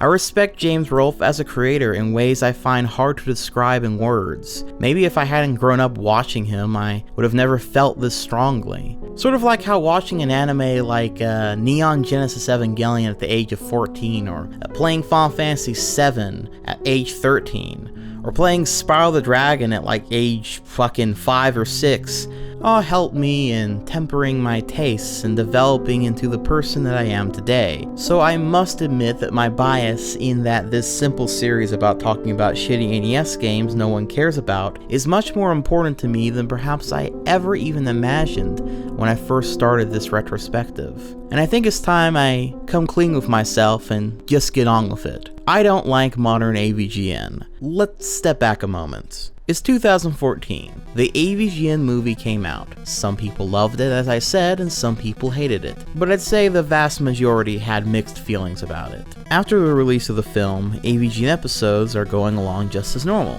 There's a Beetlejuice episode around Halloween time. The 12 Days of Shitmas, that is 12 back-to-back episodes of AVGN Christmas, and other related stuff.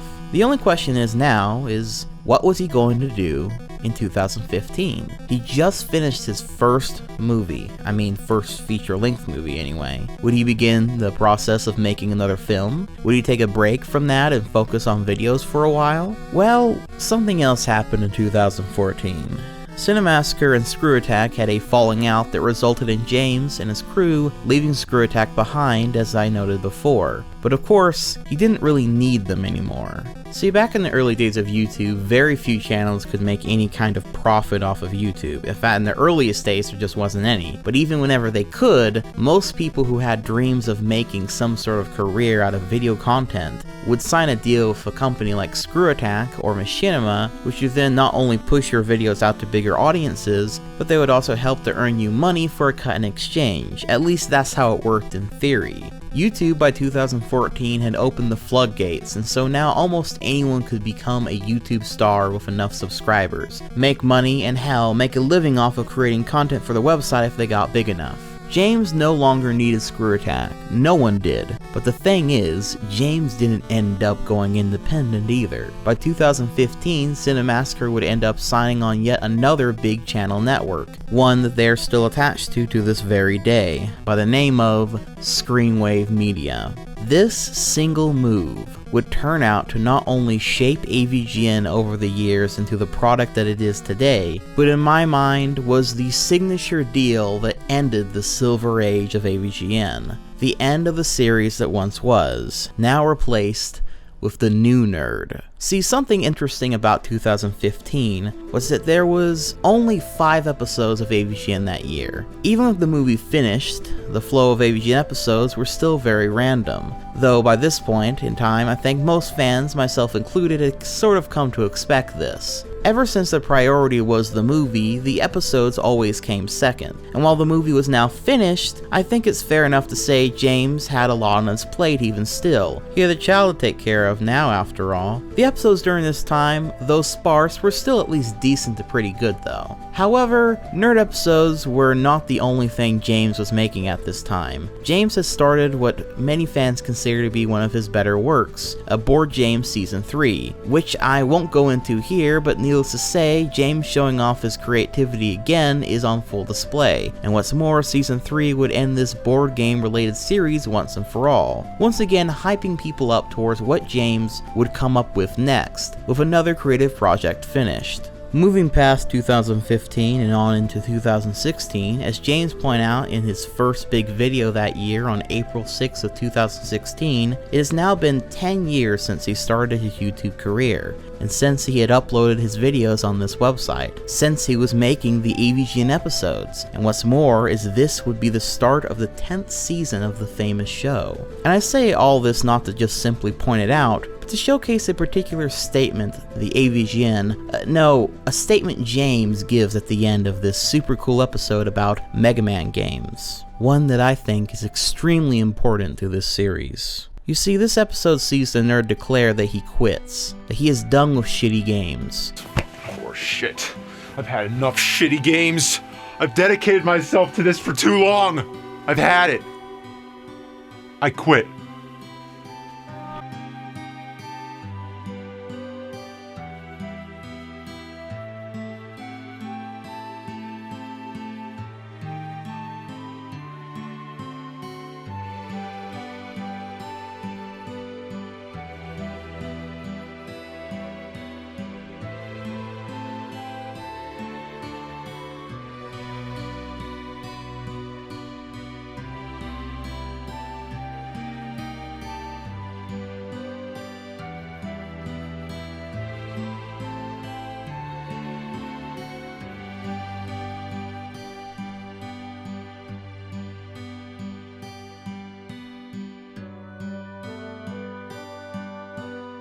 Only to then go back in time to see his old self reviewing shitty games. Or do something wild, like get a tattoo on my face of a goat holding up a baby snorting cocaine off its penis. And most important, celebrate your independence not to play shitty fucking games. Oh my God. Who are you? I'm you. I can see that. How'd you get here? I don't know, but I remember this. Yeah. I don't know how else to say this, but I'm from the future. There, I said it. Really? Do I get the goat tattoo? Obviously not on your face. Look at this old setup. You know, with the original NES model, you can't play European games. You gotta get your RF shit modded into composite. Still blowing in your cartridges, you gotta get your... Oh, whoa. Why is that there? I don't know, it just sits there. Get rid of it. Why? You'll know by episode 100. He tries to convince his past self to quit now instead of wasting all his time in life on this shitty, fruitless task. He gives insight to his past self about the future, until his past self gives him some insight of his own. I am dead fucking serious. Dead fucking serious. Yes, you are. I must be drinking too much. I ain't seeing this, man. Drinking too much, yeah, but you are seeing this. I'm you from the future. Right. And I need your help. Does this have anything to do with Dr. Jekyll and Mr. Hyde? No. But it concerns shitty games. Good. Anything but Jekyll and Hyde. So tell me, how far into the future do you come from? A month? A year? About 12 years, almost. What, are you fucking kidding me? And you're still playing shitty You didn't play Jekyll and Hyde again, did you? No, never. So there you go. Proof that it sucked back then.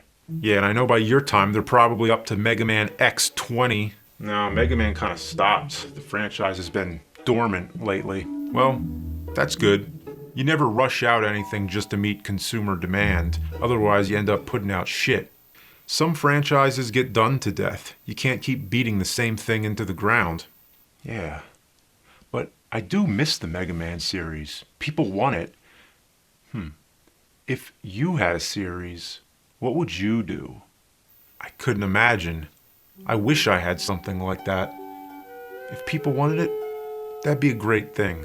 You can't do the same thing all the time or else it gets old, but every now and then, it's good to bring it back. Thanks.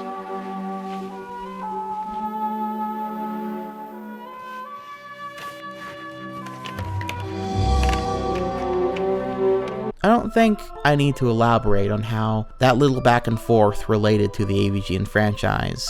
By this point in 2016, I was no longer a kid watching these episodes. I was an adult. I was around 20 or 19 years old. I had lots of YouTubers, writers, artists, ideas, and influences in all life pulling me all sorts of ways. I was different from the kid who watched AVGN episodes on his PSP late into the nights of 2007. I was almost 10 years older by this point. I remember whenever I watched this episode, I thought about how many years James has done this series, how through everything I was going through in my life, his videos were still an event for me and my brother and hell, my whole family in some cases, and how this episode's message of the series coming back once in a while made me think just that these were now a special event, not an every 2-week affair, not a once-a-month affair, not even a consistent affair, and I was okay with that. It sounded as though James had other things he wanted to do, that he wanted to put his focus on. And indeed, there was yet again only 5 episodes of AVGN that year.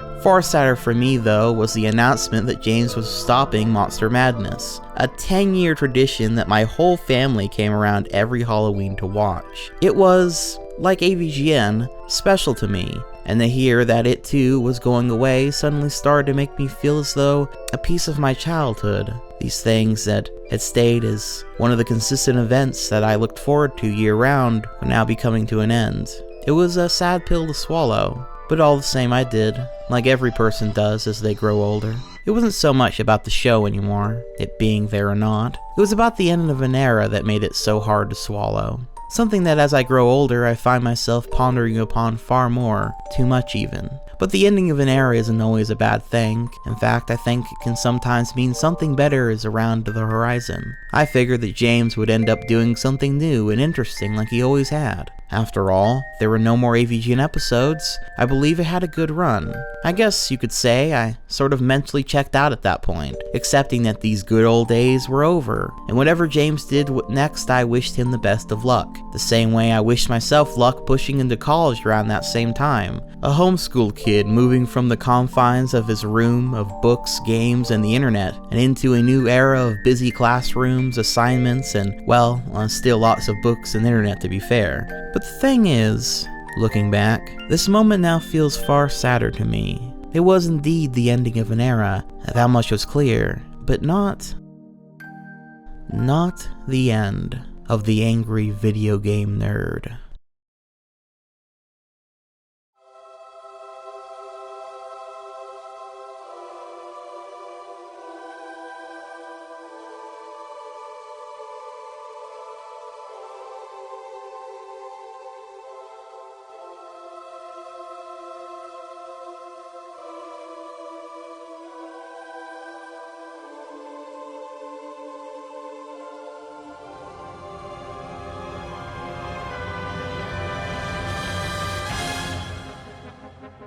If Season 1 was the Primordial soup phase, and Seasons 2 through 4 were the Golden Age, I'd say every season after this up until the end of 2016 was the Silver Age. Full of great to decent stuff, even if it was uploaded sporadically. It was, on the whole, still quite consistently good. 2017 is then when the new age of AVGN begins. The Age of Screenwave. Now, if you're not super familiar with Screenwave Media, they're essentially a media agency that focuses on advertising content creators, brand outreach, and creating indie games. The company is owned by Ryan Schott, a former Cinemassacre employee who managed their website early on. Essentially, Screenwave's main job is to help run/manage other YouTube channels, such as Gaijin Goomba, The Living Tombstone, to name a few. Screenwave Media also owns the Too Many Games Expo, as just another detail. All that being said though, it was clear that AVGN was one of the biggest and most influential series Screenwave had under their belt by this point. And on the surface, all they generally do and did at first was help manage the channel,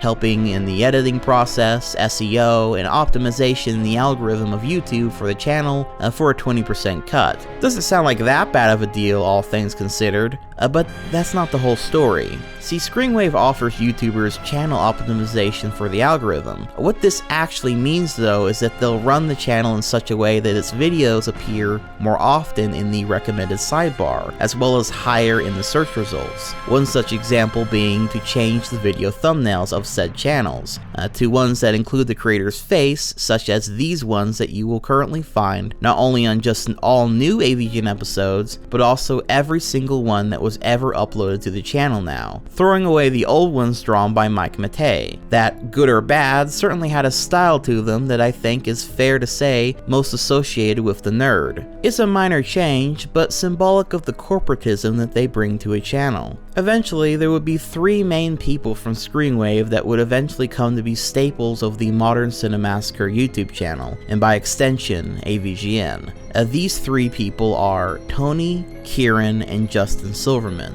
Tony was the first of the people James and Mike hired to help them edit videos, and is most well known for this and his own channel, Hack the Movies. Kieran, on the other hand, would end up having one of the most important roles for the channel going forward whenever he was hired, and is someone that we're going to get into more in a moment. Finally, Justin Silverman has been around online for years at this point. He has his own channel. He used to host a channel called Silvermania, which is an interesting experience to say the least, and he has quite a bit of a dark past online that we will be getting into shortly, but his current role at Cinemassacre is as a producer of sorts. I mean, he does other things, but he is an actual producer at Screenwave Media, so he's a pretty important figure. 2017 was a wild year for Cinemassacre. It was around this time that a lot of the controversies and dividing of the fanbase started happening around the channel. James, and by extension Cinemassacre, are often lauded online for never having any controversies connected to them. Many will contrast this with the likes of Nostalgia Critic / Doug Walker and Channel Awesome, which over the last few years have been connected to nothing but drama and infighting among many other new infamous moments of what us night owls like to refer to as cringe. The truth, however, is that Cinemassacre has been connected with quite a lot of controversy over the last few years. They have just been much better at hiding it away by never really acknowledging it to a point, which to be fair is probably one of the best moves on their part. But it doesn't change the facts that under the surface, the entire channel was being dismantled and rebuilt at its foundation. As of late, that was recently very much confirmed and showcased in embarrassing fashion, but we'll get to that in a moment. Around the time that the thumbnails of the AVGN episodes started changing, longtime members of Cinemassacre such as Kyle Justin, the guy who made the fucking theme song and was behind the couch guy in quite a few episodes of AVGN, had left them behind for unclear reasons out of the blue. I'd like to think that he left on good terms, but obviously since it was never addressed, no one really knows for sure, which is in stark contrast to Bootsy's departure. Alright, today Bootsy and I are going to be playing a game called Luigi's Chronicles 2, which is sort of a mod hack of Super Mario Bros. 3 for NES. And allegedly it's a very, very difficult, almost comedically difficult game, so we're just going to play it for a little bit, see how hard it is. Bootsy, or Bootsy Spankins, is a longtime friend of James, going back to their college days, though he had been friends with Mike even longer, since the 4th grade apparently. He is also a character in the Board James series known as Bad Luck Bootsy. It's Tornado Rex! Wow, race to the top, but beware of Tornado Rex. T-Rex! Wow. To high winds and high excitement. You know, this would be better though if we had somebody to play it with. Yeah, let's get somebody else. Hey guys, can I play? Bad Luck Bootsy? Oh, Bad Luck Bootsy. You had to He's an asshole. He's a dude he had. That dude like fucked a frog one time. Fuckface. He's an idiot. He sucks his own dick. Oh, come on. Ugh. Bootsy. You know that one time I almost had that Rubik's Cube solved till you came along and fucked it up. It was an honest mistake.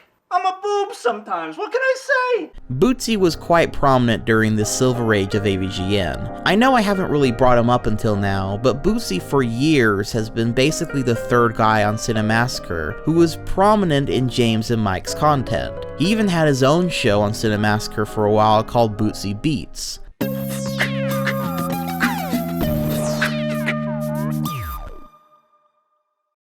Battletoads is a legendary game released for the original Nintendo system back in 1991. I don't use the word legendary lightly either. The graphics, gameplay, and overall difficulty of this game really make it timeless. Now, as the title may suggest, I can beat this game. Believe me, if I can do it, you can too. So what I'm going to try to do is walk you through it level for level and maybe make your life a little easier. Now, I understand that some strategies might be better than mine, more effective. I don't know what to tell you. I'm just going to show you what I do, and hopefully I can help you out. So let's get started. Point is, Bootsy 2 left around this time frame, which led many fans to question what happened to him, as he was actually becoming a fan favorite by this point. In fact, he would have been another great contender for the AVGN movie road trip. However, the reasons for his departure was kept quiet until Mike Matei would come out to say that Bootsy decided to part ways due to creative differences. Quote, I know many people would like an answer about what happened with Bootsy, and I haven't given one because I feel like whatever I say would be twisted into something else, but I will give it a shot. In short, we were not getting along. When two people are doing a video game Let's Play series, it is essential that those people enjoy each other's company. I personally did not want to continue doing a show and pretend I was getting along when I was not. I know everyone liked him, and for good reason. He was funny and great at games. Some have suggested that he was not paid for his editing work with the Let's Plays, but he was. Stopping the Let's Play show wasn't about money. I do want to say that I handled the situation incredibly poorly, and if I had to do it over, I would handle it totally differently. That I am sorry about. I was upset at the time and should have gone about the separation differently. As to why I censored comments about him, the whole thing is upsetting to me, and basically, I just didn't want to hear about it. As said, we were friends since the 4th grade, and it was a painful experience for both of us. It often happens with people that you end up losing friendships with people from your past, and that's what happened here. Also, as the old saying goes, don't mix friends with business. Doing that ruined our friendship, and it's a damn shame that it happened. The whole situation is honestly awful for everyone. Myself, him, and the fans. I have not talked to him since, and I am sure that he does not like me at all now, and we also parted in a very bad way. It sucks. I wish it didn't happen, but it did. If anyone has felt hurt or bothered in any way, I am sorry about that. I felt it was between the two of us, but it seems there are some people that won't let it go, or accept that, so I thought I'd say something for those folks. Mike, which many did not find to be a satisfactory answer. Later, Bootsy would then counter this entire statement. Quote, Hey, Bootsy here. I've tried for a couple of years to avoid this kind of drama, and it's never been my intention to ever come into these subs because it's a place for the fans. As I've said in response to several tweets and emails, I don't find it ethical to discuss business matters with the public no matter what the job is. But it's also not of my nature to sit around without defending myself. I hope you can understand the situation that I was unexpectedly thrown into last night without warning. Simply put, I had a long number of standing concerns that grew during my time there. These problems worsened to the point where it became extremely personal, and to a point where I felt it was necessary to directly express my dissatisfaction. These concerns were met with confrontation and disagreement, and as Mike has accurately stated, it was difficult to imagine moving forward after that. If I appear to be agitated by this, it's because it's hard not to be. I considered myself a loyal friend for 20 years, who was working hard to contribute consistent entertainment to a channel that I care deeply about, for fans that I still care about. As far as the payment rumors go, Mike is correct in that I was paid to edit the Mike and Bootsy episodes. I was also paid to edit some early episodes of Board Games, like Tornado Rex, Donut Disaster, etc. But I was not compensated for my acting, writing, music, or DVD/Blu-ray sales. The only reason why I made this clear earlier is because some people were trying to show their support for me after I'd left by telling me that they'd bought a DVD, and I found it important that they were aware that their money was not going to me. This was not, however, one of the major concerns that I mentioned earlier. I understand what it's like to be a fan. I'm a huge music nerd. I still admire many bands, and if one of the main members unexpectedly left without explanation, I'd feel the same exact way. I'd search for answers. I just ask of you to respect our decision to handle the details of our dispute in a professional manner. The fan base in general has been incredibly kind to me over the years, and I am very lucky for that. I hope that I have cleared some air and dispelled some rumors. This is all that I have to say about the matter. Thank you for listening. Now please allow me to go back to studying my pocket thesaurus."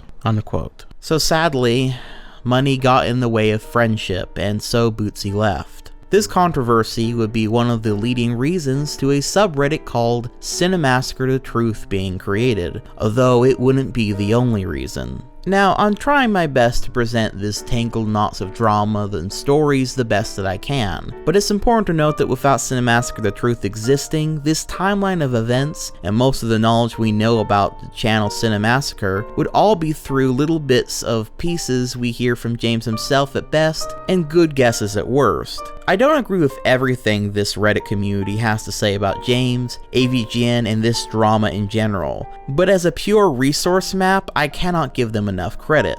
Now, over the last year, the little subquote for what the Cinemassacre Truth subreddit is all about has changed, and I think perhaps it's fitting of the times. The original quote was, "A place to openly discuss all things Cinemassacre/AVGN that the r/Cinemassacre mods don't want you talking about," which we'll get to the context of that in a minute, but now it simply says, "Welcome to r/Cinemassacre the Truth, the most active Cinemassacre/AVGN fan community on Reddit," which is something of a changing of the times, which we will once again get to as well. Now, to understand what the first quote means, it's time we finally start talking about the elephant in the room. No, not that elephant. We'll get to him in a minute. The other elephant in the room.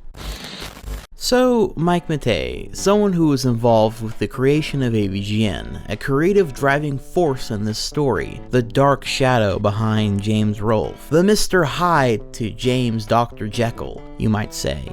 Mike is as important to AVGN as James is in many ways, and honestly this show probably would have never happened without him there to push and help James along the way. But over the years, there has been some interesting controversies surrounding the dude. You see, for quite some time, there was a meme surrounding Mike about, that he looked like he had a massive cock. This is just a bit of an online joke, mind you, but it was a meme that went around for some time. But in 2017, Mike would infamously post a picture to the Cinemassacre subreddit of his meat scepter next to measuring tape to show everyone just how big he really is. No, I'm not making this up. This actually happened. And unless you go to places like Cinemassacre the Truth, you are unlikely to ever know about it. Mike's reasoning was that he wanted to put an end to the discussions about his Johnson, which doesn't really make any sense. I mean, I don't really know anybody that would be frustrated with everyone joking about how you looked like you had a big swinging dick, a long-necked pecker,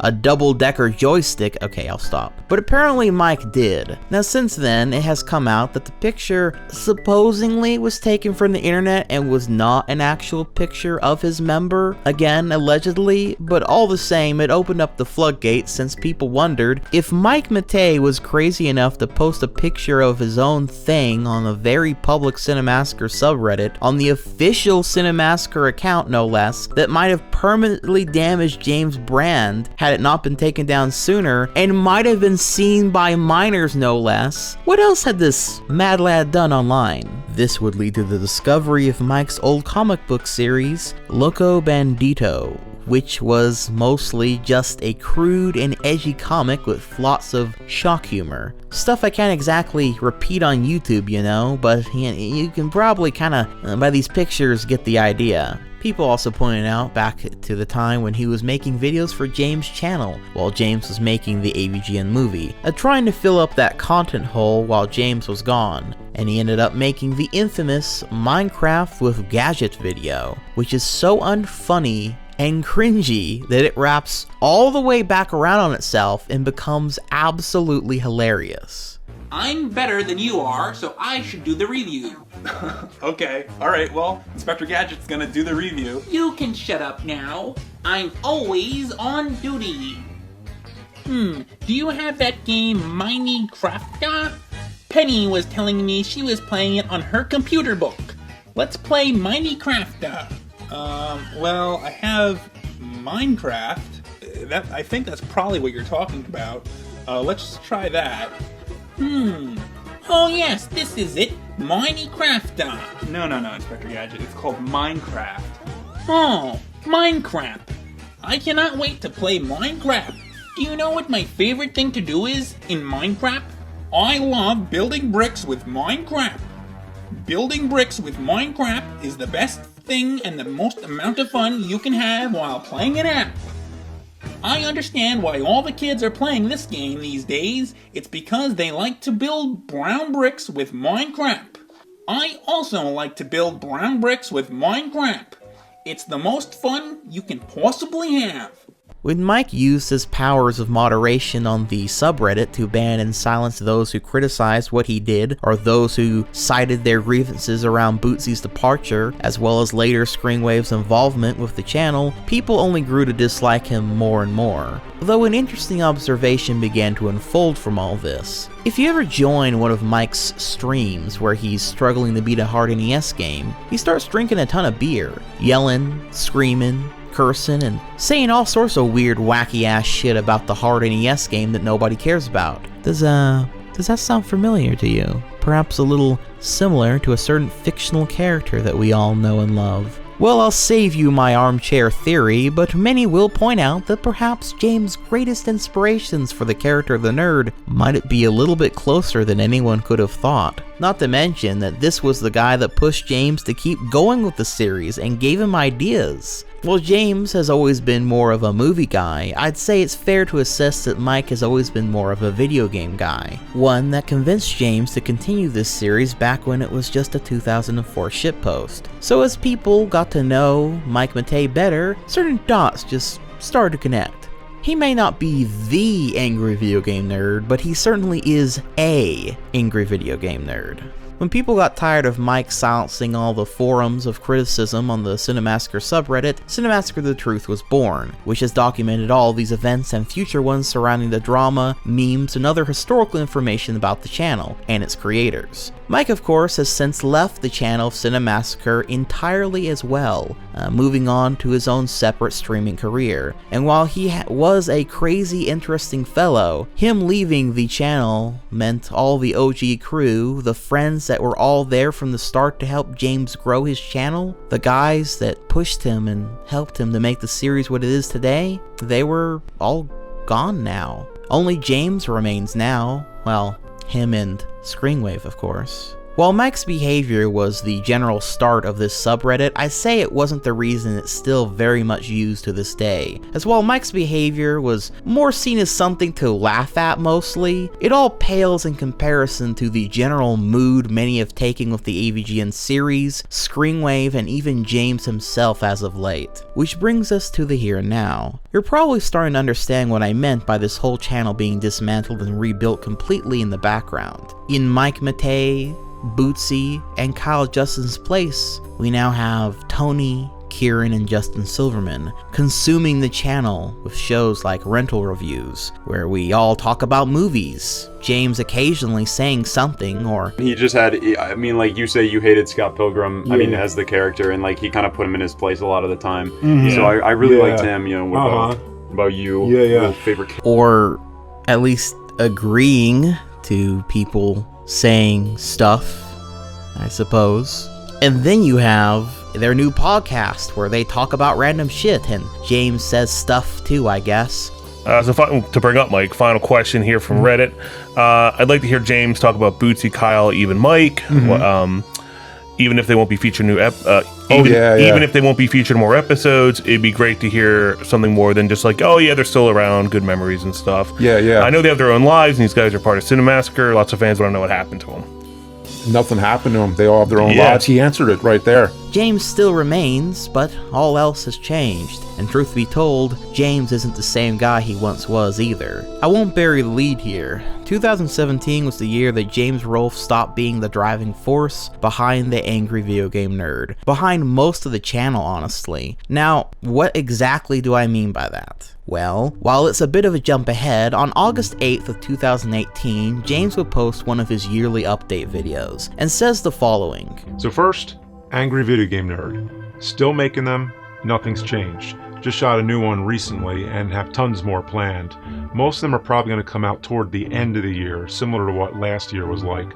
The reason why is because it's been a bit easier lately to do everything in batches. So first we try out a bunch of games, then write a bunch of scripts, shoot a bunch of them in a row, because that way all the lights and camera and everything's all set up, and then editing a bunch of them in a row. So all that helps to cut down on some of the production time. I've also had a lot more help than usual with the people at Screenwave, especially with editing, because even though I'm fast at editing, I now have to take any shortcut I can get, or else you're only going to see 2 or 3 a year, and that's not going to happen. So I still edit some like Earthbound and Polybius because I was more personally attached to those ones. But anyway, all of us here have been pitching in with our goal to get these videos done in the most efficient way while still keeping the quality up. James just admitted that he was no longer writing the episodes of AVGN, nor editing them, or at least he wasn't the only one anymore. But to be frank, I think for any longtime fans, this had become sort of apparent during 2017, and certainly into 2018. Those jobs were now taken over by the Screenwave crew, sometimes called the Slobs or Sweatwave or other such insults. Tony, Kieran, and Justin are now and have been since 2017 the driving force for the channel in their own ways. They are the main writers, editors, camera crew, extra actors, game players, recorders, etc. As noted before, Tony was the first guy James and Mike hired to help them edit videos and take the workload off of James a bit. And since then, he has of course played many characters in the actual AVGN show as well. Kieran, however, seems to be the main editor for AVGN and other Cinemassacre videos. He's most likely also responsible for creating the thumbnails and other images used in the videos. Kieran is kind of the face for why r/Cinemassacre truth continued as time went on. On several occasions, Kieran has directly or indirectly attacked that subreddit for criticizing him and the state of AVGN. Fucking new moderators to my fucking thing, because you can't just sit and watch a goddamn person play video games. You have to sit here and be like dipshit. Ugh. Twitch. Like, I have to do all this crap because of you. You're a fucking asshole. Dude, I hate you. I really hate you. I really hate everything you do, and I hate everything you stand for, and I hope you die. I really just fucking hate everything about you. It's fucking annoying. It's really fucking annoying. It's just this shit takes so long to do. And I have to like find people and all. It's just fucking annoying, dude. Ugh.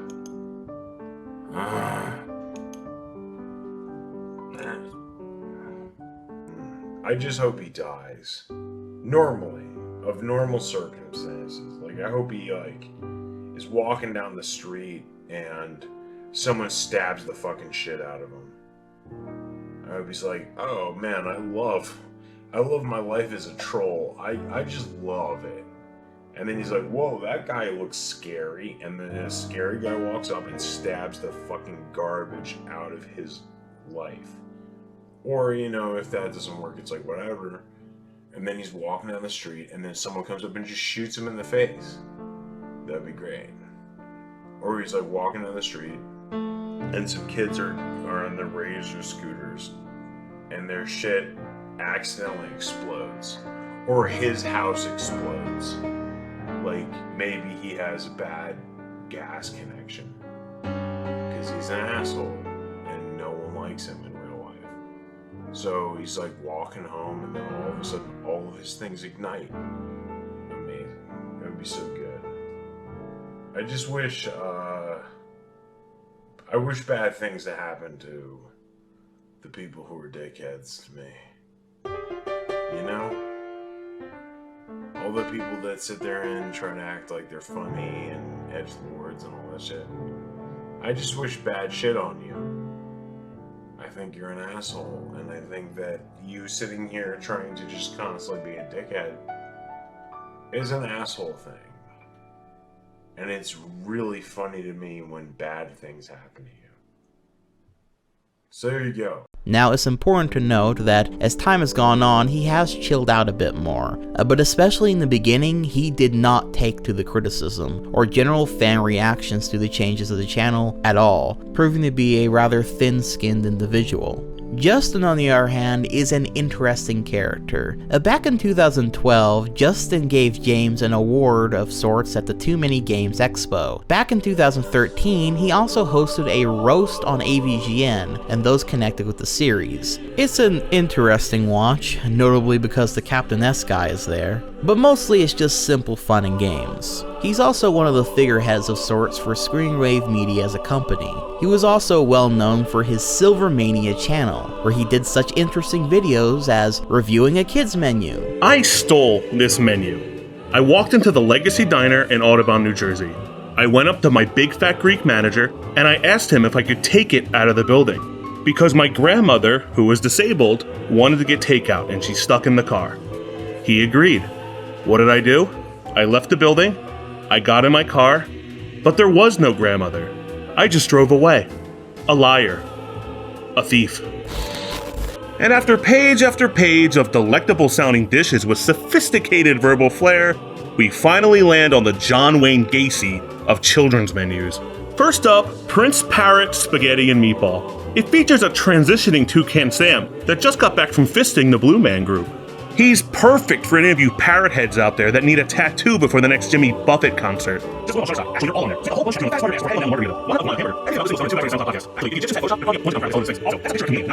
Eating a sandwich. And that's why my favorite sandwich is the Silvermania at Tony P's Deli. Yum! Delicious. And strangely, making a fair bit of edgy content. I hate the N-word, and by N-word, I mean nerd, not nerd. Here on the Racist Video Game Nerd, I only play games that are good, which are also games that are racist. Today I'm playing one of the most racist video games of all time, Ethnic Cleansing. Ah yes, very interesting indeed. He also once tweeted for everyone to watch out because he's a pedo. He also made fun of YouTuber John Peter Bain, or Total Biscuit, for having colon cancer, which he died of in 2018 by the way. Very, very classy. And generally has been an unfunny individual over the entirety of his internet career. Oh, and did I mention that Justin is friends with a once convicted alpha? No? Well yeah, turns out Justin's channel, Silvermania, had a mentor type fella in some of the videos, there by the name of Bob, or Robert H. Madgren, in full. Here's a video of Justin and another friend of his laughing at some of old Bob's jokes. Way through it. Fuck those kids. Did you get a toy? Why? Because I like kids. Yeah, there's a fucking toy here. What is it? I don't know, something I could use to entice a kid to step into my Mr. Softy truck. These 40 arrests were made over a period of 6 months beginning in February of this year. The defendants range in age from 20 to 72. That's, not a good look. Now normally I would just say, hey, it's not his fault his friend turned out to be an evil piece of shit, and Justin deleted all the videos on his channel that had Bob in them, and he apologized and even cut all ties with the guy, so all in all, it should just be a tragic part of his life story, or that would be the case if Justin hadn't lied about the entire thing. Turns out Justin does still keep in contact with Bob, which he confirmed through a now deleted tweet, noting in a later tweet that he deleted all the guy's stuff for damage control, not because he's a piece of shit, telling people on his Discord that when Bob was released from jail, that he personally went to go visit him right after. And then of course you have this nice video where he is clearly sending messages and stuff to his best buddy pal Bob when he was still in prison, even making light of the whole situation. Oh. He like asked me to do things. What did I send him? I sent him this in jail. Yeah, if you want, we can send have a fuzzy wuzzy day, just be cuzzy. Yeah, we're just gonna reply with that. Can we not do that? Hold on, I'm gonna attach an e-card. Let's find one. How much for a shirt with Jared's face on it? $6 and a pack of straight thumb. Jared says hi. JPay. Jared says hi. He's now besmirching. He's besmirching your name. I'm gonna send that. I'm gonna attach an e-card. Is that gonna cost some money? It cost me money. Let's see what we got here. But I already bought 12 stamps or whatever. Let's go with just for fun. I already used that one. Oh, here's my check. You ready for this? Memes. Yes. Are you ready to see what memes the prison system has? Mm-hmm. Hang in there, baby. Well, you got it. It's right there. He already sent me that one a while ago. Oh, silly, mom. There you go. The kids like saying dad. Kids is weird. Hi, welcome to the stream. We are now sending letters to an imprisoned sex offender. I like Fudgy the whale here. Yeah, we're now sending Bamba Grand, the sex offender, a Fudgy the whale card. So there you go. Hope you're all happy now. I don't let him. I'll prepay so we can send one back. All right, so I'll send that. Oh, and the whole deleted all the videos with Bob and them thing. Well, to be fair, I don't think Justin ever actually said that he was going to do that, to my knowledge. It's just more of an assumption one might make whenever you find out that this person that you're working with is actually enjoyed watching cheese pizza on his computer, you know? But that said, a fair few of the videos with Bob in them were taken down from the channel, except for, of course, Vegeta vs. Mewtwo, Death Battle, and Gabe Newell interview at Valve headquarters, which feature him prominently. The Gabe Newell one in particular being one that features him playing Gabe Newell himself. I wonder why those videos didn't get taken down. Oh, probably because they have a lot of views and might make Justin a little bit of money. Well, that seems pretty controversial. I wonder what the comment section has to say about it. Oh, there is no comment section. But hey, Bob paid the time for the crime, right? I'm sure it says nothing about Justin Silverman's ethics that he's friends with someone like Bob. I mean, he's loyal, I'll give him that. It's also so cool that someone so loyal is helping to run the Cinemassacre YouTube channel. I could go on, but people weren't too happy about these guys having any sort of control over the channel, to say the least. And yet, here we are. But with all that said, if these guys are the ones in charge, what are AVGN episodes like with them at the helm? You'd rather super glue your asshole shut than watch new AVGN. You'd rather drown in gasoline. You'd rather, you know, the thing is... Yeah, not very good. I think the episode I first noticed a change in tone was the AVGN episode reviewing Sonic 06. I know it's kind of popular, hell, these are some of the most popular reviews surrounding the game now. But the thing is, they're just so cliché and soulless. I mean, think about it. Sonic 06 in more ways than one as one of the most famous bad games of all time. It came out right at the perfect storm of 2006, when people were using forums and, more importantly, YouTube to express themselves in ways that gave them a far greater public stage than ever before. For the first time, it wasn't just paid game reviewers and journalists saying the game was bad. The whole internet could rejoice in trashing this game. Hell, I'd say this change was so drastic and powerful that it came to haunt the Sonic the Hedgehog series ever since. Now, I say this all to express that Sonic 06 has been thoroughly demolished for well over a decade now, and yet it never ceases to grab people's attention time and time again, because it's so interestingly bad that it actually never seems to get old trashing it. And it's for that reason that Screenwave chose to have James review Sonic 06 in not just one video, but 2 separate videos. The reviews go over the same basic points that most reviewers had all gone over by this point, because they feel the need to. Silver is an objectively bad boss design, the game is glitchy, the opening looks like a Final Fantasy game, the relationship between Sonic and Elise is weird, etc. But that's just the thing. When I came to watch AVGN episodes, what made me into the fan I am today is that while this is an over-the-top character James is playing, the line between character and himself were sometimes blurred enough so that you could always tell grains of real truth and feeling from his past were coming through as he was talking about this stuff.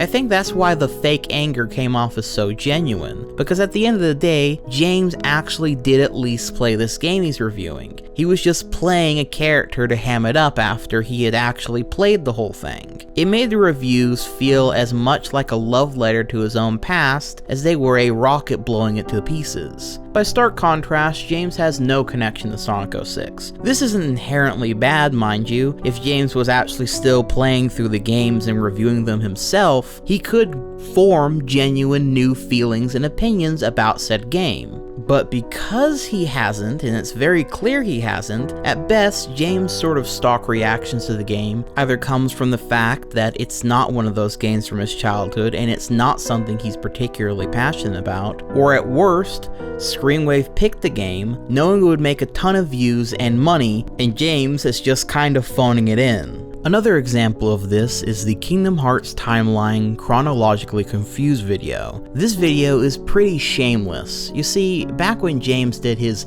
Chronologically Confused video on The Legend of Zelda, or sequels, it was fun because it was the nerd talking about continuity in either A series where it doesn't even matter with The Legend of Zelda, but still trying to make sense of it, or B, a video that while still poking fun actually did point out some franchises that have some interesting quirks with how they were released or numbered, etc. This video, James out of the ballpark says, Enter Kingdom Hearts, an ambitious crossover between the Final Fantasy universe and Disney. Yeah, Disney.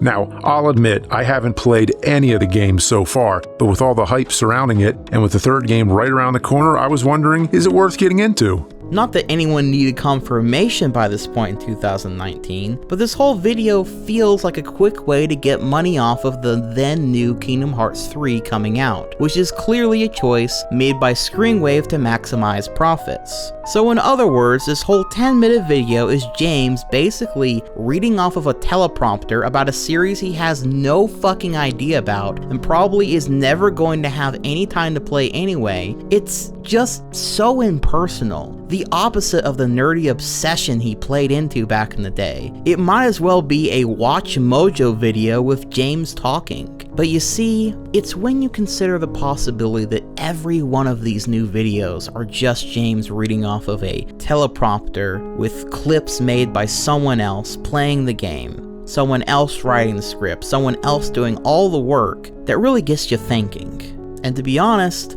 that's not all that far off from the truth at this point. In fact, we have confirmation from James himself that the only reviews he actually had any major role in playing the game in and writing the script 100% by himself for, as in it was almost totally his project from start to finish, like in the old days, was his Earthbound video and his Majora's Mask video. That means potentially every other review on the channel in that time frame has been chosen, played, recorded, written/reviewed, and uploaded by Screenwave Media, with James' only real role being to play the actor. And if I'm being optimistic, maybe having some smaller role in writing some of the script ideas where he can. I'm sure he still helps in some places here and there, but clearly it's inarguable that he has taken a back seat here. And look, I can understand James wanting or even needing help with his videos. A lot of YouTubers do expand as they grow bigger at some point, with hired editors, audio guys, etc. The only problem is, James' style is pretty difficult to emulate, the evidence of that being clear from all the forgotten has-been AVGN clones from back in the day. But also, the new evidence being that these new video episodes just feel stock, mediocre, boring even. I understand on some level this is going to be subjective, but beyond it not just being him who's making these things anymore, there are some clearly objective examples I can point to. Most viewers, even fans who enjoy the newer AVGN episodes as much as the old ones, will point out that James in his new videos is much more chilled out. You could argue that this was a creative decision, perhaps a way to better appease the YouTube algorithm, or maybe James having a baby and getting older just chilled him out, etc. And yeah, those are all probably true, every single one of them, but I also wager to guess that when James doesn't even play the games, it might be a little bit more difficult to come off as genuinely angry or passionate about the topic than if he had actually played it and finished it, especially the ones that he had played from his childhood. I'm sure Screenwave has directed him more than a few times to tone it down as well to better appease the algorithm, less the angry video game nerd and more the slightly irritated or a bit distraught video game nerd. This unfortunately has a side effect of episodes often feeling like a watered down imitation of the old show, like one of its many clones from back in the day,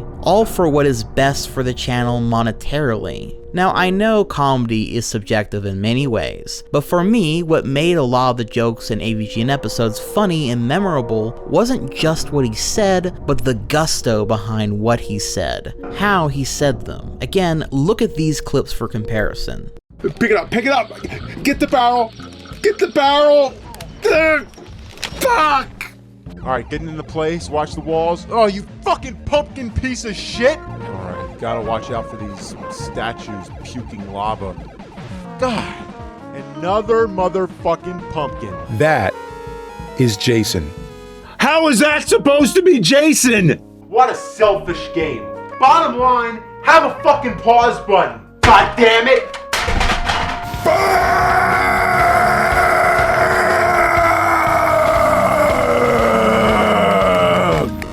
Ass! Fuck! This is the least accurate movie-to-game adaptation I have ever seen. So, which way do I walk?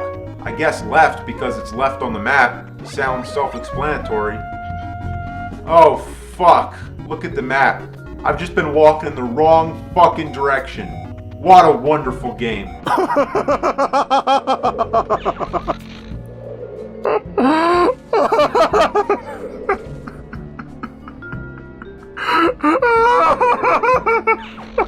Holy shit, this thing is total fucking garbage!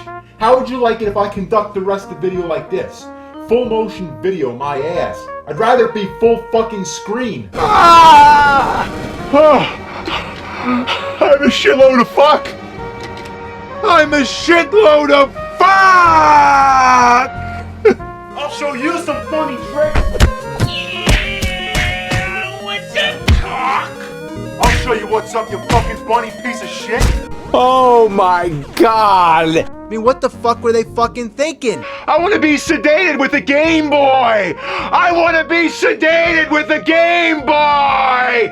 Bam, bam, ba, bam, ba, bam, bam, ba. You know, it's so easy to die in this game, and every time you die, you have to see this. This sad, pathetic image of Silver Surfer just trembling in defeat. If you play this game, this image will be burned into your retina. Anyone can see the delivery just isn't the same. It's off-putting. Modern AVGN's delivery feels more like he's crying or sighing in anger. It's the difference between fuck! Fuck! I'm a shitload of fuck!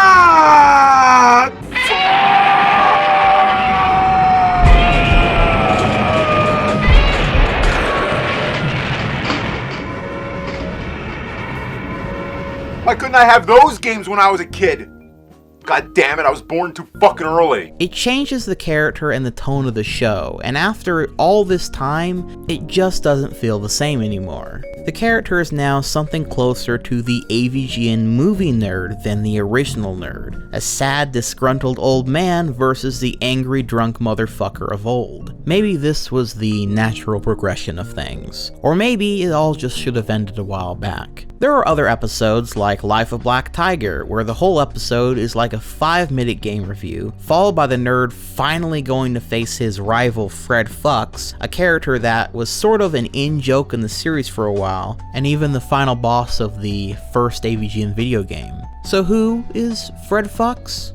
Gilbert Gottfried. And I shit you not, the rest of this episode is just centered around the guest star appearance Gilbert Gottfried and the nerd in a bad green screen jungle playing a boring game while Gilbert makes jokes, mostly the same joke about how he makes shitty games on a shit computer and likes to play games on the PlayStation Poo. It's just not funny. You know, I didn't like it whenever Shit Pickle's joke was just Shit Pickle. It feels like the exact same joke over and over again. I'm sorry if you do think it's funny, but holy shit, this episode is just so fucking boring. While I'm happy James has big time actors jumping onto his internet show, the whole episode felt like one punchline that got grabbed out 20 minutes. There is one kind of funny joke, which you can see the two of them having a hard time not laughing about here. I'm not educated enough for the guy who talks about buffalo shit in his basement!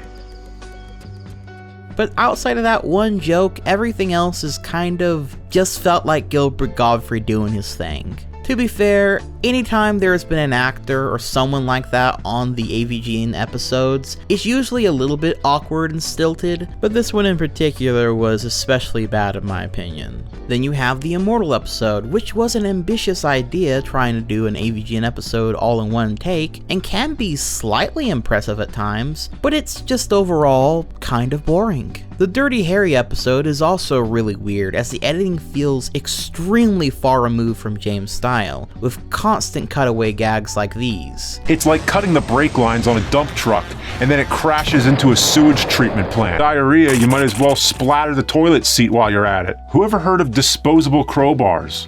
Are they actually made of crows? But then again, all horrible games need to have sewers because that's where they belong. It reminds me of what other video game reviewers were doing around this time, and still are I guess, with this kind of hyper editing, which again isn't inherently bad, but feels really out of place in an AVGN episode, and showcases someone else being in the editor's chair. Then you have the Aladdin Deck Enhancer video, which is one of the most messily put together and weird AVGN episodes in some time. The lighting and camera work are just fucking off here. The jokes are so out of left field, like the bad CGI genie. Oh man, being cooped up in a thermos for 20 years really stiffens the joints. The random Tony playing Aladdin shitting in the upper deck of the toilet. Oh, and one of the few times we could have seen the nerd get into a fight again and beat the shit out of Tony, or Aladdin here, it's done off screen. It's a whole new world of gaming. I'll show you a whole new world of pain!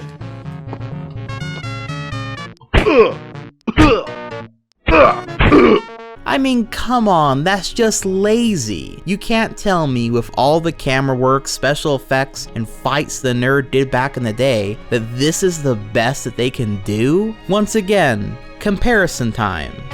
I'm gonna shove these fucking games up your ass! Batman Revenge of the Joker! Batman Return of the Joker! Batman Forever!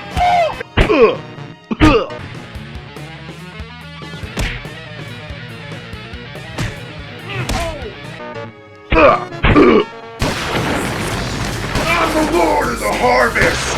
Bring it down! Bring it down!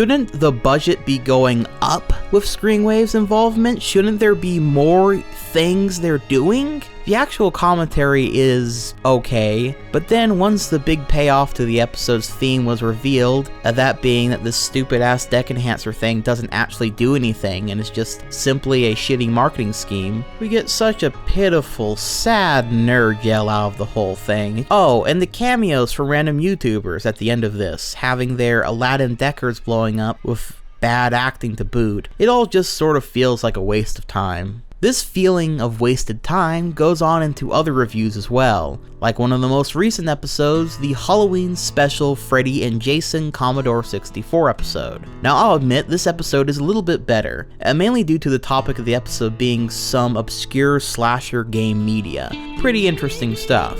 But throughout, you have this skit of Jason Voorhees and Freddy Krueger in hell, waiting for the nerd to review their Commodore 64 games so that they can come back to life through these action figures, I guess. And we are constantly getting cutbacks to Freddy complaining about when is the nerd gonna play his game. That nerd, he had forgotten about our shitty games. And being forgotten is a bitch. But now, when he remembers the fear, that will give us power. Come on, nerd, play our games. Do it now. I can't wait to be stabbing you, nerd. Hurry up and play my game. It's not really funny. It's not even really interesting or snarky, but does feel like it's building up to something. These are, after all, the original two villains that mark the nerd's first Halloween special, some of the best episodes in the series. This is a pretty cool opportunity to bring them back after all this time.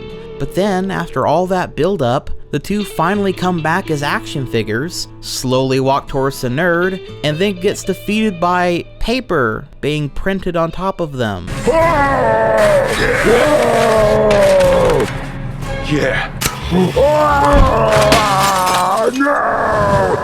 And then they're thrown out of the window a few seconds after that. It just feels so anticlimactic and yet again lazy. And again, comparatively speaking, it just doesn't hold a candle to the cinematography, snappy jokes, and line delivery and special effects of those episodes from nearly 15 fucking years ago. It's a shell of its former self, subdued and blunted down to a flat surface compared to the animated, edgy days of the series past. And unfortunately, I think the toned down attitude also shines a light on just how many other YouTubers are doing this shtick better at this point. There are channels that are far more informative about games, channels that are better at analyzing and reviewing games, channels that are doing a better job at being funny while talking about games. And while a lot of this would be true regardless if James was still the main guy making episodes or not, his voice, his character, what he brought to the table that did make him stand out and still would, is lost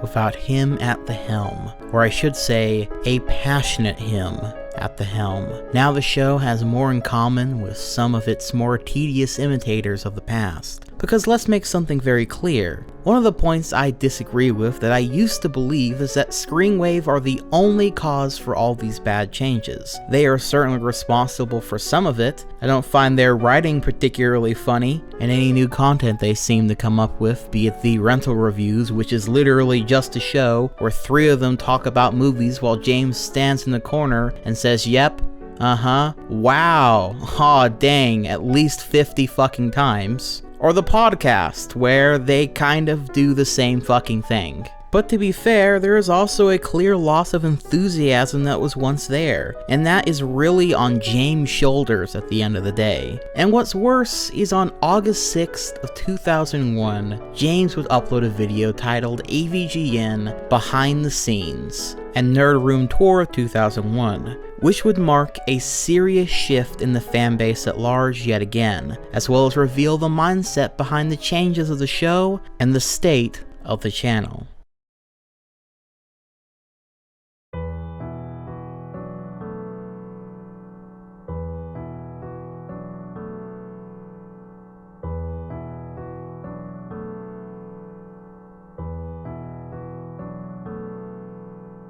So this video is meant to be an update video for the channel, a bit of a room tour as well as a behind the scenes look at how a nerd episode is made nowadays, something which is quite a bit of a different process than it was before, all the way back the first time James made a video about how he makes AVGN episodes. But the other point of this video is to address what James describes as, and I'll even address a few complaints of the asshole-ish variety, which does not represent the majority of you.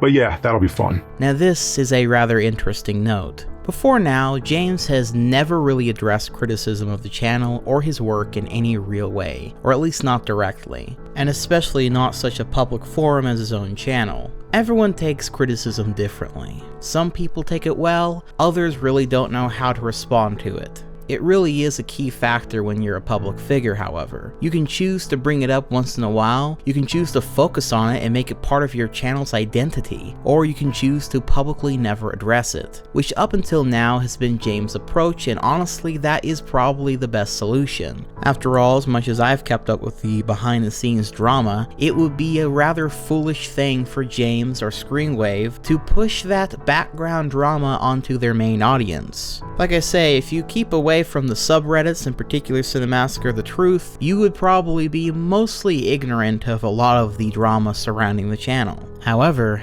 this is the video where that changed. But before James gets into all of that, he first talks about how he captures game footage, and the, I'll be frank, needlessly complicated setup he has for recording it all.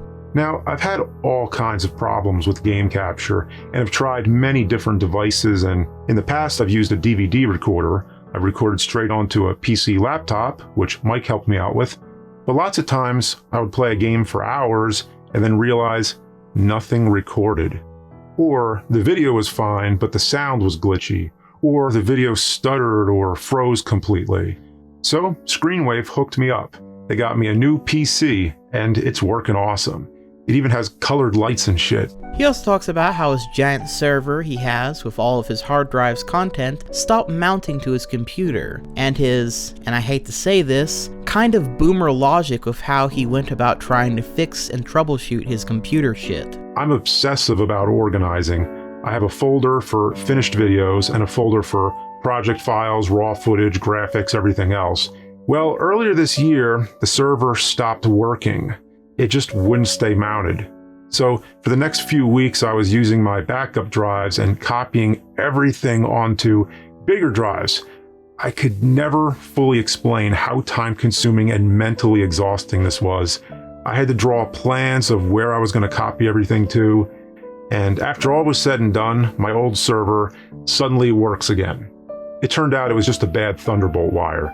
But still, there's a problem. The old server doesn't work with the new Mac, so Screenwave set me up with a whole new server. So yes, that meant copying everything again, but at least it was all onto one big volume and easier to organize than if it were on a bunch of separate drives. There's also this theme starting to emerge here. I had all of this trouble capturing game footage because of my needlessly complicated setup. That is until Screenwave hooked me up with a computer for capturing game footage, so I don't need 100+ fucking wires to set shit up. I was having trouble with my hard drive server and my new Mac and all my files needing to transfer, but luckily Screenwave was here to help me out by just buying me a new server so I don't have to have the other new backup server that I set up before. Screenwave also helped me with my internet because my internet was real shitty.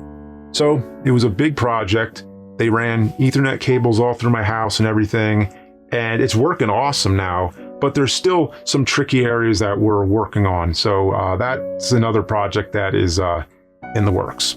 My internet was really shitty, apparently, so Screenwave fixed my house up with new Ethernet wires and fixed the problem for me. Not like my internet provider did that or something, no, Screenwave fixed it right up for me. It's building a bit of a narrative that James would be, well, helpless without Screenwave around. something which based on his older videos just doesn't seem to be true. No, more accurately, while this video's main theme is I need Screenwave in order to function, the real story at hand here is I'm lazy and I want Screenwave to fix the problem for me. This is further reflected in what is, and I'm gonna be mean here, the stupidest thing James has ever talked about or made a point out of. The fucking ceiling. See, James doesn't like tripods in his nerd room setup anymore. Why? Because it's inconvenient to walk around them sometimes. So his solution is to affix shit to the ceiling, starting with his shotgun mic, which he attaches to the ceiling, and according to him, he has some issues with that from time to time, with buzzing, something that, of course, Screenwave are hard at work to find the issue out to. Though, because it takes forever to affix it just right to the ceiling, and he suspects moving the mic's wire too much gets the buzzing noise, he's not allowed to move it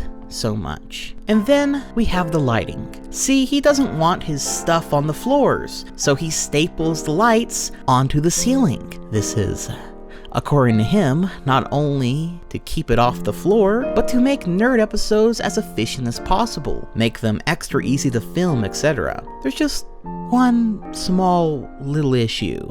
The purpose of all this is to shoot episodes as quickly as possible. Now, the only little problem is that I'm locked into this position. Whenever I need a different angle of the room, let's say if the nerd is over at the NES shelf or something, that means everything has to move. The microphone, I have to take this wire down, and then the lights, you can imagine how much of a pain these are. The camera has to go on a tripod, so that means the teleprompter needs to be disassembled. The wire that plugs into the power has to come out, then I usually have to switch to battery, and then, oh shit, I forgot to charge it. Yeah, turns out when you bolt everything fucking down, if you ever need to, I don't know, shoot a shot besides this one static position, you have to fucking move everything. Now this would be true even if it was on the ground. The difference is, now you've just made moving all of this shit 100 times more trouble. You took one step forward and like 5 steps back. This was all for convenience, right? Well, now it's so much trouble to ever move anything, and then you have to set all that shit back up, which he admits is time consuming and finicky. How could anyone think that this was worth it then? I mean, the logic at play here is just so beyond the realm of reality, I don't even, it sounds like a joke. It would be as if you really like a hat, you know? And so you like it so much that you staple that hat to your fucking head. Yeah, now you don't have to worry about the hat flying off in windy weather, I guess, but now you gotta fucking pull staples out of your skull every time you want to take it off. It's astounding to me that he not only does this, but that he admitted to it online as if to say, yeah, I'm pretty incompetent and backwards thinking in everything I do. Good thing I have Screenwave to sort me out sometimes, but not my lighting. That shit stays where it is. It's no wonder Nerd Episode's shot composition is so boring and flat these days. Remember the Friday the 13th episode? Remember the Texas Chainsaw one? Remember when there were angles? Close-ups? Anything besides the nerd sitting on a couch? Now, not only is this more lazy and makes it ironically harder to move when you have to stop being lazy, but it also encourages being lazy because it's so fucking hard to move. I guess if I'm really trying to get to the point here, get to the heart of the issue here, I would just have to ask, what was he thinking? But then, it actually gets worse. He then addresses people who have complained about the episodes being more simple, basic even, to which he responds that he just finished making the Fear and Loathing in Las Vegas nerd episode, which he notes is full of green screen stuff and effects made by Screenwave. And while yes, this is definitely a much more interesting episode, it's not really the norm on the channel, and furthermore, many, myself included, feel that the green screen heavy skits of the episodes are kind of missing the point of what the criticism is. It's about location dynamic shots, close-ups, parts of episodes where we see the nerd in different parts of the room, practical effects, fight scenes, the nerd being in a different location once in a while. While the shot composition isn't the biggest issue with modern AVGN episodes, it's just another aspect of what makes it feel all the more automated than it was before. He also notes that there are always simple episodes. There were simple episodes in the past as well, and this is true. But again, with this current setup, it's now much more difficult to just add in the occasional interesting shot here or there. That is an issue made up entirely of his own bad setup and decision making. He then addresses something which has been an ongoing theme for his channel for years at this point. James has talked about the fact that he hasn't had time for nearly anything for years now. It's gotten to be such a prevalent thing that James says at this point that many have turned it into a meme. I get asked all the time if I have plans to continue Board James. Unfortunately, no, but the reason I'm not continuing is because, first of all, I don't have time, and second, because honestly, I just don't have the time. Time sucks. Nobody likes time. Exactly. I can't afford to sacrifice the amount of time it takes to make an entire movie from start to finish. That's too much of an investment for me right now. I'm facing reality. There doesn't exist enough time in the year to keep doing a full 31 review marathon. Yeah, I know. But I typically stick to movies. I'm not much of a TV person, and the simple reason is because I don't have time. Yeah, I mean, these kind of games, it helps to have some practice runs and to, learn the moves first and get used to it. But we don't have that kind of time right now, so we're just jumping into it. Okay, so we're going to stop here because we could keep playing this. Time it's going to take us to beat this game, and we don't even know if we can. Oh! Fuck. 5:40 anyway. All right. Shit. Let's break it. All right. Well, anyway, that's it. We just ran out of time because I have to be done at 5:40 right now. And what happened was that we ran out of time. I got to go up again. Okay, I am back. Just to give you an idea of the passage of time, it is now 6 in the morning. Exactly 6 in the morning.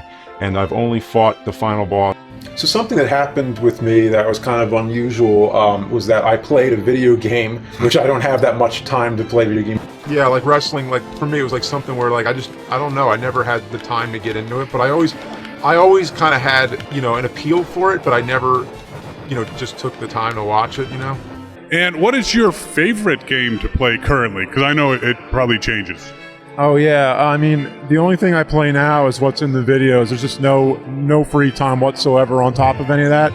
Usually if I get any free time, I'm trying to watch a movie or something. As a natural fact of life, I have less time now than I did when I was in my 20s making these videos. Anytime he talks about movies, he doesn't have time to watch them. Anytime someone talks about games, he doesn't have time to play them. But of course, James does at the very least bring up one good point as to why that is the case. What's the biggest thing that's different now? I have kids. I don't think I need to explain that. For anyone who doesn't understand what a big responsibility and time commitment that is, then ask someone who is a parent and they will tell you all about it. The kids are awesome, by the way. They're doing really great. And this point cannot be understated enough, and I personally do not blame James for wanting to spend more time with his kids than dedicate that time to his videos. James relies on AVGN as a series as his main source of income for his growing family, so having people manage the channel takes some of the stress away. Of course it's a matter of time, as it's far easier for all these writers to come in and play the game, record the footage, and write the script than it would be for James to do all that. That's time he could be spending with his family, and he's very fortunate to have a job that allows him to basically work from home, be successful, and be with his kids so often. I would never begrudge James that, and frankly anyone who does I think is maybe taking their love for the show a little too fucking far. That being said, I also have no doubt if James really wanted to, he would be doing this stuff by himself, and maybe just use Screenwave Media for some of the more minor elements of the channel, but he doesn't. That to me shows a real lack of desire to do that himself anymore, or at least a lack of new ideas by himself. He even begrudges how COVID made things extra hard for him because he had to do things himself mostly. And we get this clip of him trying to tie a knot around himself, which ironically showcases something I haven't seen from almost any new AVGN episodes for years at this point. Genuine sounding anger, which was, for what it's worth, a little funny. Jesus Christ. Fuck! There goes the onion. Fucking shit! He then goes on about cutting him some slack because of COVID, which is whatever. I won't go into any of that, but needless to say, people have had issues with these episodes long before COVID was a thing, so this is really a non sequitur. James then says the following. So when you have a project to do, but you don't have enough time, what do? You get help. He then continues with this.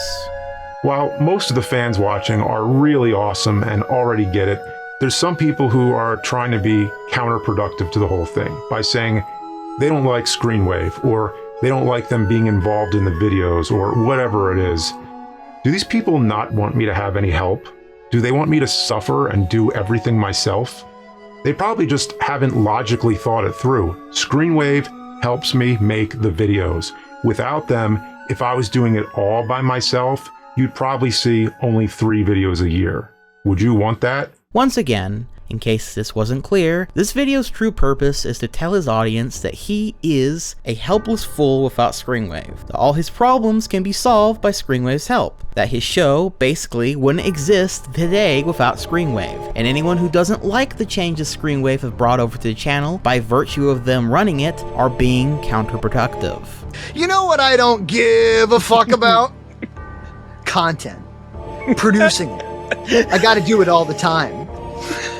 And then you gotta hire slobs. But nobody likes the slobs!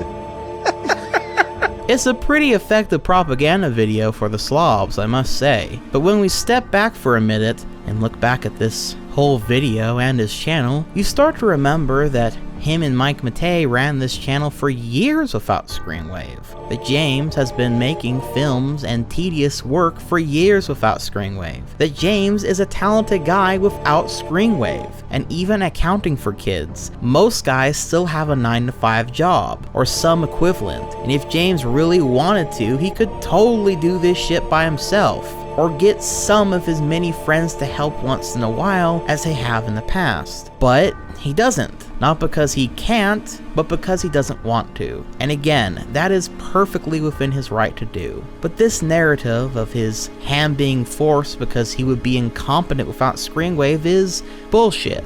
And furthermore, dismissing people's criticism as they just don't understand my situation is silly, because what people are complaining about are the end products, whether it be a green screen heavy episode or basic bitch or not. The show has changed, and people are within their rights to complain about it, and are not being insensitive in doing so. The moment you produce content of any kind and put it out to the world of people to see, they are allowed to criticize it, enjoy it, analyze it as they want to. And this video is effectively trying to make it seem like normal criticism is not only unwarranted, but insensitive and ignorant, which is pretty disappointing to see that that is how James addresses criticism towards his or Screenwave's work. Over the years, people have given me shit for working with Screw Attack, game trailers. It doesn't matter. This statement is blatantly false. I've gone back and tried my best to find any evidence of this claim, and have come up short. The only thing that I could see is that would be any kind of criticism of James working with those guys back then was that the episodes would come out a year first on those platforms before coming to YouTube. But even that was hard to find any real movement of any kind for. It certainly wasn't at all anything like how people feel about Screenwave media now. And what's more is it's a false equivalency anyway, because Screw Attack and game trailers weren't writing, editing, being actors, and playing games for James and his videos. They were still his product at the end of the day, his creation, unlike how the channel is currently run under Screenwave's help. So no, I don't know if James decided to lie about this, or someone at Screenwave wrote this part of the script for him to read off, but either way, it's also bullshit. I think there seems to be a misconception that I don't do anything. I have no involvement and they do all the work. That is not true. I am working on AVGN and a ton of different videos. They help me, they collaborate on the scripts, but I still write too and have the final word on everything. I'm still the performer, I oversee the editing, I request changes, I'm still there. The kind of help they offer is unique because they're on the inside circle with me and have an up-close understanding of how everything works with my type of production. So hating on them for the work they do is not fair to them and it's not fair to me.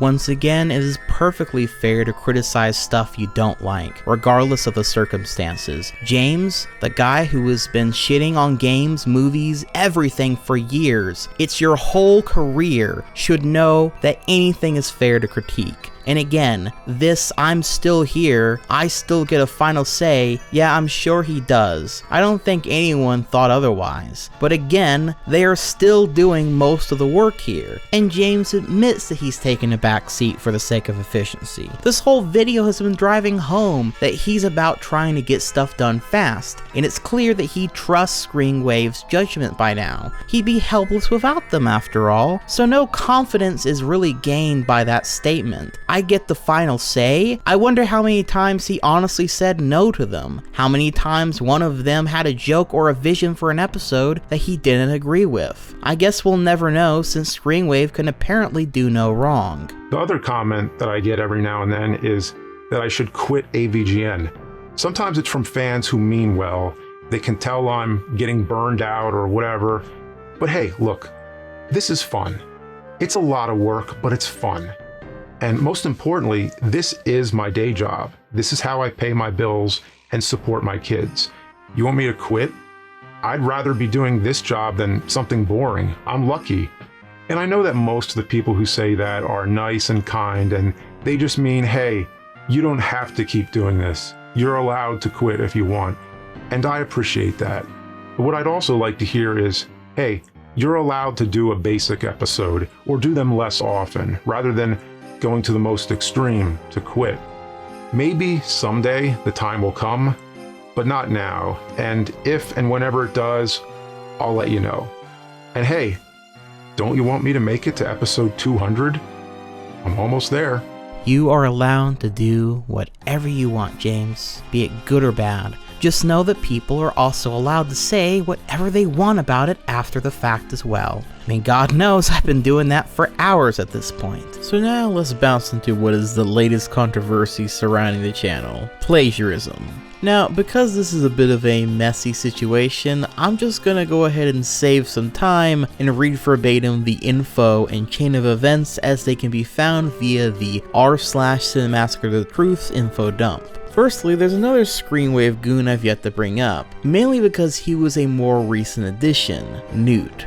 Quote, Newt seems to have been a longtime friend of Justin and/or Tony. It appears that he was running a small movie theater and producing/directing/writing some micro-budget movies. In 2020, Newt joined Tony on his channel as well as started helping at Cinemassacre, mostly in writing scripts. In 2021, Newt bragged on Twitter about writing 20 of the 31 of that year's Monster Madness reviews, which led viewers to asking questions, as James would often say that he was busy writing them himself. Unquote. So, not exactly a good look for James. What was far worse for everyone involved is what happened next. Quote, in 2021, Cinemassacre decided to revive Monster Madness in its classic format, 31 short reviews, one each day. Soon after the first episode was released, a member of our community decided to Google a few phrases James said in the video. He found an old written review of the same movie. After a quick comparison, it turned out multiple paragraphs from this review were lifted directly, sometimes with small changes. Some of the changes were made seemingly without much thought, resulting in a couple of James' statements not making sense. Within days, the word spread. Subsequent reviews as well as past videos started being scrutinized for more plagiarism, and while not as egregious, many results showed up. The writer of the original plagiarized review responded to the controversy on Twitter, as well as on our subreddit. The videos in question were taken down and remade. Justin answered the allegations on Twitter, Reddit, as well as through the CM website, and eventually James himself addressed the controversy in a video uploaded as unlisted on the secondary channel, only visible on the Cinemassacre website. Each time the story changed, eventually putting the blame on an unnamed intern. No one believed the story, especially in light of Newt having bragged about writing most of the reviews. A couple of YouTube channels reported back on the story, with even Red Letter Media making a subtle joke about it. However, after a couple weeks and no new allegations, the controversy blew over." Unquote.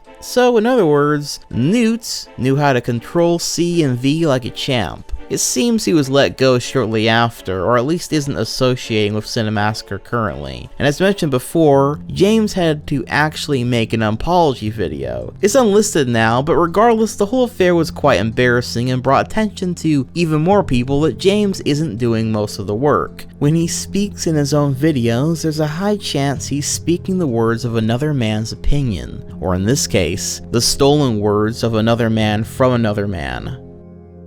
Quite sad.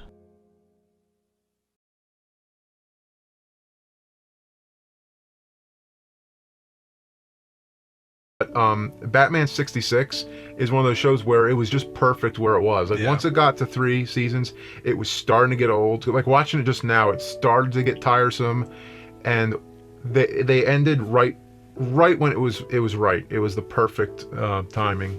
Lots of people say, well, get somebody to help. Well, I can't get somebody else to write the review for me. It's an opinionated thing. Imagine if it was somebody else's words and they say, this movie's great, and then I think, oh, well, this movie sucks. So if I'm doing the review, obviously I have to see the movie and write the script. It's all me. Then to record it, I'm the personality, so once again, it has to be me.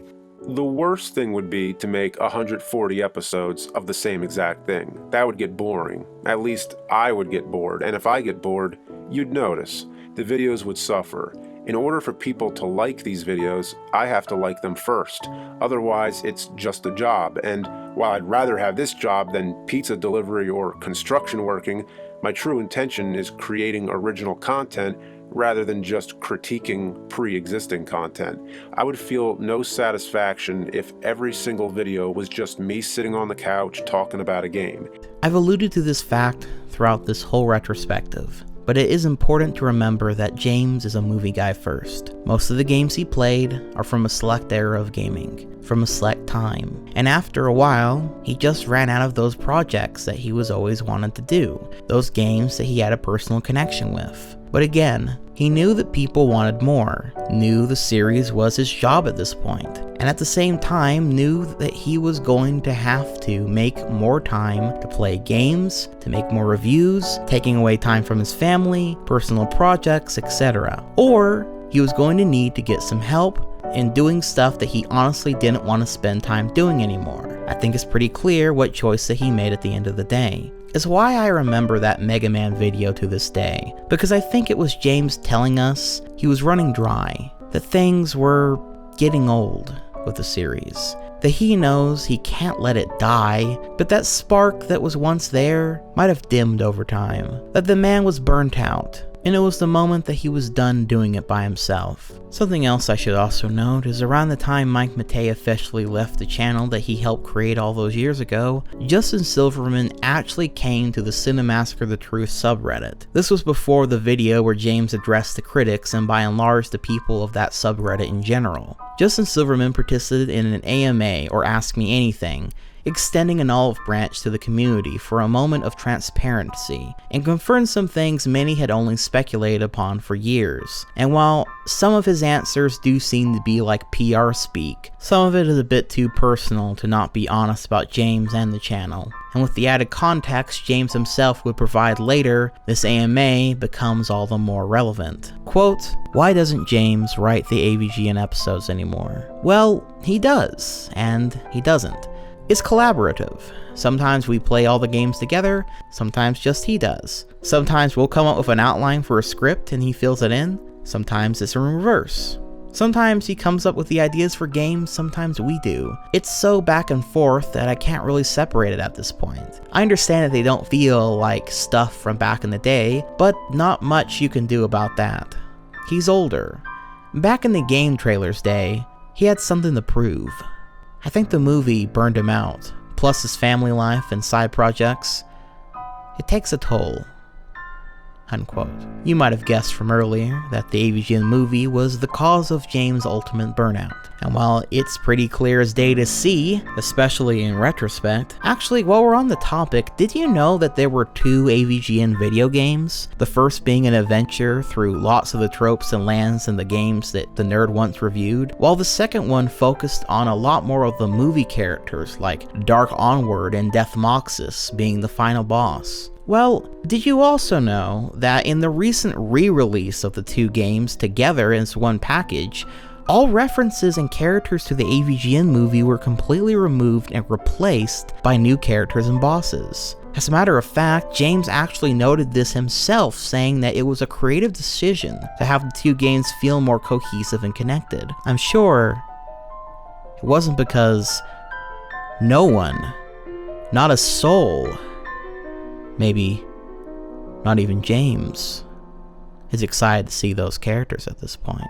And upon having something to prove back in the game trailers days, that might be the most honest answer I've heard on the differences between the Golden Age of AVGN and the Screenwave stuff. Back then, James was on top of the fucking world, online anyway, and everyone wanted to be him, know him, see him, and with all those accolades, probably did come an attitude of wanting to up the ante, to create more, do more. James was given the spotlight and he fucking compelled them to keep the light on him for years afterward.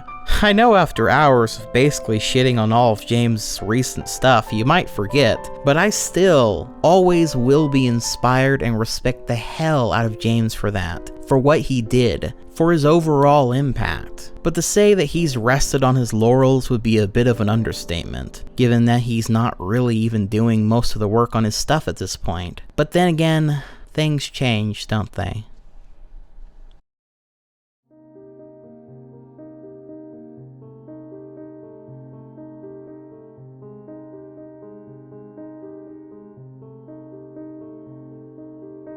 Now, if you've gotten this far, then I know some of you might think that I'm off base. Something that I often see when the topic of modern AVGN is discussed is that people are being overdramatic.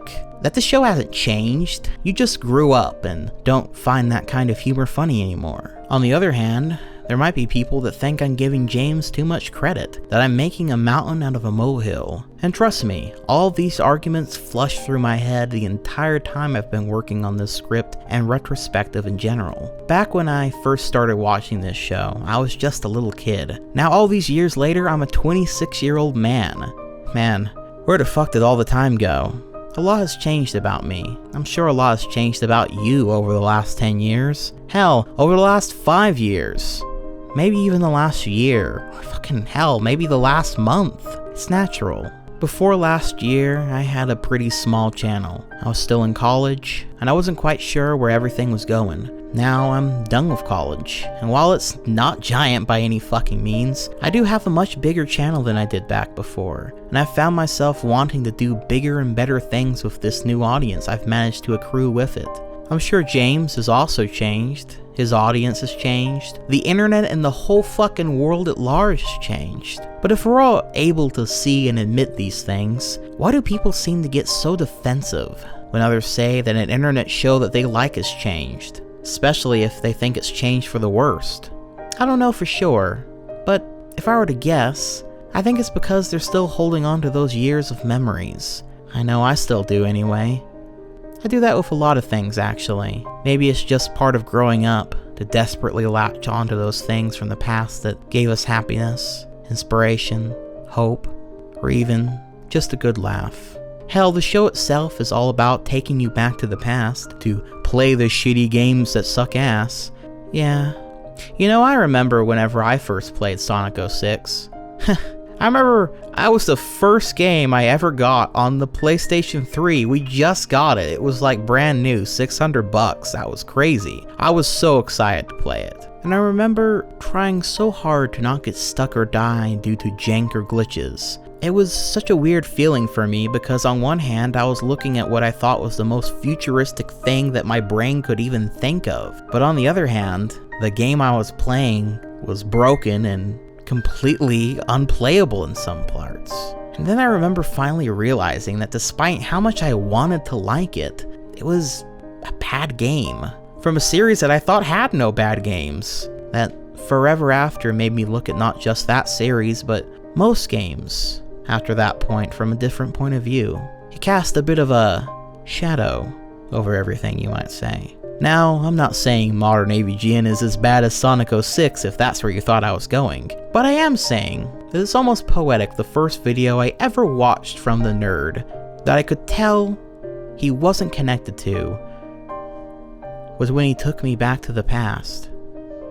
And for the first time, it was my past, but I could tell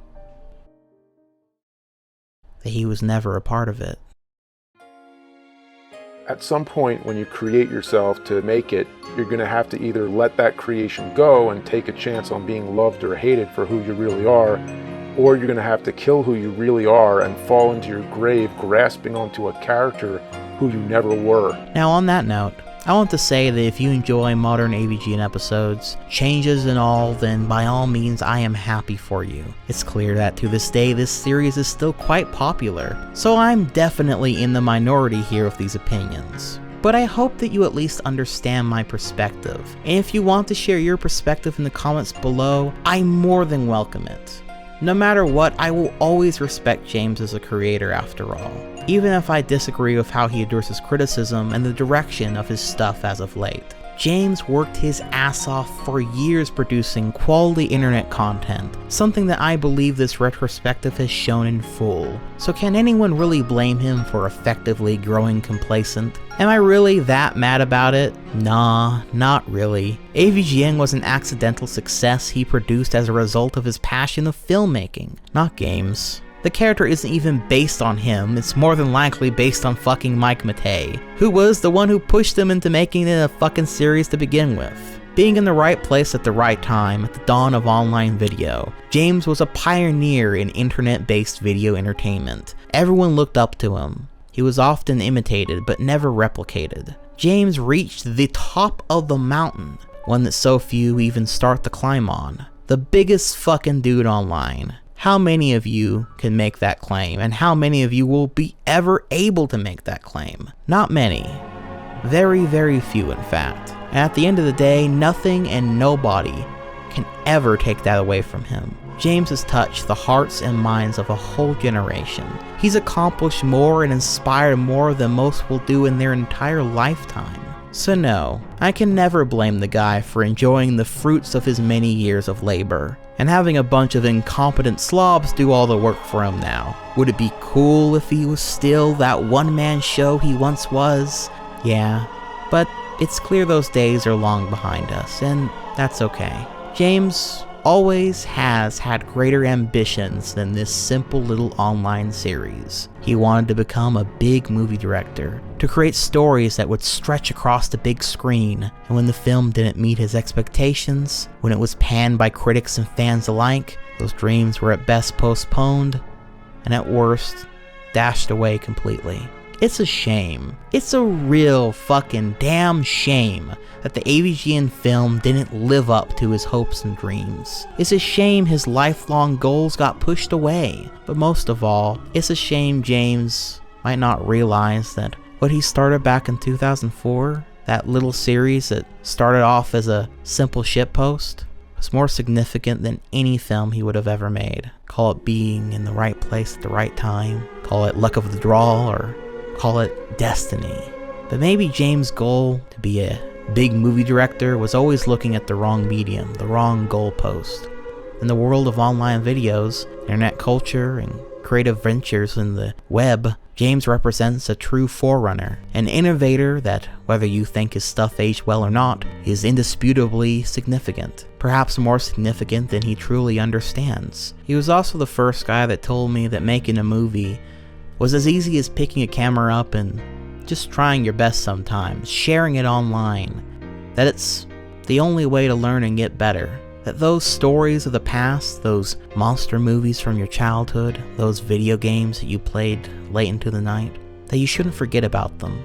Because if you allow it, they can be a kindle to a fire of creation that can burn on into the future forever. So while I may wish James was still the one-man talent show he once was, that too was an era long since past. Though, just as I was finishing this video, James released his first real new bit of content this year, with a video titled VHS Memories and What Nostalgia Means to Me. The video is refreshingly earnest and very personal. It's also a video that is entirely written and created by James and James alone. He talks about his history with VHS tapes, old movies, stuff to be fair that he has gone over a few times in the past, but regardless was fun to watch and listen to. On top of that, James' pinned comment also noted the following, quote, "This year, I'll be making more videos like this, including movie reviews, gaming, various topics. For most of these, I'll be going back to my traditional scripted format, where I write/organize what I say, rather than doing it off the cuff like the podcast format. I feel I'm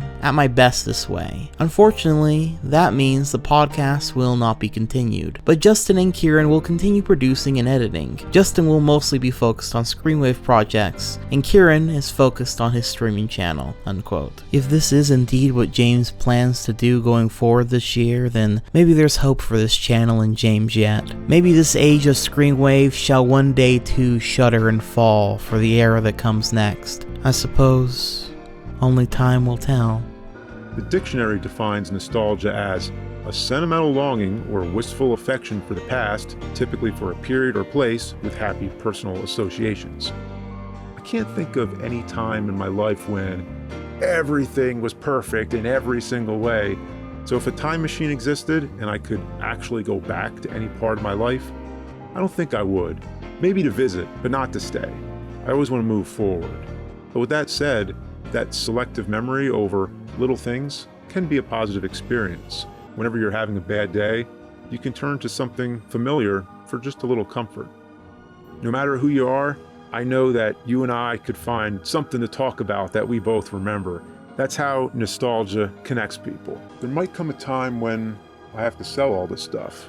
Probably not for a while, but it's something that I don't disregard, that nothing lasts forever. I'm happy to have been able to preserve it through my videos. I love being able to share this stuff. I hope to be able to do this as long as I can. This channel is all about remembering a simpler time, and if that's the kind of stuff you want to see, well, stay tuned. But no matter what the future holds, I'll never forget the past. Those days of watching a curse word-slinging nerd talk about old video games late into the night, buying some of his DVDs, sharing them with my family. And I'll never forget how he inspired me to do the same.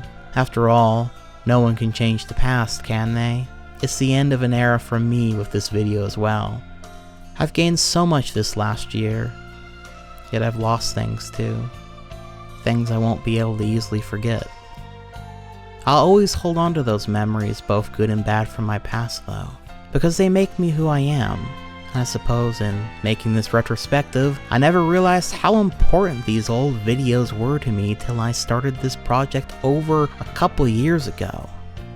And now I suppose this video, in so many words, is saying goodbye to a piece of my childhood that was once so important to me, and coming to terms with change myself. I guess you never know what the end of an era means till you get to see what the next one brings, and by then, the next is already beginning. Hell, maybe one day I'll make something that inspires someone the way James did, and then that person will make something that will inspire someone else. I guess what I'm saying is, thank you, angry video game nerd. Thank you for taking me back to the past, to play the shitty games that suck ass. And despite everything, thank you, James Rolfe, for being a part of my past, and taking time on my computer to be the inspiration for this long-ass video and my hungry, creative future.